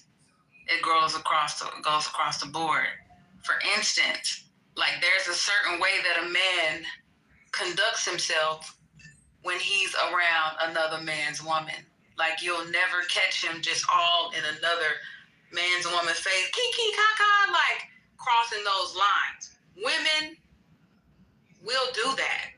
I won't do it, but a lot of other women will. Play in your man's face and all these different things. Like they do things. You say you'll okay, if something's going on with another woman, I'll tell her it's going on with her. No, you won't. A lot of times women will shut the hell up, allow a woman to be all out of pocket or be all out of pocket with another woman and never say anything because there's no code of conduct. It's limited to your inner circle. And I feel like men don't do that. Men have a respect for one another that is not going to allow them to disrespect or belittle the other man unless they have something against that man. Women, catty as fuck, petty as fuck sometimes, and just jealous, miserable beings a lot of the time and don't know how to hold that misery in. Whereas a man, he'll just be miserable in his own shell and not feel like he has to pour that misery on to the next man. I'm not gonna lie. Naya, before you go, I just want to apologize to the stage. Oh, no, there's gonna be no Q race. I am not doing a Q race. No problem. I just want to apologize to the stage for that little outrage that I had, but I want y'all to know I do be trying. All right. Go ahead. I'm not gonna lie, I do not agree. Like, I do agree when you say that sometimes our girl code is limited to our friends. That's very true. Especially when it comes to like other people's boyfriends and stuff like that, all of that. Like, yeah, cause like, why the fuck would I care? Because I do think girl code is heavily rooted in, if I know you, then I'm not going to behave this way towards you. But I disagree when you make it seem like guys don't do that either. Yes, the fuck they do. Guys will go, like I just said, guys will talk to their homeboy old fling just to see what it's here for, because the homeboy talk too damn much. Like, guys do a lot of weird shit. They will sit and kiki in a woman's face, and nowadays they will DM girl, you know, or like they do that. That's my only pushback. I don't really know, but I am younger than some of y'all in here, so I think that I'm kind of speaking from that perspective too. Because I know plenty of guys who will kiki and caca with the next woman, whether he know her ex-boyfriend or not. He don't care. Yeah, Listen, the age don't matter. Listen, the age don't matter when it comes to the guy code, right? Listen, hold on. I just want to say one thing, y'all got it. I just want to say one thing, y'all got it. The age doesn't matter when it comes to the guy code because it's set in stone. You get what I'm saying? This is a code that's been set in stone, and we have been taught this as children. You feel me? Growing up. So the ones that broke that code don't know you can be a part of that code. And I speak for all men when you say this. And I think this gotta be 100% understood, bro. Every man is not standing on the same morals. It don't make sense for us to act like we are. I get that. We're speaking of a group that is standing on the morals. We're not speaking Can I say some shit? Don't people they cut off in the branch. All right. Shit. All right. Shit is crazy, bro. Okay, hold on, Pete. Give me a second. All right, look, y'all. I'm gonna moderate the room, all right? But if y'all, okay, here's an example, right? If y'all do that, this is what's gonna happen to you. I was gonna let her speak. Now I'm good. So as I'm saying, I'm gonna moderate the room. I'm gonna ask y'all not to cut me off, get off mic, and can y'all please have some decorum in this room? We don't really do all the over talking. We don't do all the banging. We don't do all the yelling over each other. We all grown adults, and I want us to act like grown adults. If y'all come in this room to have a conversation. Because if y'all keep it up how it's been going, we're gonna start limiting the stage to certain speakers like that show decorum, so y'all can sit in the goo and start watching how to communicate effectively. Because some of y'all do not know how to do that, and I'm teaching that. I'm trying to set rules to make that easy for everybody, but it's hard to follow, and this happens every day for the last 2 months, and it's very, very few improvement from some of y'all. You know what I'm saying? So, and I'm gonna shout out to Kane, even though he's not here. Bro, Kane shows so much improvement in his communication style.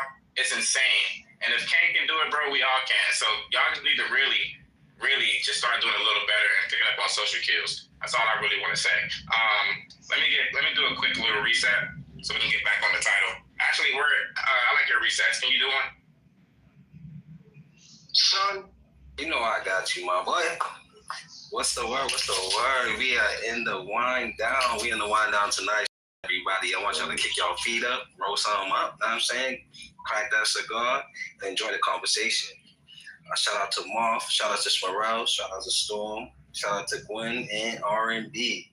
And shout out to y'all for joining the conversation. Today we are talking about what's stronger, the girl or the bro code. We're doing popcorn style, one person at a time. If y'all get in there, someone interrupts you, just let them know I don't want to be interrupted, and you got the floor, and it's yours. Back to pop. It's like noticing, like when y'all talk about girl code and boy code, and which one is stronger. Like y'all focus on people who breaking the code, like who disrespecting men who disrespect men, and girls who betray their friends, stuff like that. But y'all not really like getting into depth of what the code actually is. It's like, and why it's being considered strong in the first place. Like, for example, I know me personally, and I feel like a lot of women were taught like to bring like pads or extra pads or tampons for women in need, or like stuff like that. We were taught to look out each other. Well, me personally, I was taught to look out for other women. Stuff like that. Like y'all not really talking about why it's stronger than the other. Y'all just speaking on the disrespect that people have for one another. Can I respond? I think that I did answer it. We can't talk at the same time. Go ahead. No, you go ahead. Because you know what? You probably didn't talk. Go ahead. I just spoke. You can go ahead. Hey, thank you. Okay, so my thing is this, right? I think my problem for what you're saying is that, like, what R&B said is true. Women will sell another woman out for a nickel. They will let another woman leave the bathroom with tissue on their feet if they don't like her. You know what I'm saying? If they don't even care, if they feel like she's a snob, if they feel like she's certain ways, I feel like us as women are quick to throw each other under the bus for the sake of a man, for the sake of other people's attention, for the sake of a crowd. There's a lot of mean girls. There's not a lot of girls. Let's just keep it above. Everybody want to fit in a girl crowd, but you know you're not there. You're a mean girl. You're a mean girl. You write burn books. You think it's funny for another woman to be put down. And as long as they're not calling you a B, you don't care. A H, you don't care. You laugh at your sister's demise. That's not just talking about it because the code upholds a standard, right? That means the code upholds the standard. As a woman, I'm a certain type of woman, right? Like all us women in this room together. I'm so down to the code, right? I don't even have to like you. If they was getting down on you, you wanna know what? I'm gonna help you. So I don't want to see you get got down on, right? I don't want to. If it was your day and me and you could have been fighting the whole time, I'm not going to throw tomatoes on your day. I'm actually going to feel bad for you then having a day, right? I'm gonna watch your episode like a motherfucker's Clubhouse, but I'm gonna feel bad that you being exposed, that this is happening to you as a woman, all of that. Tomatoes and dance at your party and all this shit, but these bitches they'll be hitting they Dougie, they fresh, get up there and talk, pop their shit, everything. They would throw you under a bus. So that's not a girl code. At the end of the day, it's too many. It's more mean girls than it is girls that's sticking to a code. Like I said, we can be in these conversations and we'll together, and you'll see how fast these women become individuals because they don't want to be grouped with you. Men and women are very different. Men can all be grouped together as one big nigga, and they're gonna ride with it for the sake of conversation, their point that they're trying to prove, or whatever the case may be. Women will not be one big bitch. I'm gonna let you know that right now. They're gonna separating themselves. They don't want to be in this lane, the same group or none of that as another woman. That's my opinion, but I'm gonna go on mute. That was my take. I do want to go ahead and repeat what it was that I did say earlier, right? I believe that men are not a monolith. I believe that women are not a monolith.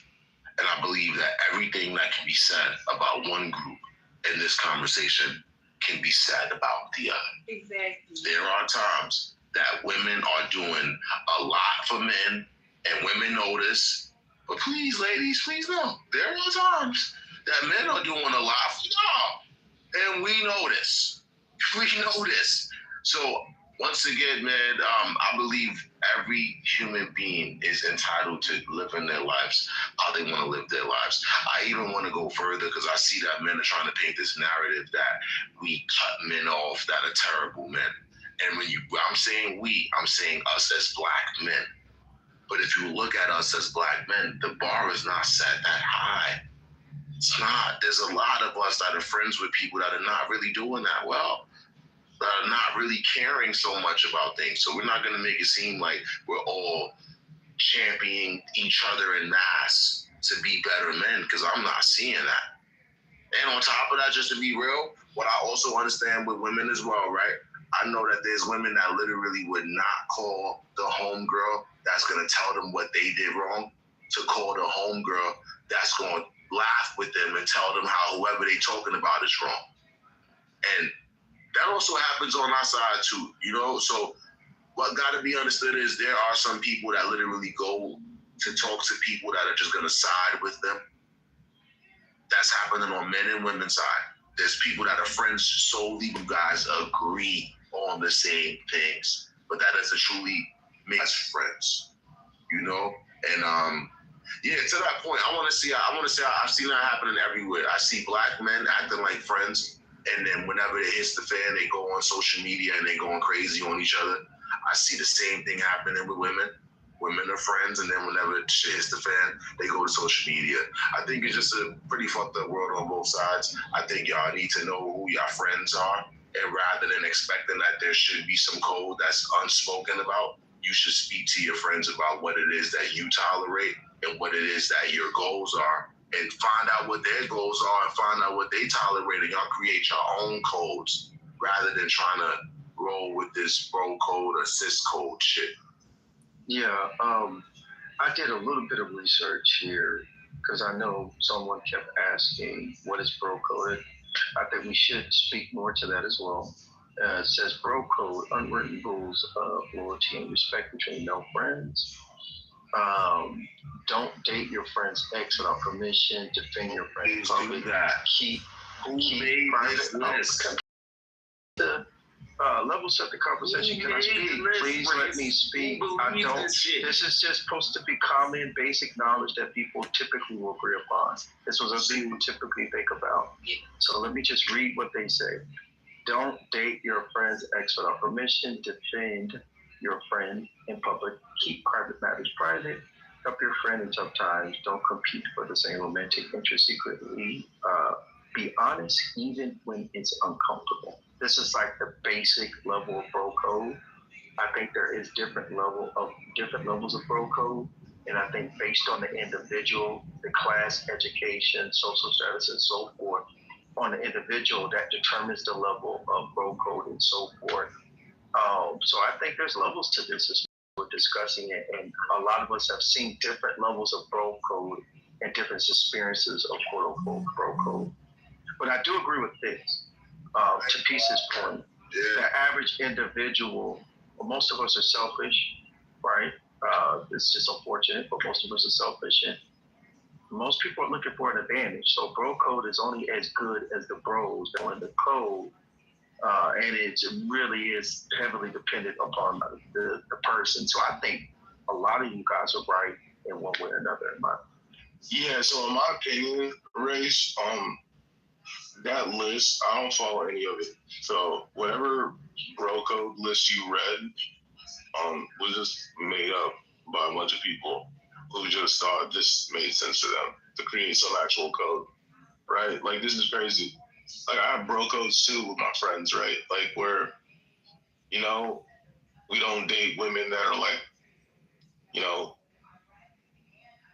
more than like 5 years, 10 years younger than us, right? We don't do that. Part of the code, because it could be like similar to our dating our daughter, you know? So that's one of our codes. Yeah, I just. What was the code? I didn't hear it. What was the code? Oh, we don't date extremely young women or marry them. That's part of our bro code. It's part of our man constitution. Manstitution. Oh, sorry for you guys. Let me guide you. You guys date older women? So we just date women close to our age. Oh, that's fine. Well, hey, you're entitled to your. That's when. Wait, Since right? Since when? It's the only time I heard this code before. I've never heard of it. I got confused. I just heard that men don't date each other's exes. Men are honest no matter how hard it is. And men don't date young women. I love waking up and learning something new about me. Like, I love to hear when people let me know, like, the rules that I'm abiding by. And I'm hearing them for the first time, bro. I'm like, oh, shit, what? Shit, I'm old. I didn't know. But, yo, in all seriousness, man, I hate to be mean when I say what I'm about this. I'm saying this with all respects. Black men, do you recognize that as we are doing the worst in men? Do y'all understand that? En masse, we're doing the worst. So this logic that we're holding a code of us doing the best doesn't make any sense. Do you get what I'm saying, fellas? Can I get in the queue? Yeah, 1 second. Peace. That was the whole point I was trying to make. None of it makes sense because there is no actual code. Like, none of it. People are just going to do whatever the hell they want to do. There's a thing called moral loyalty. Yeah, most people can agree on that. But when it comes to this bro code, girl code, nah. Yeah, and darling, I would love for you to explain what happens to the woman that doesn't agree with the woman group. Darling, I want you to explain the last time you saw a group of women that you thought were friends respect the fuck out of the woman that disagree. You ever saw that before, darling? Yeah, Rage. If the men don't abide by the hold on 1 second, Rage. 1 second, darling. Rage, if they don't abide by the man code or the man institution. Hold on. Social cues, right? How you gonna tell somebody to hold on to ask someone else a question when you clearly heard this brother ask the sister a question? Oh, this is the type of I couldn't hear. My mic was low. Stop. You definitely heard her. I heard the hesitation in your voice. That's how I know you heard her. So don't do that. You know what I'm saying? It's but the thing is, part of the broke. Yeah. Anyways, let's move on. Darling, go ahead. Because Ray's doing the same shit, bro. Basically,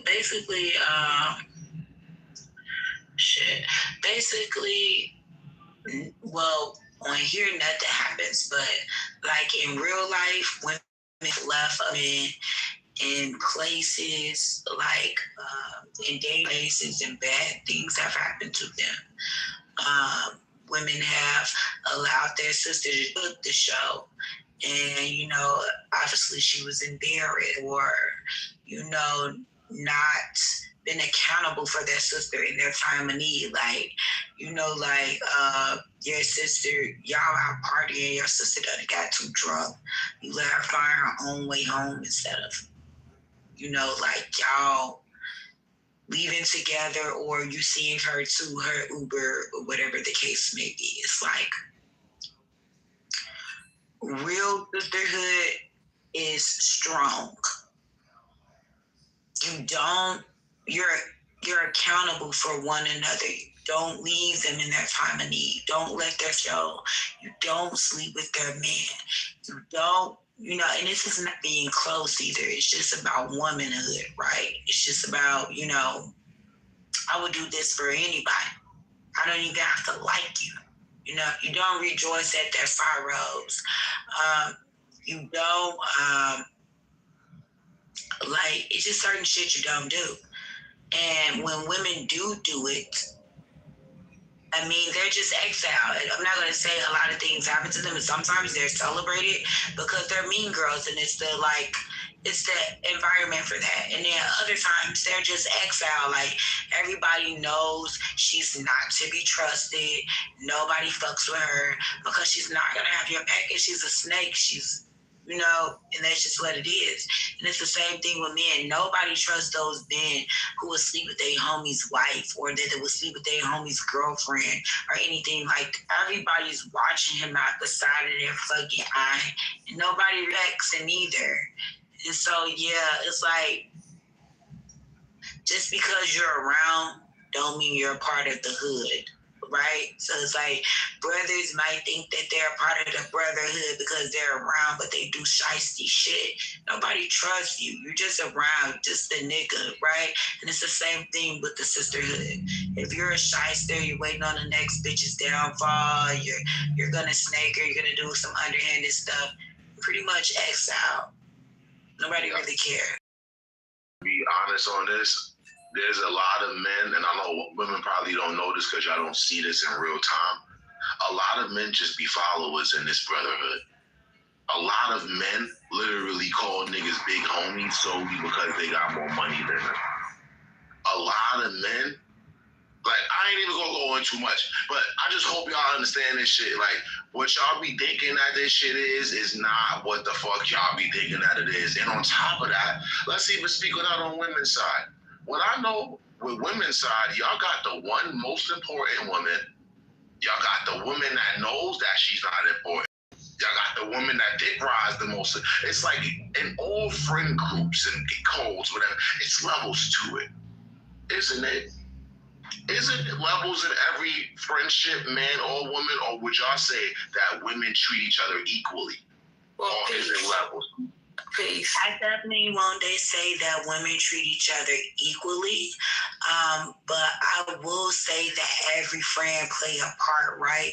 We don't so much a hierarchy, which some women do, I'm not gonna lie, but we don't so much a hierarchy like men do. Like, we got sis, we got the auntie type, we got a ashy girly type, we got, the layers to the women. We got the rich, the rich type, we got, all those type of women. And yes, we got the co-hanger.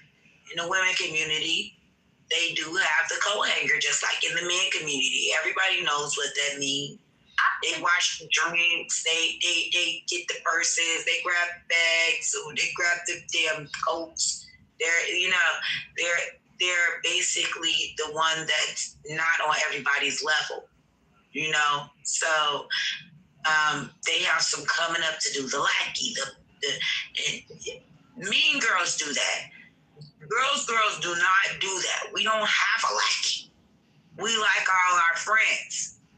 So that happens in certain communities. And what you're talking about, where there's followers, obviously, you guys don't have that's not bro code. You guys are, like you said, just a bunch of group of guys that basically y'all have a standard of hierarchy. Like, this is the runt, this is the, this guy makes a lot of money. I can network really good with this guy. He can't come over my house. He's thick, but he get a lot of women. Y'all do that as well. Okay, real quick. Yeah, let me just kind of backpedal in this conversation a little bit. I want to just kind of get some new speakers in the mix.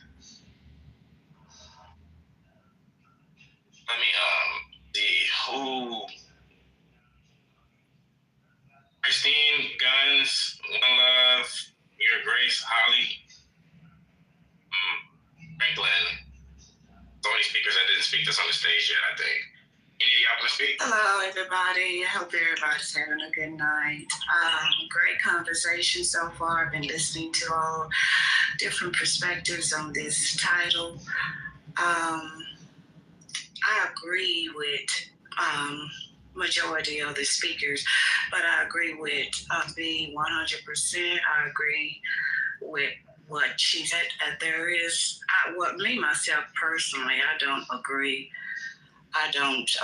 with this brother code, girl code. I don't think, but that's just something that society has created. But I think the bottom line, my code is, what I understand is, you treat, and this is basically all what it is, you're supposed to treat people the way you would want to be treated. You wouldn't want someone sleeping with you wouldn't want your girlfriend or a friend or associate sleeping with your man. You wouldn't want your homeboy sleeping with your wife. All those things go under that umbrella. So, but when it comes, I think this is just a slang way of saying you should just treat everybody the way you want to be treated. And I consider treating certain people a certain way. I just treat everybody the same. Now, of course, I have some close relatives in my family, but I don't believe in treating one person better than the other. And so that's just my perspective. Thank you for allowing me. That's really philosophical, right? But Christine, you got to answer the question directly. What's stronger, the bro code or the female code? The bond between females or the bond between males? Which one lasts through the most treacherous journeys, right? Rather than being all about how you should treat all like one another the same. What's going to be the strongest in the darkest of times? Like that's the real question. And which gender will be able to, go through. Well, if you're asking me that question, if there were such a code, I would agree with, like I said, I agree with what R&B said. I do believe there is a stronger code amongst men than there is amongst women. I don't believe there's no such code for women, but I do. I have brothers, sons. I'm around men, just listening, observing men. I totally agree that there is a stronger code amongst men. They respect each other more when it comes to each other's women and all those kinds of things. But when it comes to a girl code, I don't think there's no such thing. I mean, women are very catty. They're jealous of one another. It's just so much go on amongst women. And me, myself, I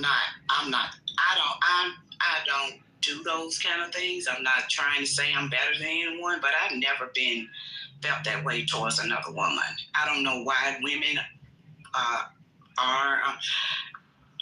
women treat each other so badly. They talk about each other behind their backs and all those kind of things. But yes, to answer your question again, yes, men have a much stronger code than female. So Christine, let me ask you this. To R&B's point, right?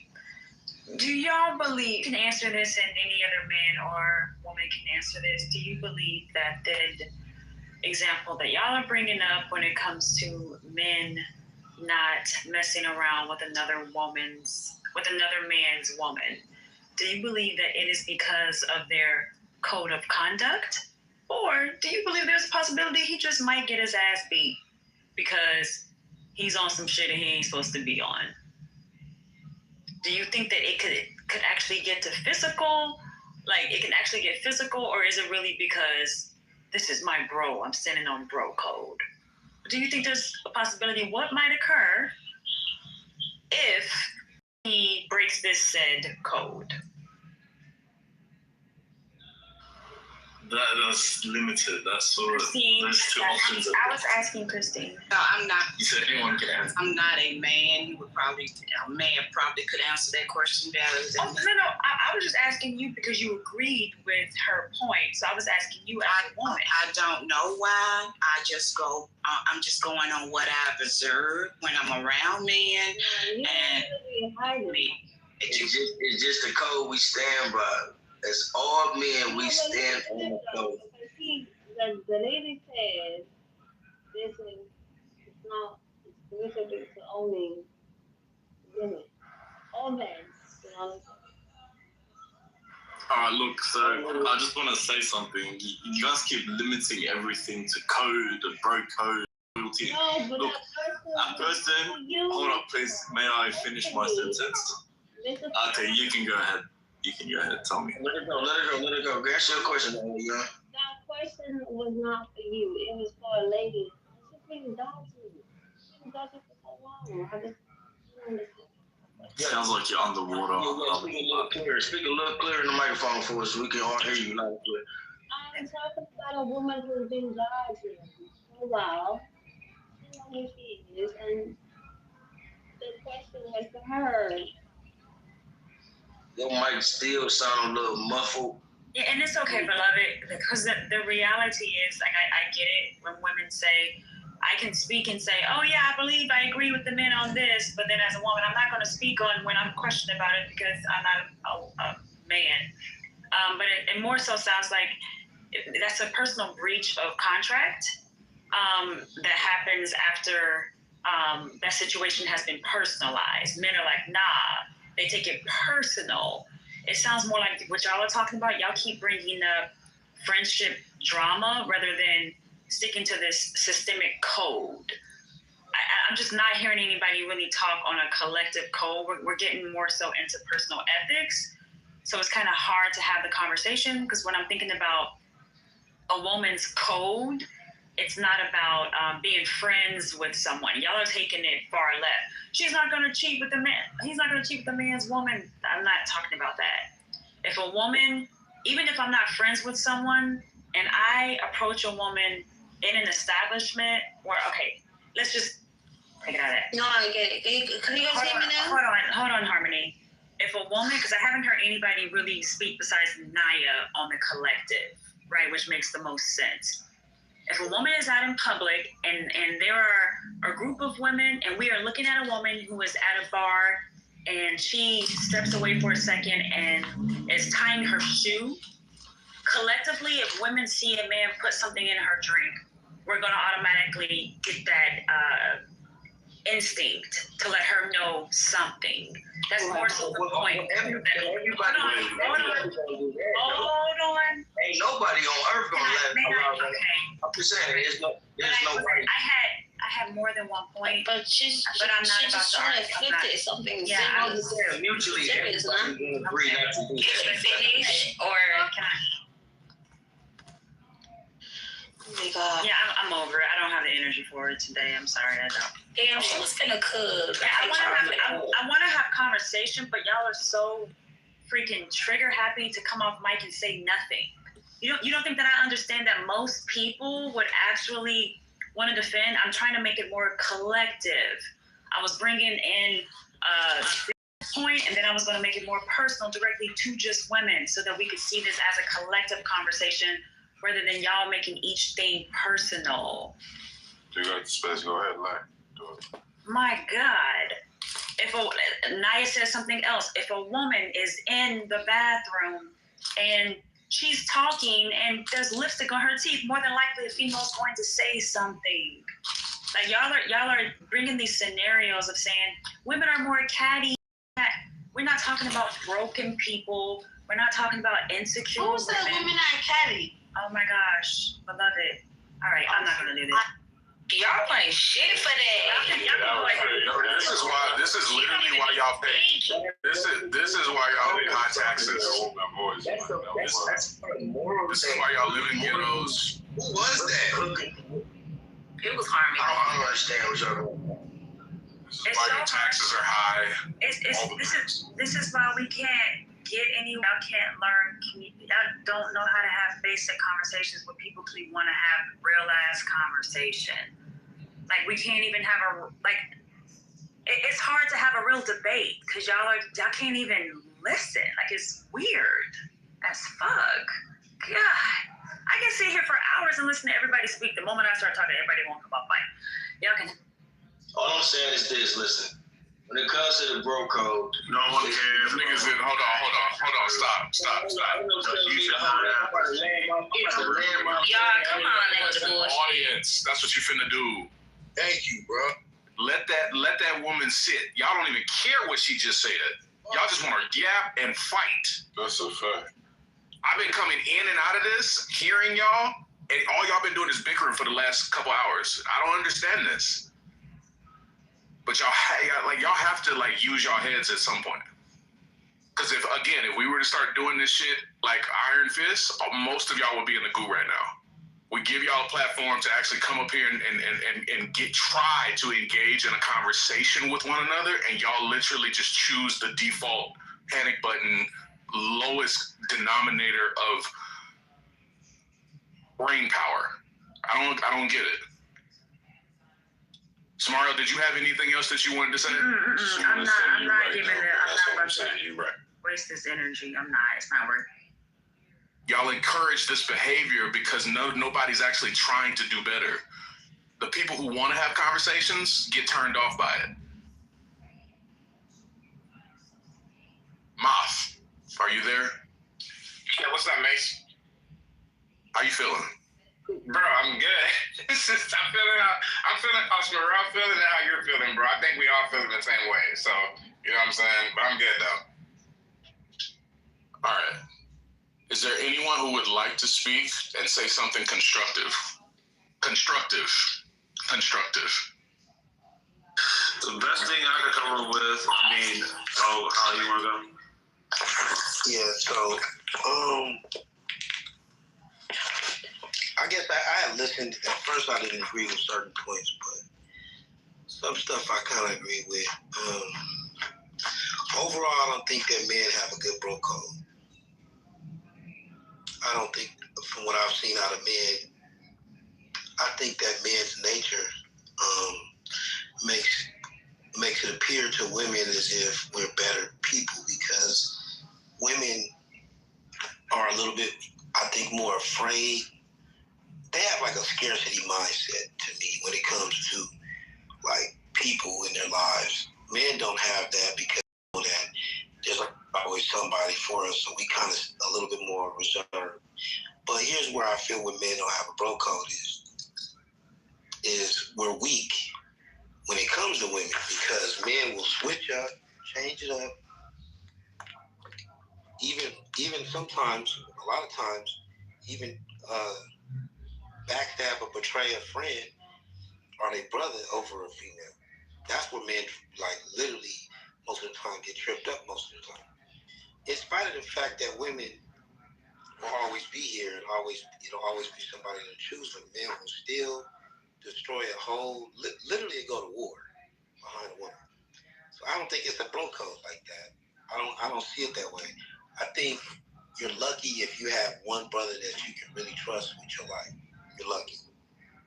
Because I think 99% of the time it's not really. I think a lot of times it's predicated on when that one female comes in his life to trip him up. And I'm gonna use this as an example and just let it go. I always say I feel like men are repeating the first mistake of fall. You read the Garden of Eden story, and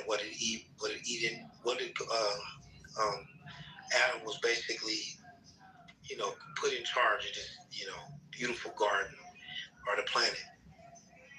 And he had a relationship with God. Who else to have a better relationship? Had everything he wanted. And let's just keep it real, cut to the chase. He tricked it all off over a female. Which one of these niggas you think is better than Adam? Somebody that walked with God. And if he was a sucker like that, how many suckers do you think exist today? I don't trust no nigga. Because, that's a man's weakness. That's his Achilles heel.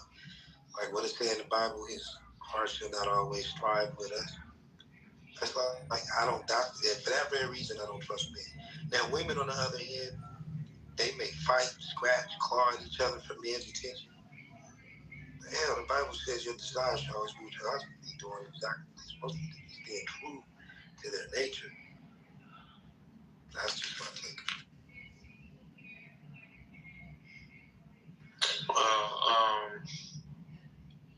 Yeah, this is a tough one. I on the surface, it does seem like dudes have the bro code thing. My best argument is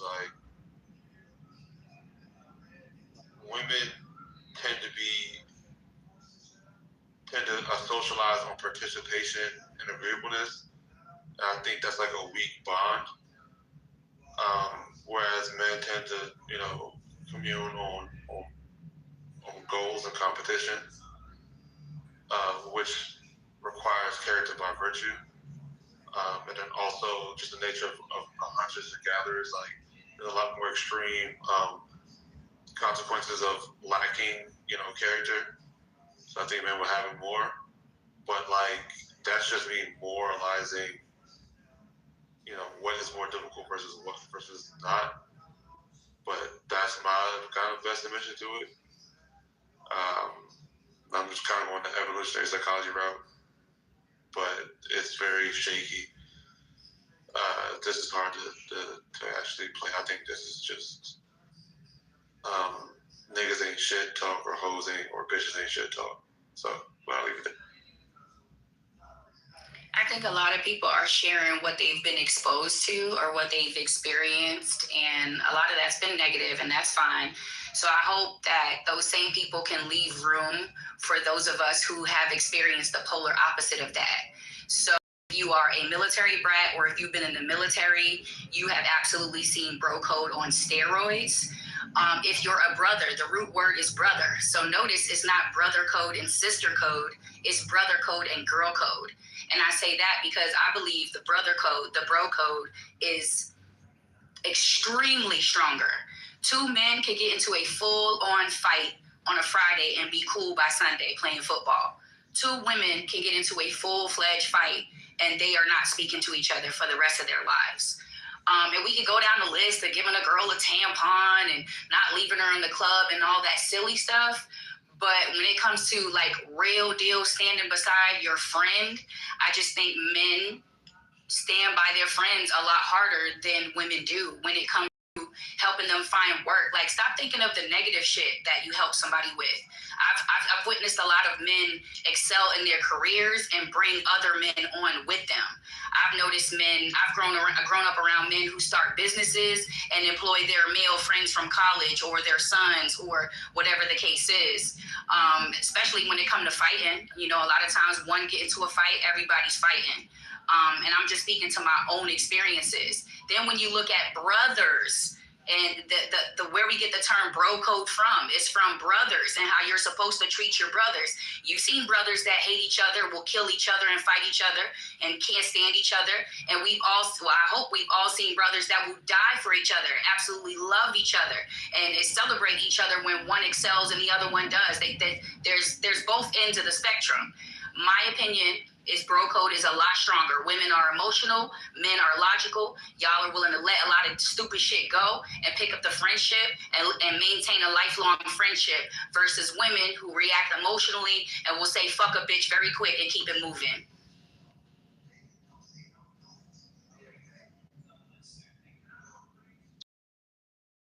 In a second, I was on a second that emotion just because somebody said like, oh, women that give another woman a pad, or if a woman was in a dark place, they would help them out of there. Now, granted, there are a lot of women like that. But we gotta stop acting like a woman won't let a woman bleed and die. Like a woman won't leave a woman in a dangerous place to be harmed. Like a woman, like, we all seen Players Club. I just came to dance and she left. Come on now. Like, and baby, that's real life. So many women do not look out for each other. So many women will slip something in your drink or be right there while another man slips something and cover for him while he do it. Like, so many women don't have each other bags. So, like, acting like just because we're good people, and Ma said this earlier, just because we won't do that, just because we're not that type of woman, that they don't exist. Because they're the loud dogs, and the girls, they're the quiet ones. Like, y'all make me seem like the girls is big, this sister code is this big community outside of snake ass bitches.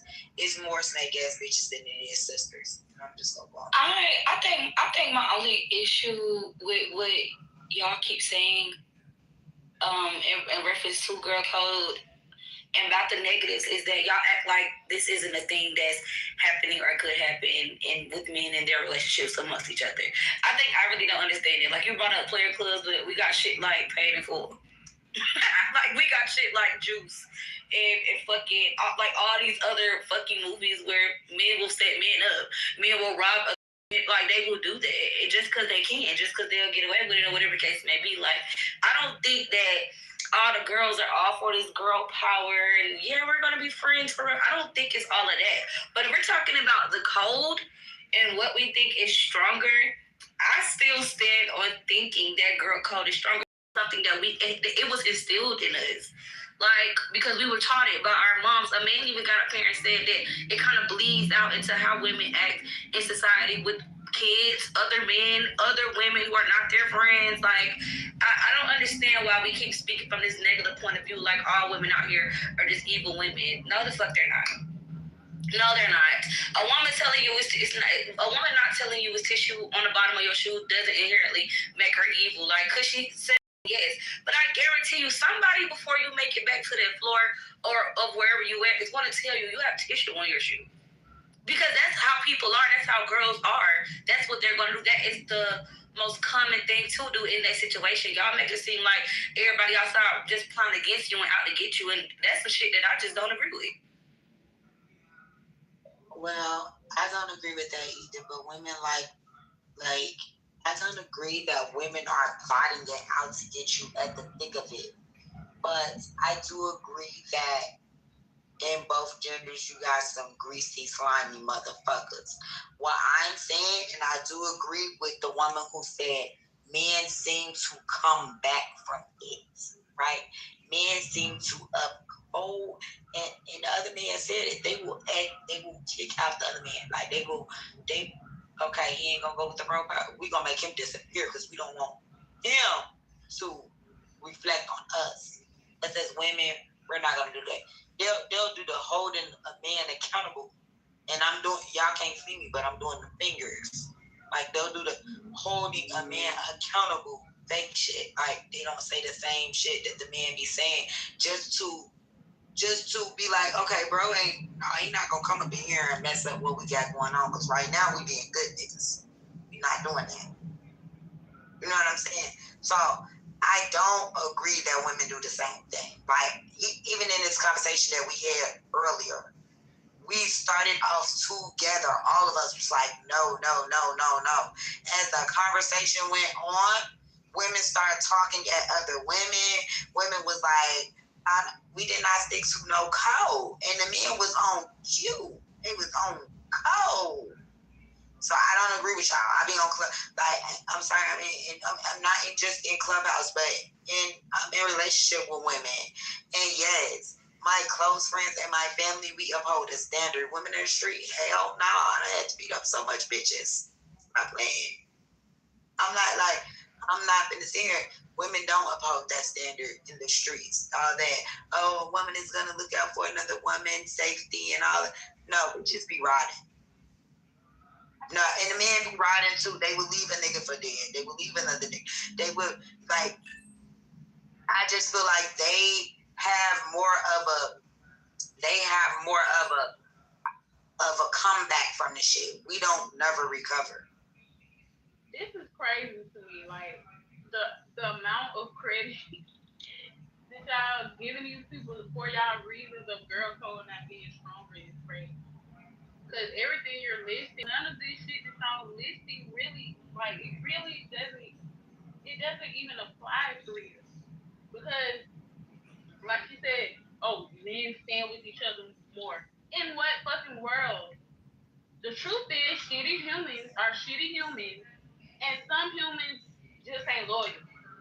Like, the reason that you gave, I watch fucking baddies all the time, hoes be friends in 2 seconds right after a fucking fight. So it's like, are we really I'm not you, Your Grace. I want to refine it. But I mean, even if I'm just saying the fact that y'all are saying, as to why girl code is supposed to be weaker, don't make any sense because it's happening in both fucking communities. The majority is fucking 50-50 because you got bad people. Well, not that I don't want to say bad, but you have people who a little crazy. Both ends. Like you said, paid in full, this nigga literally killed his damn partner. And we said that they come back from shit like that? I'm confused. I thought we were trying to figure out the strength of the bond as opposed to the balance of how it spreads between men and women. So I think that's why the conversation is, everybody's trying to say men do this and women do this, and imagine we're listing all of what falls under bro code, all of what falls under cis code or girl code. These are all positive things, okay? All positive things. Of those positive things on the list, which of those positive things are stronger on either side? So I know we're used to doing the gender war thing and trying to pin it against each other, but I think that's what Smarl was trying to do. Of these positive things that fall under both codes, which of the two are stronger?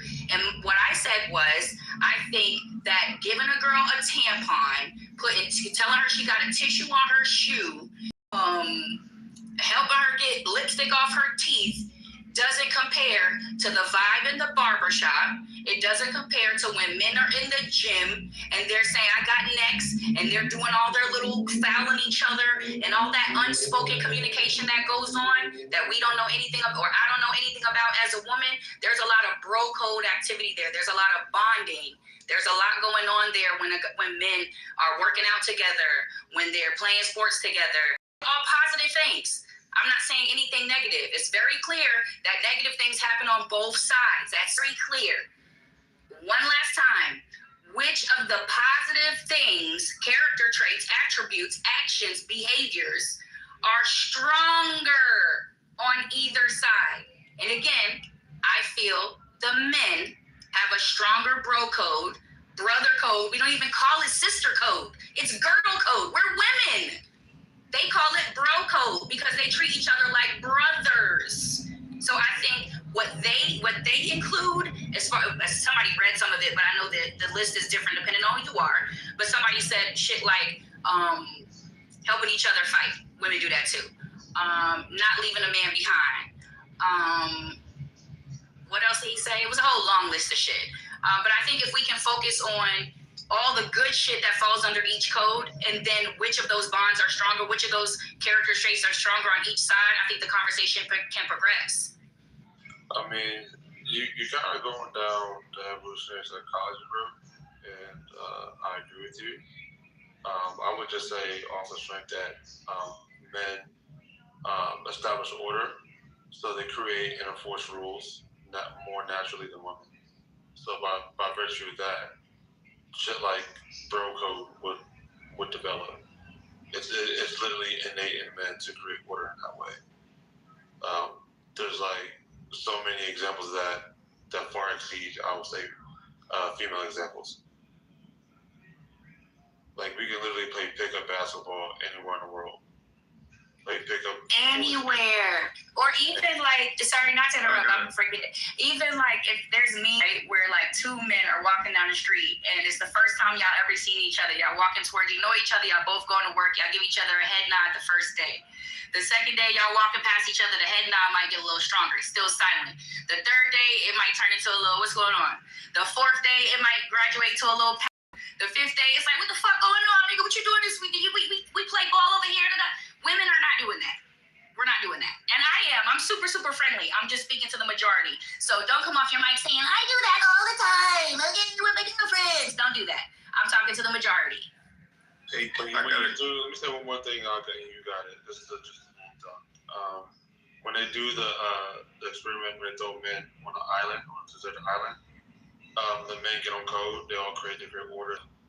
The women fight and kill each other, and they're gonna die in like a week. But I got a quick question. I know this conversation's not for me and not generations, but got a quick question. Do y'all think that? Do you all think that the acceptance of the code that you guys are talking about is that ingrained, innate, or taught as an adolescent? It's innate. I think it's innate. I said that in my first submission that men have a biological instinct to protect and create order, and they evolve to like rely on each other. Because if you think about hunters and gatherers, the guys got to go out there into the woods and fight. A lot of things around like a lot of men are putting life in this situation. So a man's word, is like holds a lot of weight because of that thing. That's why it's called I'm a man of your word. There's so many idioms and things around men having a bro code than like women. It's just that tells me it's biological and it's just like not even really a debate. They've been on Survivor or Naked and Afraid. Where they separated them, and the guys literally established order. They knew who was good at what. They used them to their advantage. Them niggas had a fire built. They hunted fish. They had delegated meetings with each other, and they survived. The women, they said that they were like arguing amongst each other, and they literally didn't want to kill a rabbit for food. Like, so they wanted to keep the rabbit as a pet instead of kill it for food. And they ended up they said the production staff had to come in and save them eventually, which were obviously guys, because they didn't do anything to live. They were just communal, I guess. You know, it was weird. They did several instances of that show. There's like 3 or 4 examples of that. That shit is amazing case study, bro. Like, I was like, yo. Yeah, I just want to say real quick, I'm very proud of y'all for the last 15 to 10 submissions. Y'all are really, really turning this thing around. So shout out to y'all, man. Thank you. We really appreciate it. Have to wind down. I'm sorry, friend. I understand it's innate and it's how you're raised, right? Because looking out for women, that comes from a place, right? You have to have that type of mama. You gotta have that type of aunties. You gotta have, when you have nasty aunties and a nasty mama, then you don't learn those women bonding techniques.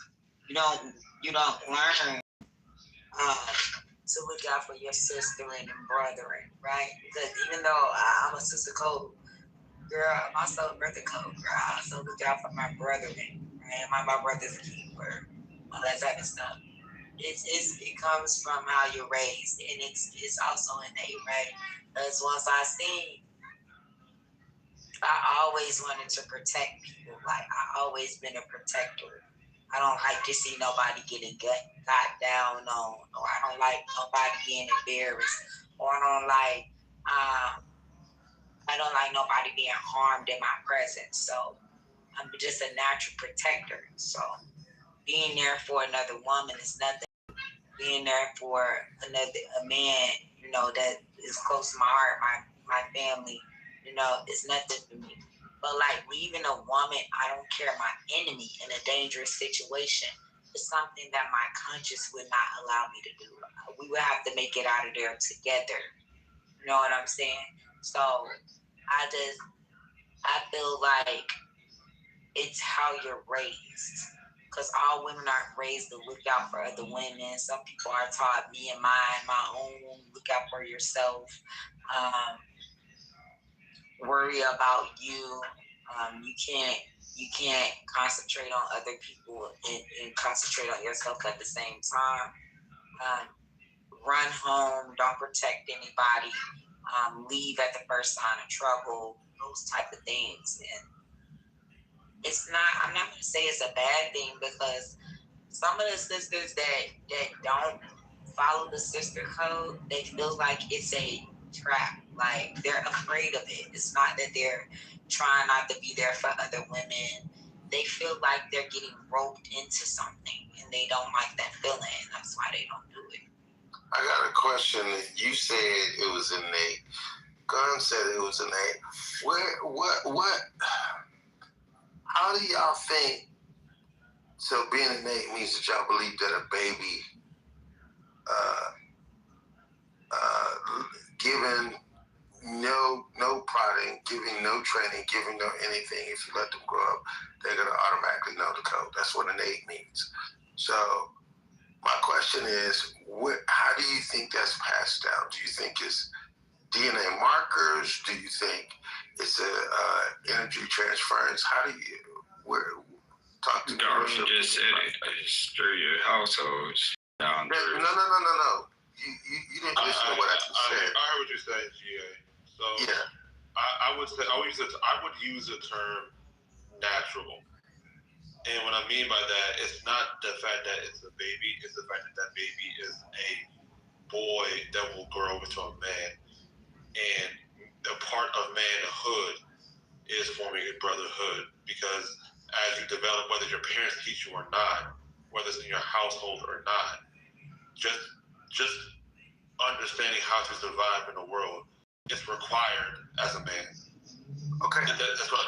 Yeah. I'm not saying that it's not required. That's why I asked the question, because for it to be innate means that somebody has to teach them. Whether it be a parent. I think you just misspoke. What I'm saying is, that's why I asked whether it was innate or whether it was taught. Because if something's innate, that means no one has to teach them. Right, GA, and that's why I said it's okay, yes, so it's a part of my upbringing, but also it's natural to me. So what I mean by that is I agree with Arthur, right? I'm a female. I know what feels wrong to me. I know what hurts me. I know how I would like to be looking out for. I know if I was in the situation. Okay, so for example, 16 and pregnant, right? I've never been there. But I can imagine how another sister might feel in that situation. So my empathy can go out for her, but it's natural to me because I'm a woman and I can put myself in those shoes, right? I can imagine this happening to me, right?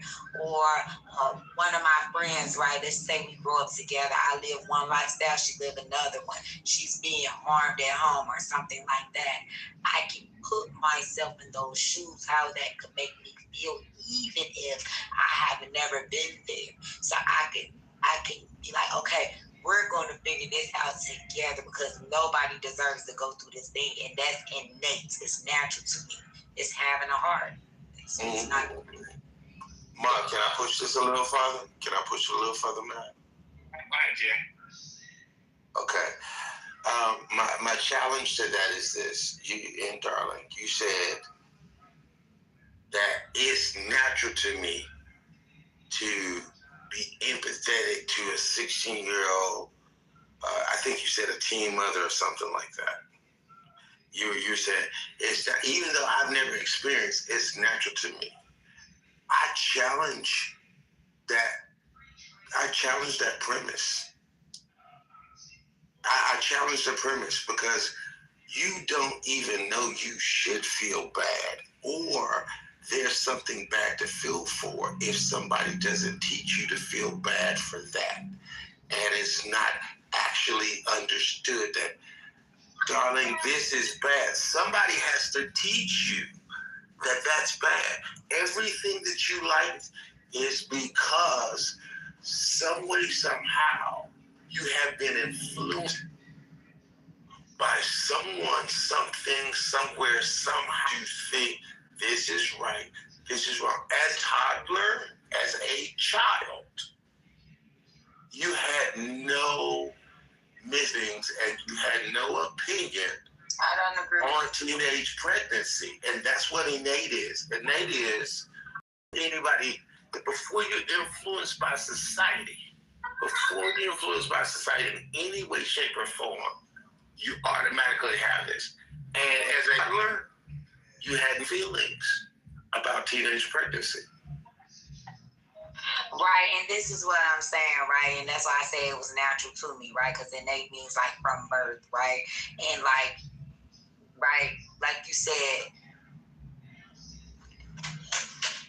what I'm trying to say is like, I can't prove that from birth I was a girl's girl or I upholded any girls, right?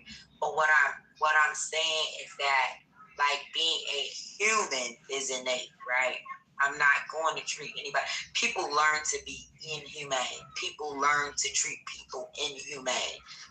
Naturally, that's not who you are, right? So naturally, I'm not going to want anybody to feel bad being left out of that. When you get, the world make you pick up nasty traits like bitterness, envy, regret, all of those things. As you go along the world, you pick those things up. Those are scorn caricatures. I don't know how to, anyway. Yeah, those are scorn caricatures that people pick up as they go along life. Those aren't innate things. People don't come in the world bitter. People don't come in the world jealous. People don't come in the world. And those things that women do to not look out for each other, those come from those things. Those are rooted up in bitterness, scorn. I don't have to watch out for this woman because nobody watched out for me. I don't have to covet this person because I'm not my sister's keeper. I don't have to love a person because I don't believe in God.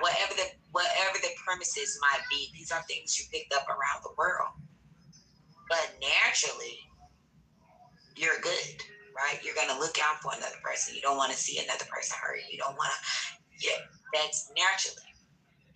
So you think that naturally people are predisposed to being good, but they have to be taught how to be evil? Is that what I'm hearing you say? Yeah, naturally you're pure, right? You might have to learn mannerisms, right? You might have to learn. Your parents might have to teach you mannerisms. Your parents might have to teach you right from wrong. But naturally, you're pure. Hey, darling, can I ask? Hey, G, I just need to interject with this one. Darling, do you have to teach a child how to lie?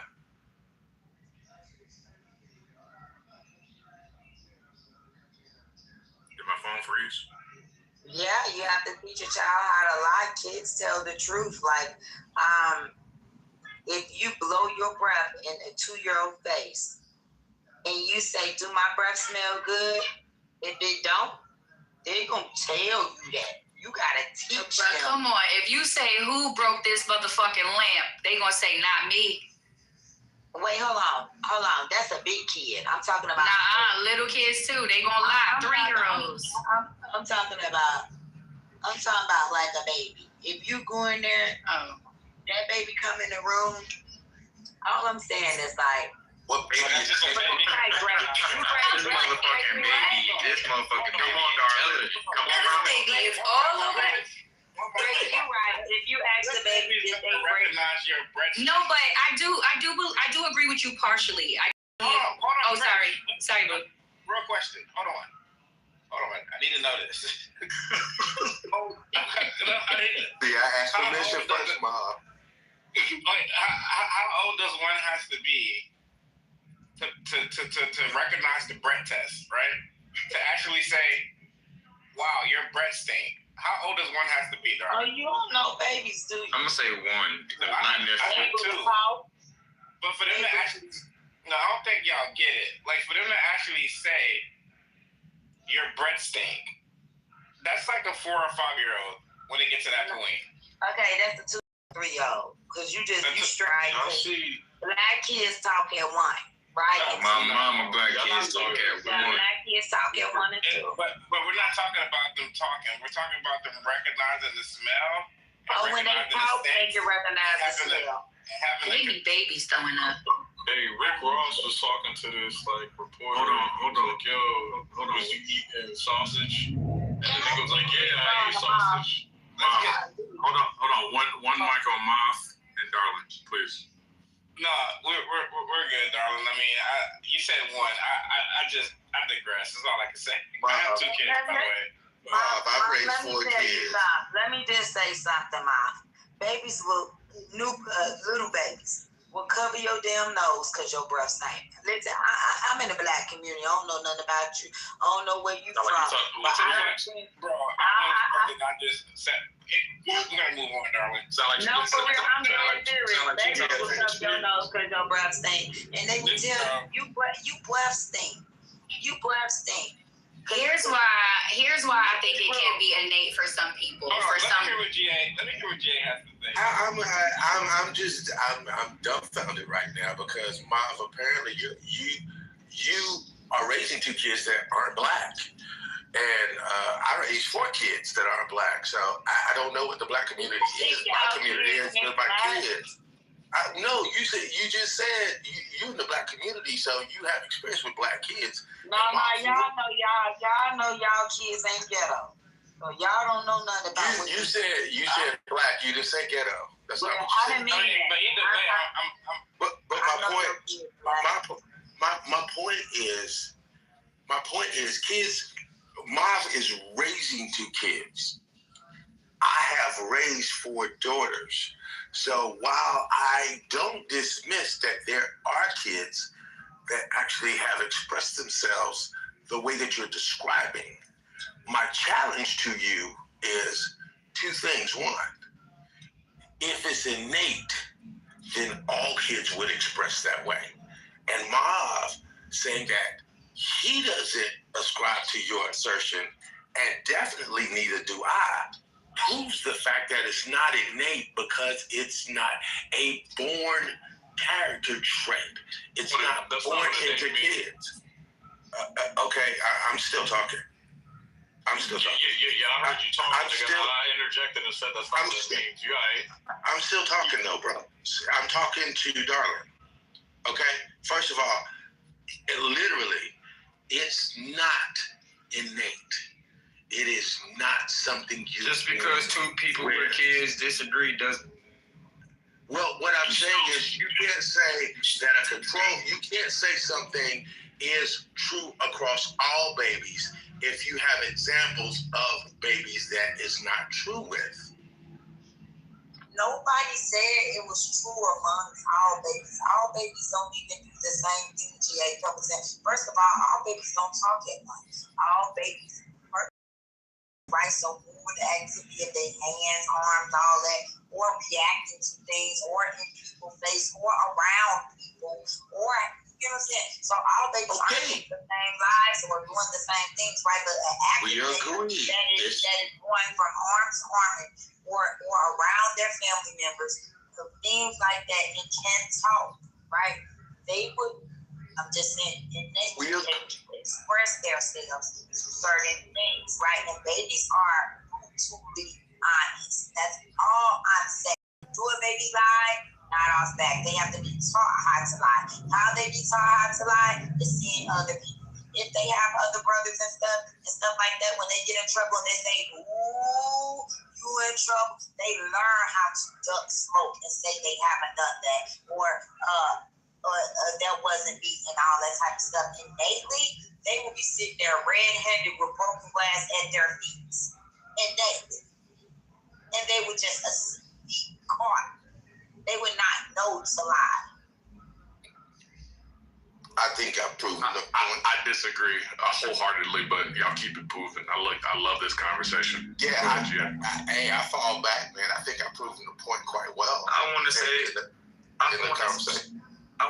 only way a kid can lie is if we pressure them to lie. So if you keep saying, "Did you break that? Did you break that? Did you break that?" and then they say no, you just pressure them to say, like, you just told them to lie. So if you go there and sit there and tell them and ask them maybe twice, and they look at you like, I don't want to say yes, but you know the answer is okay. They broke it. You're gonna pressure them to. You're peer pressuring them to lie. You're peer pressuring them to lie. I don't know better. I still disagree completely. And let me ask another question. And Gia, you chime in on this, and then I'll be done with it. Okay. Darling, I'm curious to really hear this from you now. Now we've gone down a well. We're gonna come back up though. Do you have to teach children how to like a 3-year-old? No, a 2-year-old. Do you ever teach a 2 or 3-year-old how to mess up, how to paint on the wall, or mess up a living room, or break something in the kitchen? No, but that's not inherently wrong, right? That has everything to do with training. That's not wrong or right or good or bad, right? That has everything to do with training. Kids don't know not to write on the wall unless you teach them. They don't know that but they don't writing on walls unless you teach them to stay away from writing on walls, right? Or you inherently, if your child is a writer and all that type of stuff, you give them boards and show them papers for writing, boards, this, that, and the third. The walls are reserved for this. Then they won't write on the wall. So is it fair to say that a kid scribbling on a wall is a behavior? A kid doing what? Scribbling on a wall, doing all those things, is it fair to say that that's a behavior? No, I'm saying it's not either right or wrong. Right? No, look, you're not hearing. It becomes a behavior thing when you teach them. Yes. Yeah, it's only a behavior at the point where you have trained them not to do these things, and they're still doing. No. I'm talking not. Take away the training of them. A kid, you put it in a room, it naturally goes to do start messing up stuff, pulling out shelves, this, that, and the third, touching electrical sockets, right? Did you have to train him to do that or her to do that, or was that an innate behavior? No, you have to train them not to do that, right? But It's still, all right. Mace, can I respond to what That's why I fell back, Mace. Yeah, I'm falling back, but I can't even get to the That's what y'all get for not letting me finish. Darling, I can't even get to the point because lying is not something that you teach a kid how to do. They will if you leave them to themselves and their own devices, they will naturally do that unless they're taught not to lie. And some children will naturally enter into that boy code. My son, I taught him how to be kind. I taught him to tell the truth. I taught him to share. I gave him basic life, most basic character traits. He goes to school and he does bro code shit on his own. I didn't teach him, hey, if this random circumstance happens, this is what you do. There was a boy in his school with a wheelchair and he let go of his balloon and the balloon started floating away. And my son ran out of all the kids and grabbed the balloon and brought it back to him. It was another boy in his school. He had on some Team Jordans. My son had his extra basketball shoes in his bag. The little boy was crying. My son pulled him to the side. 6th grade. Pulled him to the side, let him wear his basketball shoes until they got back on the bus so the kids will make fun of him. I did not teach my son that. My son took the basic things that I taught him on how to be a nice person, a nice human being, and he turned it into bro code. A little boy at Urban Air at the trampoline park didn't know how to tie his do-rag on. The little white girls was laughing at him. My son showed him how to tie his do-rag on properly. I did not teach my son that. I showed him how to be a kind, good person. So it is. That means that you taught him something. Well, what I'm saying is I gave him what I would teach any child, the basics of how to be a good human. That doesn't mean he has to go out and be kind to his bros. He just has to be a good human. So was that guy in the wheelchair, was he not a human? Yes, but he was a bro. Okay, well, you taught him to be kind to a human. Yes, I did. But what I'm saying is that, yes. He went and got the balloon for a human. Yes, but what I'm saying is, right, if it was a girl, all the boys would have probably ran to help a girl. It's a boy helping a girl. All the boys didn't get up to help this boy. My son did. I got you. Your Grace, I think we hear you loud and clear. I think we kind of deviated from the initial question that GA was posing to Darlin and that back and forth. I think we've settled it. GA has backed out. I'm going to let Man Boy have his submission right now, if you guys don't mind. Man Boy, you there? If he's not, I'll go. Man Boy going twice. Man Boy going 3 times. Go ahead, Guns. All right, so I wanted to just, elaborate more on my delineation of innate versus natural. So, bro code is natural, it's not innate. Innate are like the traits you're born with out the gate, but the traits you're born with out the gate creates a relationship dynamic, and the relationship dynamic coupled with basic innate motivations will naturally create bro code. That's why men on an island, and they'll naturally form hierarchy and do all the jazz. It's because what's innate is that men have strength, men have whatever the natural traits are. I'm not gonna go down in detail on it, but those traits in relationship to women, in relationship to nature, the men will naturally figure out their divine responsibility.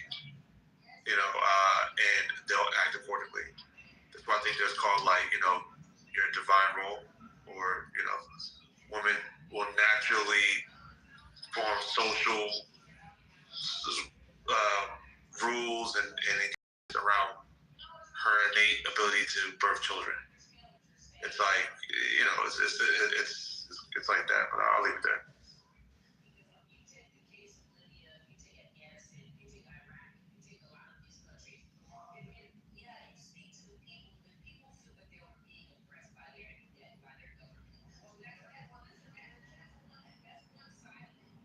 Yo, is it me or is it quiet as fuck? I think people are thinking, you know, because this is a really thoughtful question. So I think people are thinking. It's just high. Right. Go ahead. No, Marv, I was just going to say, they pull back out of the well. I was going to say this. My next question, if we could grab that concept, and I'll just say my opinion, innate, natural, synonymous synonyms, because they're both used in, both words are used in either definition. Code is taught, code is assimilated, and my question outside of that was going to be, if code is taught, then can it be unlearned? And if something is taught, it can be unlearned. Let me just go ahead and answer the question before we go down that rabbit hole. And if it can be unlearned, then those that actually choose not to participate in code, in girl code, boy code, whatever, guy code, if they choose not to participate in code, what is the genesis or what is the accelerant for them to unlearn it and not participate in it? But that's where I was going to go with that. Can you break that question down, please? GA, you know that. I'm sorry, Mom. GA, just real quick before you get back with the ladies, you know, before you even said unlearned, when you was asking about if it was taught, I was already kind of thinking, I don't know if the bro code is taught, but it is learned. And I know that sounds crazy, but because it's natural. Yeah, like I think it's learned. I don't think no one ever taught me the bro code. I think it's just some things you just knew. You just kind of know.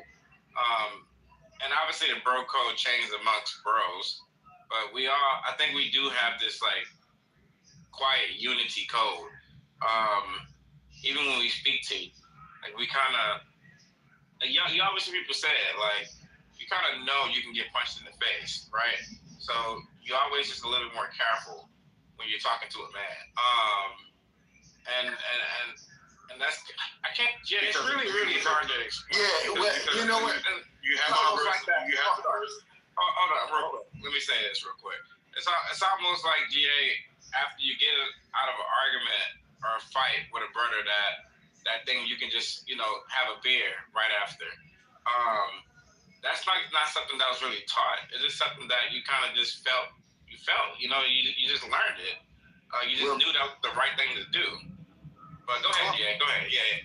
Claus said it perfectly in that, and I get what you're saying. What you're saying is this, and this is the point that I say, when I say taught, I think people are misconstruing that with somebody came alongside you and said, hey, young brother, this is the bro code, and these are the lessons that you need. No. Because 90% of what we assimilate in our lives, nobody came beside us and said, this is what you do. What has happened is, now this one is innate. We have an innate sense of tribalism as human beings. And to be accepted into a tribe, we actually assimilate and we ingest the actions and the beliefs and the values of the tribe in which we want to be accepted into. In that sense, we observe the behaviors of others, how they behave, how they actually interact with each other and assimilate that. That is a form of teaching. And we learn that way. So the head nod, nobody ever came to me and said, hey man, when you see another brother on the street, do the head nod. Nobody ever taught me that. Nobody ever told me that. But I was taught by observing other men doing it and assimilating that behavior. That is also teaching. And I think that's what you're getting at, which I thought was just readily understood, but no one comes along and teaches us. The bro code. Nobody comes along and tells us the bro code. Word by word the bro code, but we are taught by observing. It's inherent. People. It's not. And I'm gonna land right here, and I'm gonna let y'all have it because obviously I'm being disruptive at this point. So I'm gonna let y'all go ahead. We love your energy. But I don't want to be disruptive. That's why I've been so quiet. Man, fuck it up. Because it's not. I mean, I told Bob before. I said I'm not a cold person, but I was just interested to know how y'all believe about that because I believe in what you're saying. I believe we observe it because we have a desire to belong. And when you send kids to school, just like the young lady was talking about, the little kid was in a wheelchair and her son went and ran and grabbed a balloon. Her son wants to belong at school. They don't want to be ostracized. Or her son doesn't want to be off by himself. He wants to be accepted by the tribe, whoever the tribe is. So that's why kids go to school and they come home doing different things than their parents necessarily told them was right or wrong because they want to be accepted. And they are taught by the tribe to do certain things. So GA, I hear the point you're making, and I think it's a slight move of the goalpost. I'm saying to say that this was a comparative question, meaning that girl code versus guy code or bro code. And so both are forms of behaviors that are taught, but what has more rules or what code is more robust and more used? And I would say the bro code is, because I would say it's more natural, is because it's more of a biological imperative for men to create rules.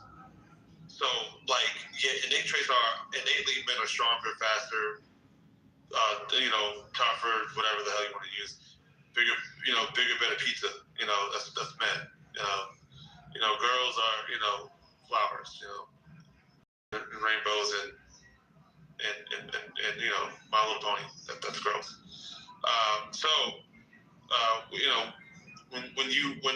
When men and women relate to each other, meaning that women innately give birth and men innately are stronger, that creates a power differential and a relationship dynamic in which they will naturally socialize a certain way. So men will more naturally socialize themselves, which is learn and talk and teach, but it's more natural and it's more robust. They will teach us the rules and create order and structure in order to fulfill their divine purpose, which is protect and provide. So there's more of a necessity of bro code to fulfill the means of protection and provision than it is, for women to, nurture in a sense. So that's why I say that, it's more natural and more for bro code to exist. Okay, share this with them. Who is that? You want to go? Go ahead. No, absolutely. Go ahead. Yeah, I want to ask you, so if this is quote unquote natural, right? Why don't they carry this energy for gay men or bisexual men? What energy? Bro code. Well, what's the energy? They're what? I asked, Okay, go ahead. I'm not an expert on homosexuality. Because I'm just saying, like, y'all, the claims were y'all were just so united, but y'all are not this united when it comes to gay men. So, period. Does the bro code apply when you're talking about gay men? And I ain't talking about the men who are movies.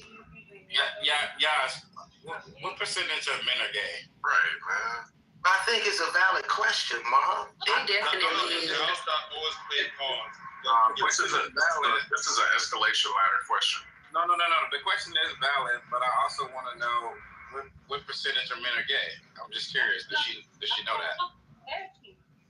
No, but the thing is, she's assuming that it's not. Can we answer the question, please? Why you want GA to answer it? Like, is there a particular reason? Period, please. I called his name. Yo, bro. All right. I don't think he wants to answer it, but I mean. No, I do want to answer it. I was just waiting for y'all to be done because I think it's a valid question. And if y'all want the stats, I mean, there's no definitive peer-reviewed stats, but the best guesstimates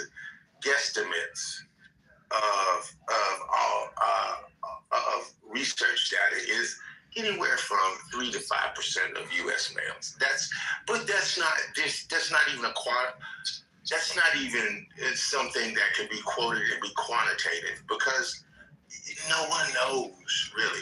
But to your point and your question, it goes back to what I said before, tribalism. We as human beings want to belong to something. The reason why the code does not apply is because gay men don't want to belong to the same tribe as heterosexual men. So that's why the code doesn't apply, because they are no longer trying to be accepted by the tribe.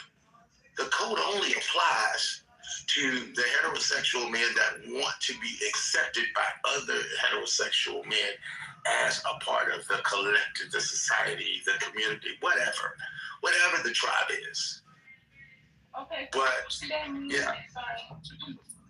No. Oh, sorry. Go ahead. Yeah. So. You're kind of low, though. I think also you're low, just by the way. So, what does that mean that to the point that they were making that bro code is quote unquote stronger?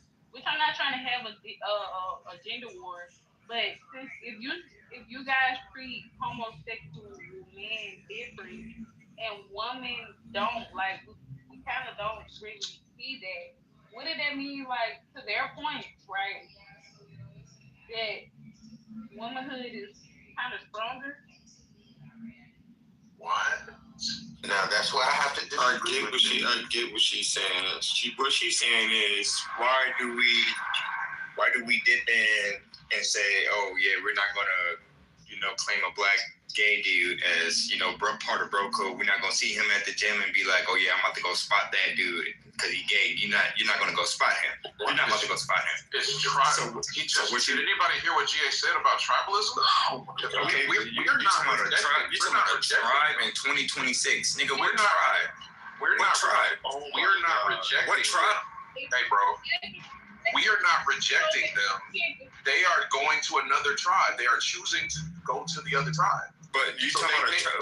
So in that same. That's what I'm saying. Forget the tribe. We're talking about code. Forget the tribe. We're talking about code. And that's saying you're lying, bro. Y'all lying. Forget it. Hold on. One mic on off. All right. Can y'all please let Mace, and was it Arthur Mace you was talking to? Nobody was talking to Arthur. Arthur just came off mic. Yeah, he just kind of. It was Guns. Okay, go ahead. My bad. Yeah. I responded to what they were saying. The question is loaded. Okay, God damn it, the question's loaded. The assumption is that gay men don't follow guy code, but they in fact actually do. So I don't know where this notion comes from, because when I go to a bar and these dudes are fucking gay, they still do the same guy code thing. They still dap you up, they still head nod you, they still talk about sports, they still assimilate and cosplay or whatever because they understand guy code. So I don't know where this notion is, like there's a gay dude in the bathroom, he still does the bro code etiquette. He's not gonna piss next to you when there's 5 in the toilets. Like I don't know, like why we even take that loaded question in the first place. But that's why I said what are we doing? But she answered it. I think he did a good job. I'm not sure what homosexuality has anything to do with this, but I think we answered the question. Yeah, we did. We can move on. And they still follow a bro code. Just FYI.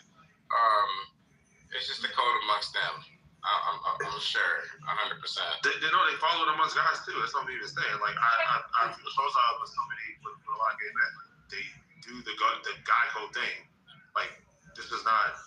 I don't know what the homosexuality has to do. So why say that? Why y'all trying to attack me like I was just trying to change the whole narrative of the conversation? That was a genuine question. First of all, I don't like y'all was very short.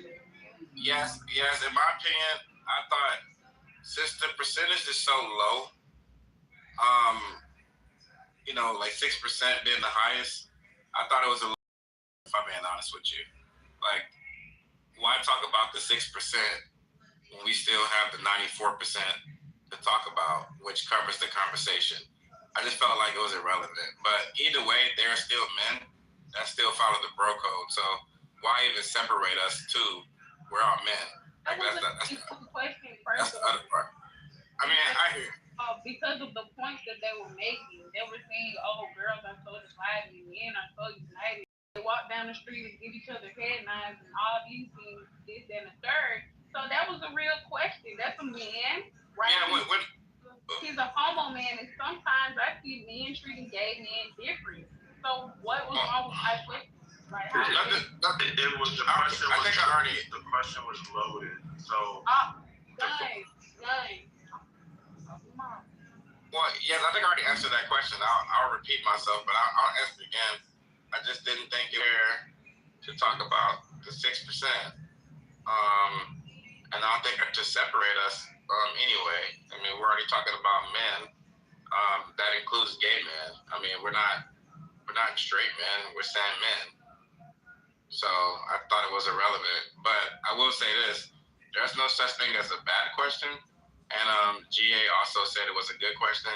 I just didn't like it. I thought it was irrelevant. I didn't think it was bad. I thought it was irrelevant to the conversation. So it been answered. I think we can move on from it. I don't really want to talk about homosexuals. I just want to talk about men or women in totality. With that being said, anybody want to speak on the title? Anything? Oh, go ahead, darling. I had a couple comparisons for y'all, right? Because I just want to run this by Jazz again. Because I'm a girl's girl, and I don't want to feel like I'm not on woman's side. But tonight, I'm not. Tonight, I am not. Because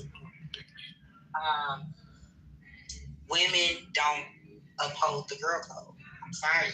I be here swinging by myself most times. Like, I'm just saying, like, a lot of times, it be like 3 of us in here swinging while all the other women jump out the code. So, no. I'm not going to lie for the sake of a conversation. And I've been in too many situations where a woman have done some dirtball shit that was so far from the girl code. And too many times us women leave each other in dangerous situations or don't look out for each other, as I said earlier. So I'm going to talk about some of the places where the girl code don't exist. The workplace.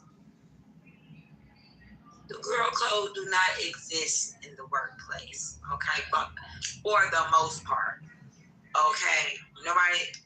HR is the girl code. They don't. Women don't.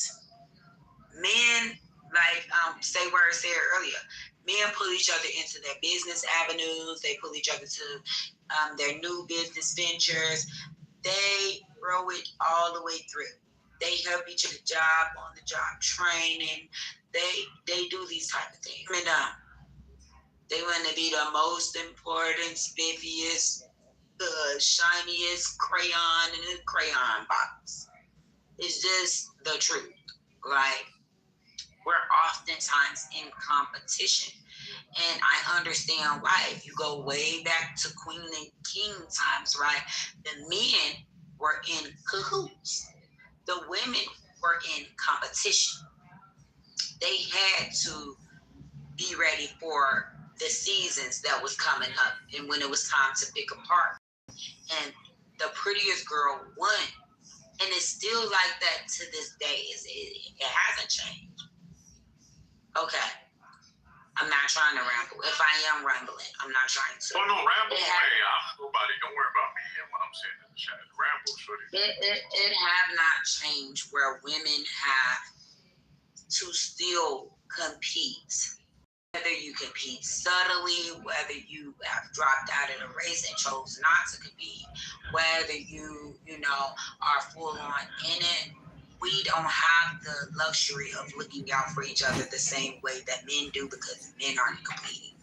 They're the one who pop the question. They're the one who lead into the relationship. They're the one. Women aren't.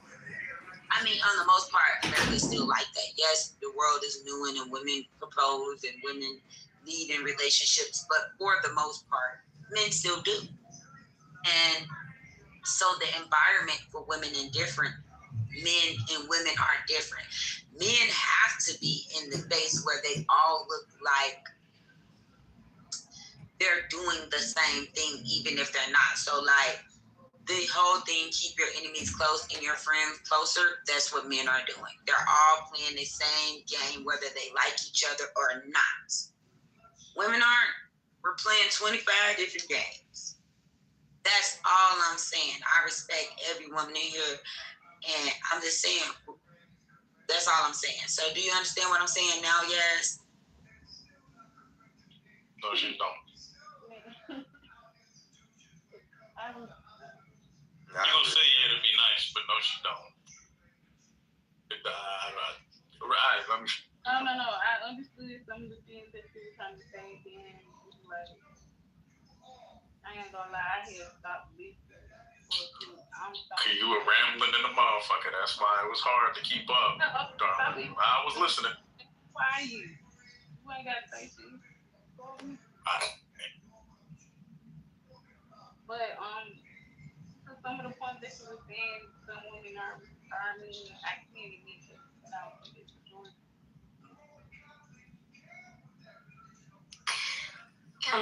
Is anybody else going?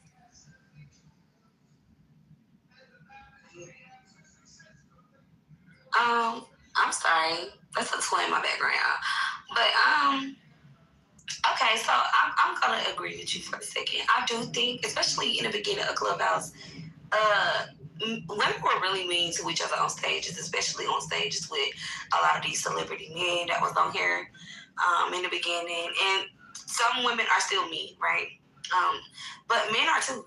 And I don't think that's my only thing with the shit that y'all are saying. Is like, I can see if it was just this one-sided thing where I only see women being so mean to each other, tearing each other down. I don't see men doing it. I see men doing it just as much as I see women doing it. I know more nicer women from the app than I do mean-ass women who just want to sit and talk down on somebody all damn day. I don't even really sit around women on the app or in real life that just sit and do that. Like, gossiping is cool. I don't really care nothing much about that. But to sit and be mean to somebody specifically in a room every day, all day, it's fucking weird. And I'm going to think you're a fucking sicko. Like, I'm going to think you're crazy. So I'm not going to be in rooms with you for real. Like, this is really not my vibe. Like, I'm not going to do that. But I don't see this one-sided thing like how y'all see. Y'all keep making it seem like it's a women's thing, and I don't get that. Even in our disagreement, we haven't cursed at each other. We haven't yelled at each other. That don't mean we don't have our days where we do curse and yell. But to the conversation, I think we have been exhibiting great girl code. Great, in this room, we have been disagreeing, but respectfully, and the men have not. I don't get this whole, men respect each other. These men have called each other bitches, all type of shit in this one room for no reason, might I add. Like, talking over each other, being weird. We have not done that yet, and I just feel like, where are the examples of this strong brotherhood that men have amongst each other, even know each other? Like, where is that at? I don't like that. That's not gonna work because we don't have no contention with each other up in here. That's very different than us going in a room where we can't stand the bitches at. it's gonna be a whole different ball game. Yes, we will yield and respect each other, and you're not lying. We will. We can see women that we don't care for. We can be in the room with women that we don't care for. But let them say 2 words to us and see how that change. It's like I've seen men in here behaving like how she said, like especially It just did it tonight. but that don't be happening. It just did it tonight. I didn't say that. I didn't say that it happens in here. I'm saying that in for this conversation, they've done it. Because earlier today they were dragging these men was up in here clowning, dragging each other, showing out, calling each other everything. So you don't be in here all the time. We can talk shit to each other without taking it personal or kicking each other down. But that's not the conversation. Differences between them. That's what I'm saying. I don't need it to be a conversation. That's what I'm saying. But why would you say that when that's not a conversation? Because that's what I want to say. Am I allowed to say what I want to say? I mean, but like, that wasn't the conversation. Nah, that is literally, we talk about girl code or bro code, and so just a part of bro code is understanding the danger of talking to men crazy. Like, I'm about to talk to these niggas crazy, and I don't want to fucking fight with them, or I don't have the real reason. I think we can talk shit, but I've heard from niggas in this room, and generally, like, I said some shit to GA, he ain't come off and was like, fuck you, nigga, like, you know, I made a slight joke, you know, so I kept it moving, you know? So I think women do the same thing. You can't say who does more and who doesn't. I don't think it works like that. I think it's, you know, maybe even your horoscope is more important, but the gender, agree. I think women do certain stuff better, and then men, I mean, I did say to men, though, I think the men have a better front, or like they appear to be more together than how we do. You know what I'm saying? But I do agree that women, we're gonna hold each other families up, stuff like that. Like, you know, the matriarchy, whatever y'all say. We don't live in a matriarchal society, but Black women, we take care of each other. You know, when it comes down to our kids, stuff like that. You know. And my sister, you know, all that type of stuff. But we also, it's really not fair because we also take care of the men too. Like, we take care of our brothers as well. We don't just leave them hanging by the wayside, or we won't do for their kids what we'll do for our sisters' kids. It's not like that at all. So I just feel like with the women, we're kind of there for everybody. It's what we taught to do, but we do have certain folks, I don't know how to put it, like, it is a nasty side to that coin, right? And for the men to agree with Nia and them, like, these men be out here killing each other, snaking each other, backbiting, you know, for placement or status or whatever the case may be, and I don't see us doing that. Like, I mean, yeah, we'll do some underhanded shit, but we're not out here shooting each other up or, you know, miking each other out, or, you know. So I do agree that on both hands, we could be worse than them on some stuff, and they could be worse than us on other stuff. That's the thing, Charlie. I was like, it's like, I'm not questioning. It's like, I don't have a problem with you thinking either gender is cold or stronger. I'm just questioning. I'm just questioning the reasoning behind it. A lot of the examples that people give me, it's not really proving anything. Like, for instance, the example that about the two men walking towards each other with a quick head nod. And somehow that shows like men are more united. Like, and then on the other hand of that, you turn around and say